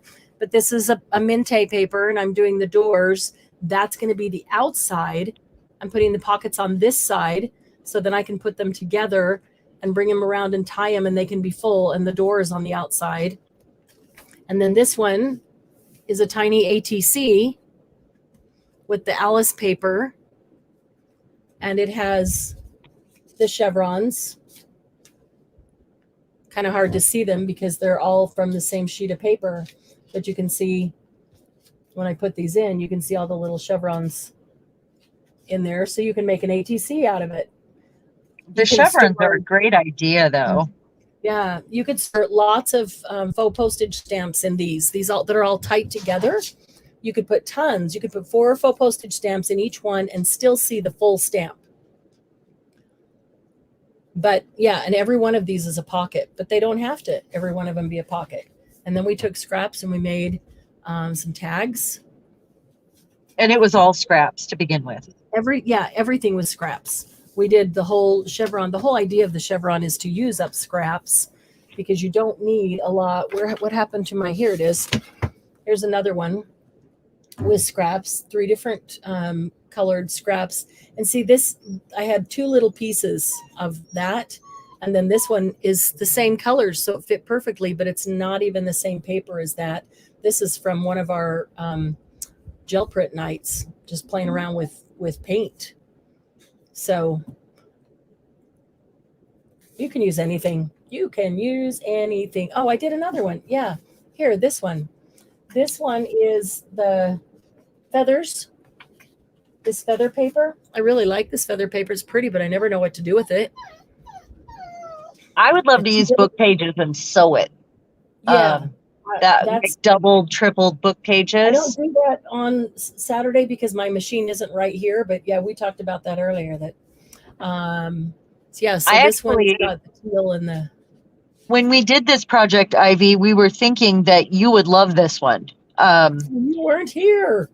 And you weren't. Yeah. Well, she came in at the end, but we were just thinking that you would like it because we've seen you do a couple wallets, and yeah, it'd be a great place to put either little pieces of scrap paper that are fussy and you like, or little bits of, you know, like your fussy flowers, or maybe butterflies or stamps, or any sort of ephemera that's small to keep track of it. But I also saw maybe you making them into wallets. Mm-hmm.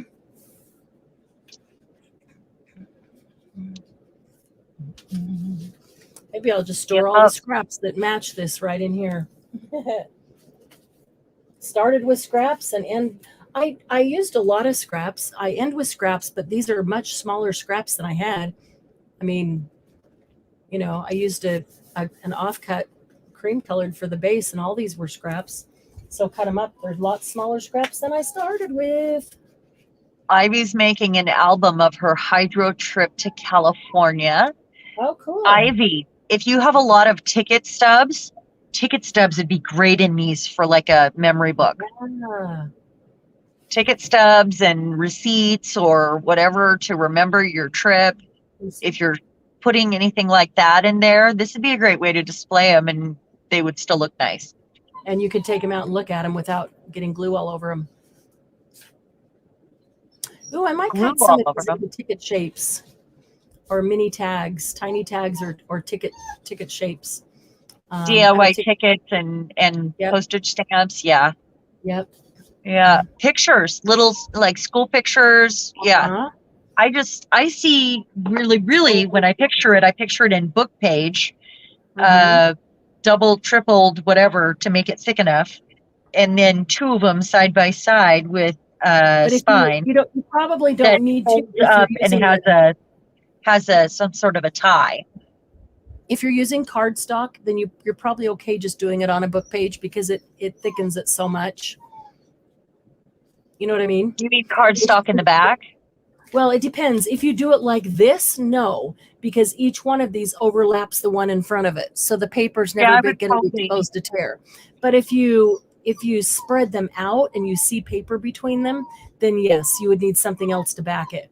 But even if you I did it would. like this, but you glued down and only left like every third one open, You could then no. fold the book page and not have to Yeah. cut all those little pieces and have them folded instead, and they would be strong enough at that fold to slip in right there for the pocket opening. That would be perfect. And you'd have less cutting little bits to do. Just make a bunch of triangles, fold them all over diagonally, Yeah. and Make ta-da! sure that always put down one side always put down the left side, or always put the right side down first, so your chevrons will be in line. Otherwise, Matter your of fact, chevron that's how I'll point do them. will go. Well, you know, the problem we had when we had to flip them over and cut it the other way, all we have to do is flip it over. If we use book page, it doesn't matter. Exactly. That is very true. So yeah, and if you do that, though, it's a I would lot less want work to do it this way. at least double. Well, you got to glue some pages together if you do it that way, because if you use the paper as the chevron, it's not going to be strong enough. It's going to get torn up. Well, this is kind of thick paper, this music paper. So it's fine. Okay. And then if you double it up and just glue that together and use that as your, that would be good. Yeah. Yeah, no, this Lucy's would be right really here. good. Lucy's right here, Julie. She was walking over to the end of the aisle where I put the item that she can't go past or won't go past, and now she just came back and laid down next to me. I got the best new stamps, but they're new old stamps. Right. And I bought them unmounted, but I got the girl with the pearl earring. Do you know what painting I'm talking about? I think the girl with the pearl earring? Yes. I think it's Vermeer. I have to think about it for a minute. And she's so cool. And I put the glue, the Eileen's glue that you can stick over and over and over again. I put that on there. So I have some of that. It resticks. Eileen's tack it again and again and again, or something like that. It's called. Well, I didn't know that that's what it was for. It came from Bill's aunt. I've had it for a long time, and I watched a video about what kind of adhesive. How to use it? And I was like, I have that. Yeah. I gotta use that. I have that. I think I need to use it.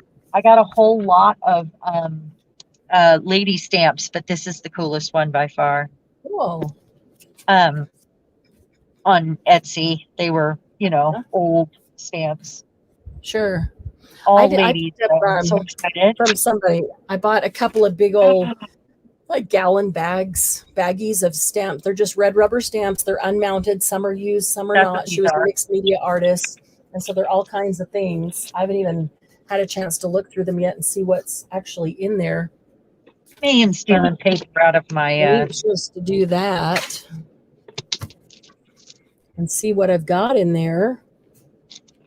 Mixed media, I don't really care if they're mounted. Don't even usually put them on an acrylic block. Yeah, these I wouldn't either if they were just used for their pattern or, something like that. But these ones are all specifically ladies.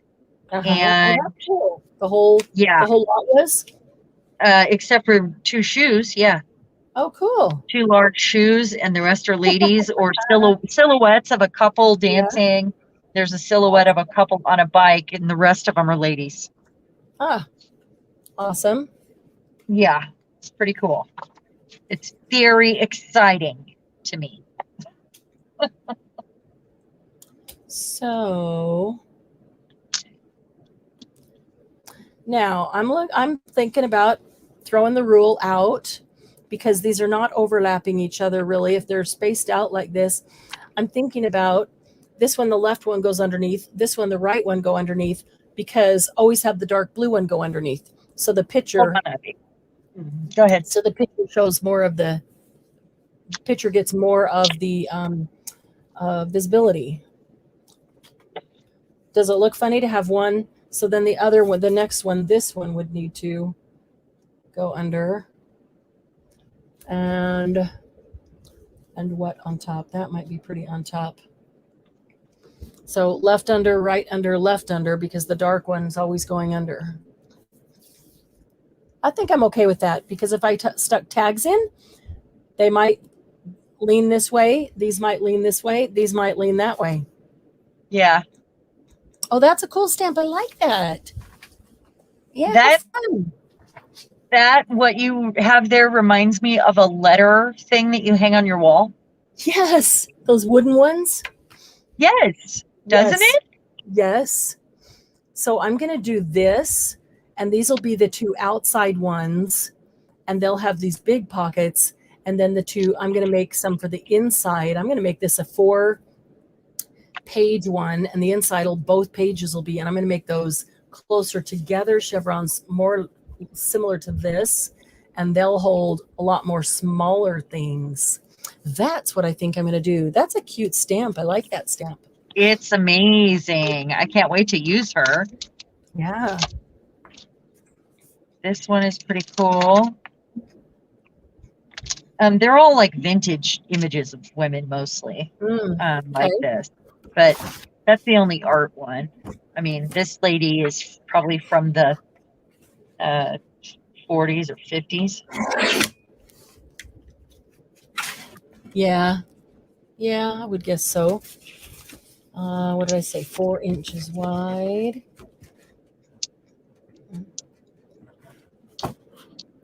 This was really fun tonight. Just it's something simple, but as we talked about all the different things we can do with it, through the night, there's so many adaptations and so many ways to use it that it's super simple, but it's actually super useful. Oh, this really cheesy. Well, it's simple for some people. Well, the way I would do it differently. That's all. Sure, but even if you made it and you tore them, so they had rough edges, you could. So all the pockets are torn. That's fine too. Honestly, I just fold book pages. I would fold them. There wouldn't be any fuss about what direction they're going that way. You just flip it over. And the concept of what we did is really adaptable and usable in so many different ways. I like the concept, and there's just so many different things you could do like that. You could tear it, you could fold book pages.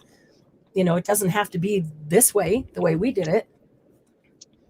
But yeah, that would be up there, and that would be there, and this girl is cheeky.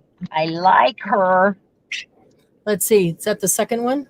She's no, this one that I'm doing right now. She's literally cheeky. She's got a big old cheek on her. Literally cheeky. Look at that. She's cute. Oh my goodness. She's butt cheeky. That's not butt cheeks. It's actually she's got a swimsuit on. Flowers. But with flowers, yeah. Oh, it is. And there's a ruffle around the bottom. It was shorts. I thought it was shorts and flowers. It might be shorts, but I think it's a swimsuit, the way it has a bow on the back and then it's backless. I agree with you. With you. She's I was so just cute. Making a joke, but cheeky because she's turned around. She's literally cheeky. And then this lady is amazing. Amazing. I scored. I really scored. Yeah, that little dress one. I have one like her. Do you really? I've got to. This week, I'm really going to be working on the studio organization, but hey, guys, while you're all here, Sharon and I have been talking about doing live tutorials. I know we've done a live tutorial before, and I know we've kind of talked about it, but I want to lay out how I see it happening, and I'd really like to do one this week. And so if I do, I want you to know ahead of time what's going to happen so that you won't go, she's not even looking at us. But this is how I see a live tutorial happening. If we do a live tutorial and we do the tutorial and we stay on a live and we do it for 3 or 4 or 5 hours, nobody can ever go watch the replay and learn to do whatever it was we were doing. Because who wants to go, when you go looking for things to watch, do you go look for tutorials that are 2 or 3 or 5 hours long? No, I don't. I look for typically an hour or less. And then I put it on double time. So the idea is to do a live tutorial in the same manner that we do a regular tutorial that we just tape and upload, except you're invited to be there to experience the live tutorial with us. Does that make sense? But there won't be commenting that way. Right. Well, the comments would be turned off. Yeah. It would be just like it is now. We could either leave chat on and or comments on, and you guys can chat amongst yourself as long as you know that we're not going to be looking at chat and we're not going to be answering questions or participating in conversation. It would be amongst yourself, like, standing outside the glass, watching somebody record something inside the glass. So they can't hear you, you can't hear them. But you're just watching, but you can stand there and talk amongst yourself. That's what it would be like. Now, if it doesn't take too long, a full hour, I see at the end of it saying, okay, if there are any questions, now is the time to put them in comments and take a couple minutes to answer any questions that are only directly related to that tutorial. Specifically, so that in an hour, that tutorial can be recorded, questions could be answered, and then end it. Then we can jump back on if we want and just have a craft along and hang out and have some fun. But for the tutorial part, we want it to be only about an hour so that it's really accessible for people to watch in a replay. I'm not going to watch things that are 5 hours long if I'm looking for a technique. So the whole point of doing a tutorial is to put a technique out there that somebody might want to use. So how does that sound? How does that sound to you guys? Hold on. I'm just reading comments. Debbie, yeah, did I say Vermeer? Girl with a pearl earring? I think I did, didn't I? Or we got a question. And then Julie has a couple lady stamps similar. Glennis is a smart aleck and says, how will that be different from tonight? Glennis, you weren't here. Yeah. Glennis, if you were here sitting across my desk, I'd smack you right now. Oh, man. And Glennis says, what if we need an answer during the session? Do you require an answer when you have, when you're watching another video? My thought would be this. If it's a tutorial, and if I just record the tutorial and upload it, you can't ask a question in the middle anyway. Yeah. So my thought would be write it down because I don't want you to forget it. Because I might answer it later and I might not. But write it down so you don't forget it. When we get to the end, if I haven't answered it, then go ahead and ask the question and we'll answer any questions then. And we'll try to answer them short and sweet and quickly, not with long conversation. Because again, remember, tutorial, not. Yeah, we're just trying to make it shorter. That's and get in and get out and do the thing, and not like where we're hanging out on a Saturday night. Yeah, the difference in tutorial and a laughing craft. Yeah. Right.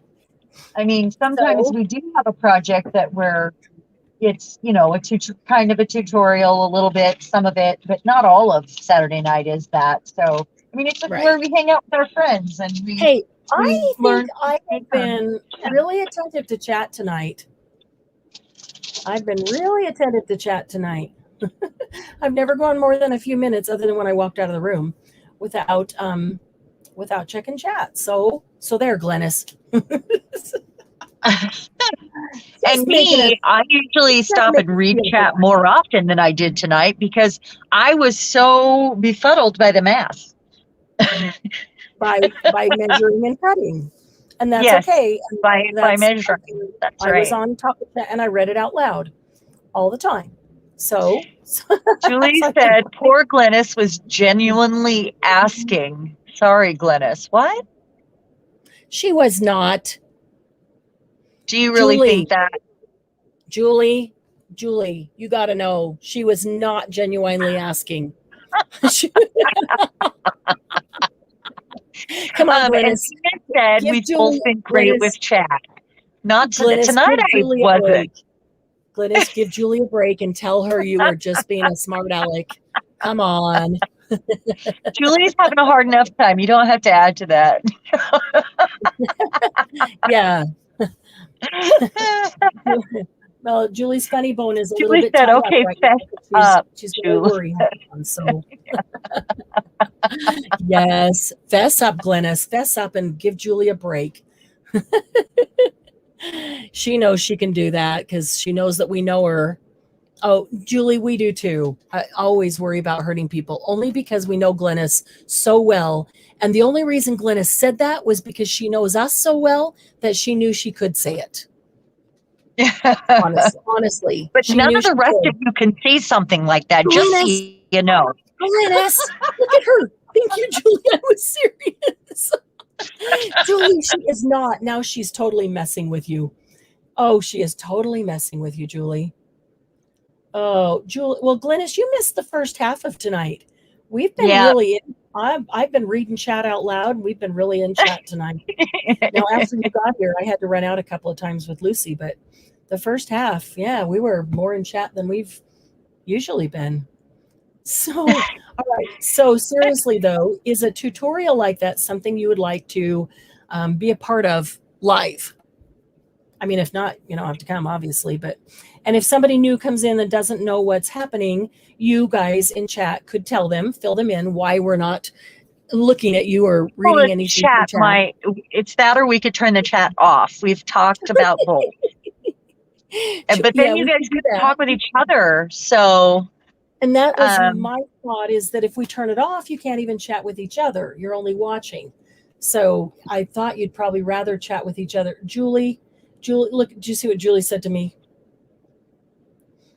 What? And then you see Martin's comment. Julie says, see, Marianne, I knew she was serious. She said, I don't believe you, Marianne. But she's laughing. And then Margie said, Glennis is sitting there laughing her butt off right now. Read the next one, though. She wasn't talking about that. She was talking about how we teach stuff on Saturday nights. Oh, Glennis. Okay, nothing to do with chat. Glennis, I thought you were making the joke of, how is that different? Because we ignore chat here, and we don't ignore chat here. Sometimes, depending what we're doing, it's harder to look at chat more frequently.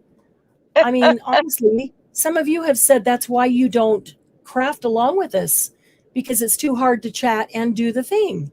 And you wait and you do it later. It's difficult for us too. Yeah. You understand, and we do. But as far as the teaching something, we teach you something on Saturday night, but it's also a laugh and craft. We also play a lot. Yeah. We take our time. We play a lot. We don't care that it takes 4 hours because we plan 4 hours. It's just a lot of fun. And the difference with that is it would be 1 hour to get a tutorial recorded, but it'd be kind of fun to have you there with us as we're recording a tutorial when we don't really feel alone. We're talking to you. It's easier to talk to you than to, Lucy. No, Lucy doesn't come in here when I record tutorials. Glennis said I wouldn't say something like that. We thought you were just being funny. Yes, you could. Oh, she would too. Well, with Glennis's sense of humor, that fit right in with the stuff she It says to me all did. the It time. did. Yeah. Totally It was a fits. Margie. It was a Margie thing too. It sounded like a Glennis. Margie thing also. Yeah, Glennis pops I'm up with Margie. sorry. Yeah. That's funny. No, okay. So, but Glennis, you weren't serious in that. How's that different from tonight in that you don't look at the chat now anyway, right? No, she wasn't. That's That okay. wasn't your intent. Okay. Okay. Then we're okay. Now, did I just glue the wrong one down? I sure did. I just glued the wrong one down. That's okay because I'm going to make more pages. So I just have to cut I was supposed to glue that one. Was supposed to be the flip side. Yeah, Glennis said now she is laughing. Yeah. All right. That's funny. Because now you see what we meant, Glennis, right? Yeah. That's what we thought you meant. What we thought you meant. Yes. Yeah. No, we wouldn't say anything to her. You were over there pulling a Margie. That's going to be a thing now. Pulling a Margie. Pulling a Margie. Exactly. It's not like pulling your husband's finger. It's like pulling a Margie, and that's different. Come on, lady. That was awesome. Margie. It's not like pulling your husband's finger, Margie. Margie's like, I don't touch my husband's finger. Margie said, I have become a verb. Oh, I think you've been for a while. Oh, shoot, that was the one that was supposed to go there. Oh my goodness. Now I'm totally a mess. You guys are making me glue the wrong ones down all over the place. Well, it's because you're talking and gluing. See, that's why it's hard to read the chat while we're gluing things and stamping and painting and coloring and thinking about what they're saying, and I'm not thinking about what I'm doing at all. Ivy's going. Good night, Ivy. You have a wonderful night. Thanks for coming in and seeing us and laughing with us. Glennis, I'm not touching that one. Thank you, Glennis. Yeah. You glued down the wrong one first. My goodness. You glued down the wrong one first. Didn't you? No, I didn't. Nope. Remember I said I'm going to do the dark one down first, so it'll be on the right, the left, on the right, and so tags might stick in this way, then that way, then this way. Okay. Okay. So thank you for almost catching a mistake, though. So the one with the cool print will always be on top, and this wasn't the one that was supposed to be there because I flipped him upside down while I was laughing, and then but that's okay. It still works. Probably should have been on top because that's like on the table, and those. I like those colors. Those are really awesome. Awesome. Yeah, colors. and it doesn't look bad overlapping them differently and rotating it. It doesn't look bad. Well, I think because they're spread apart. Yeah. I think if they were as close together as the others, they would, because the point and the point actually goes all the way straight down because they're larger. But when I got a dog crying at me. It goes like this. What? I got a dog crying at me that wants to go outside now. So I'm thinking it's a good time to say good night, Gracie. Good night, really. Good night, George.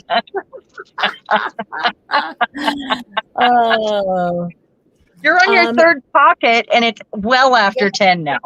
Yeah, it is. It's 11 now. So you guys are just fun. Okay, so if you want to do a live tutorial, we'll probably try to put one up this week, and you watch for it so that you can come in with us when we record it. And probably one of us will record the tutorial, and the other one will be in the chat with you, because we'd like to have the full screen when we record a tutorial so everybody can see what we're trying to show.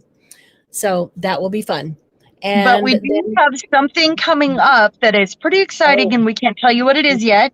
Yep. So it might be another week before that happens, because it'll depend on how ahead we get with that. Because it's coming up soon. Yes. Yep. You could possibly watch for a pop-up sale this week. I might do one of those, depending. I think the tutorial is more important right now. I want to get that recorded. But watch for the other thing. And it depends on how ahead we get. because that'll be exciting. Yes. Okay. Okay. Thanks, guys. Thank you, guys. You have a great night. Thanks we for sure being love here. you.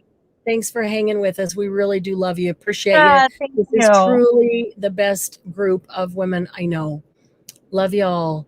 Very Have the rest much. of a great weekend, and we'll see you in the group.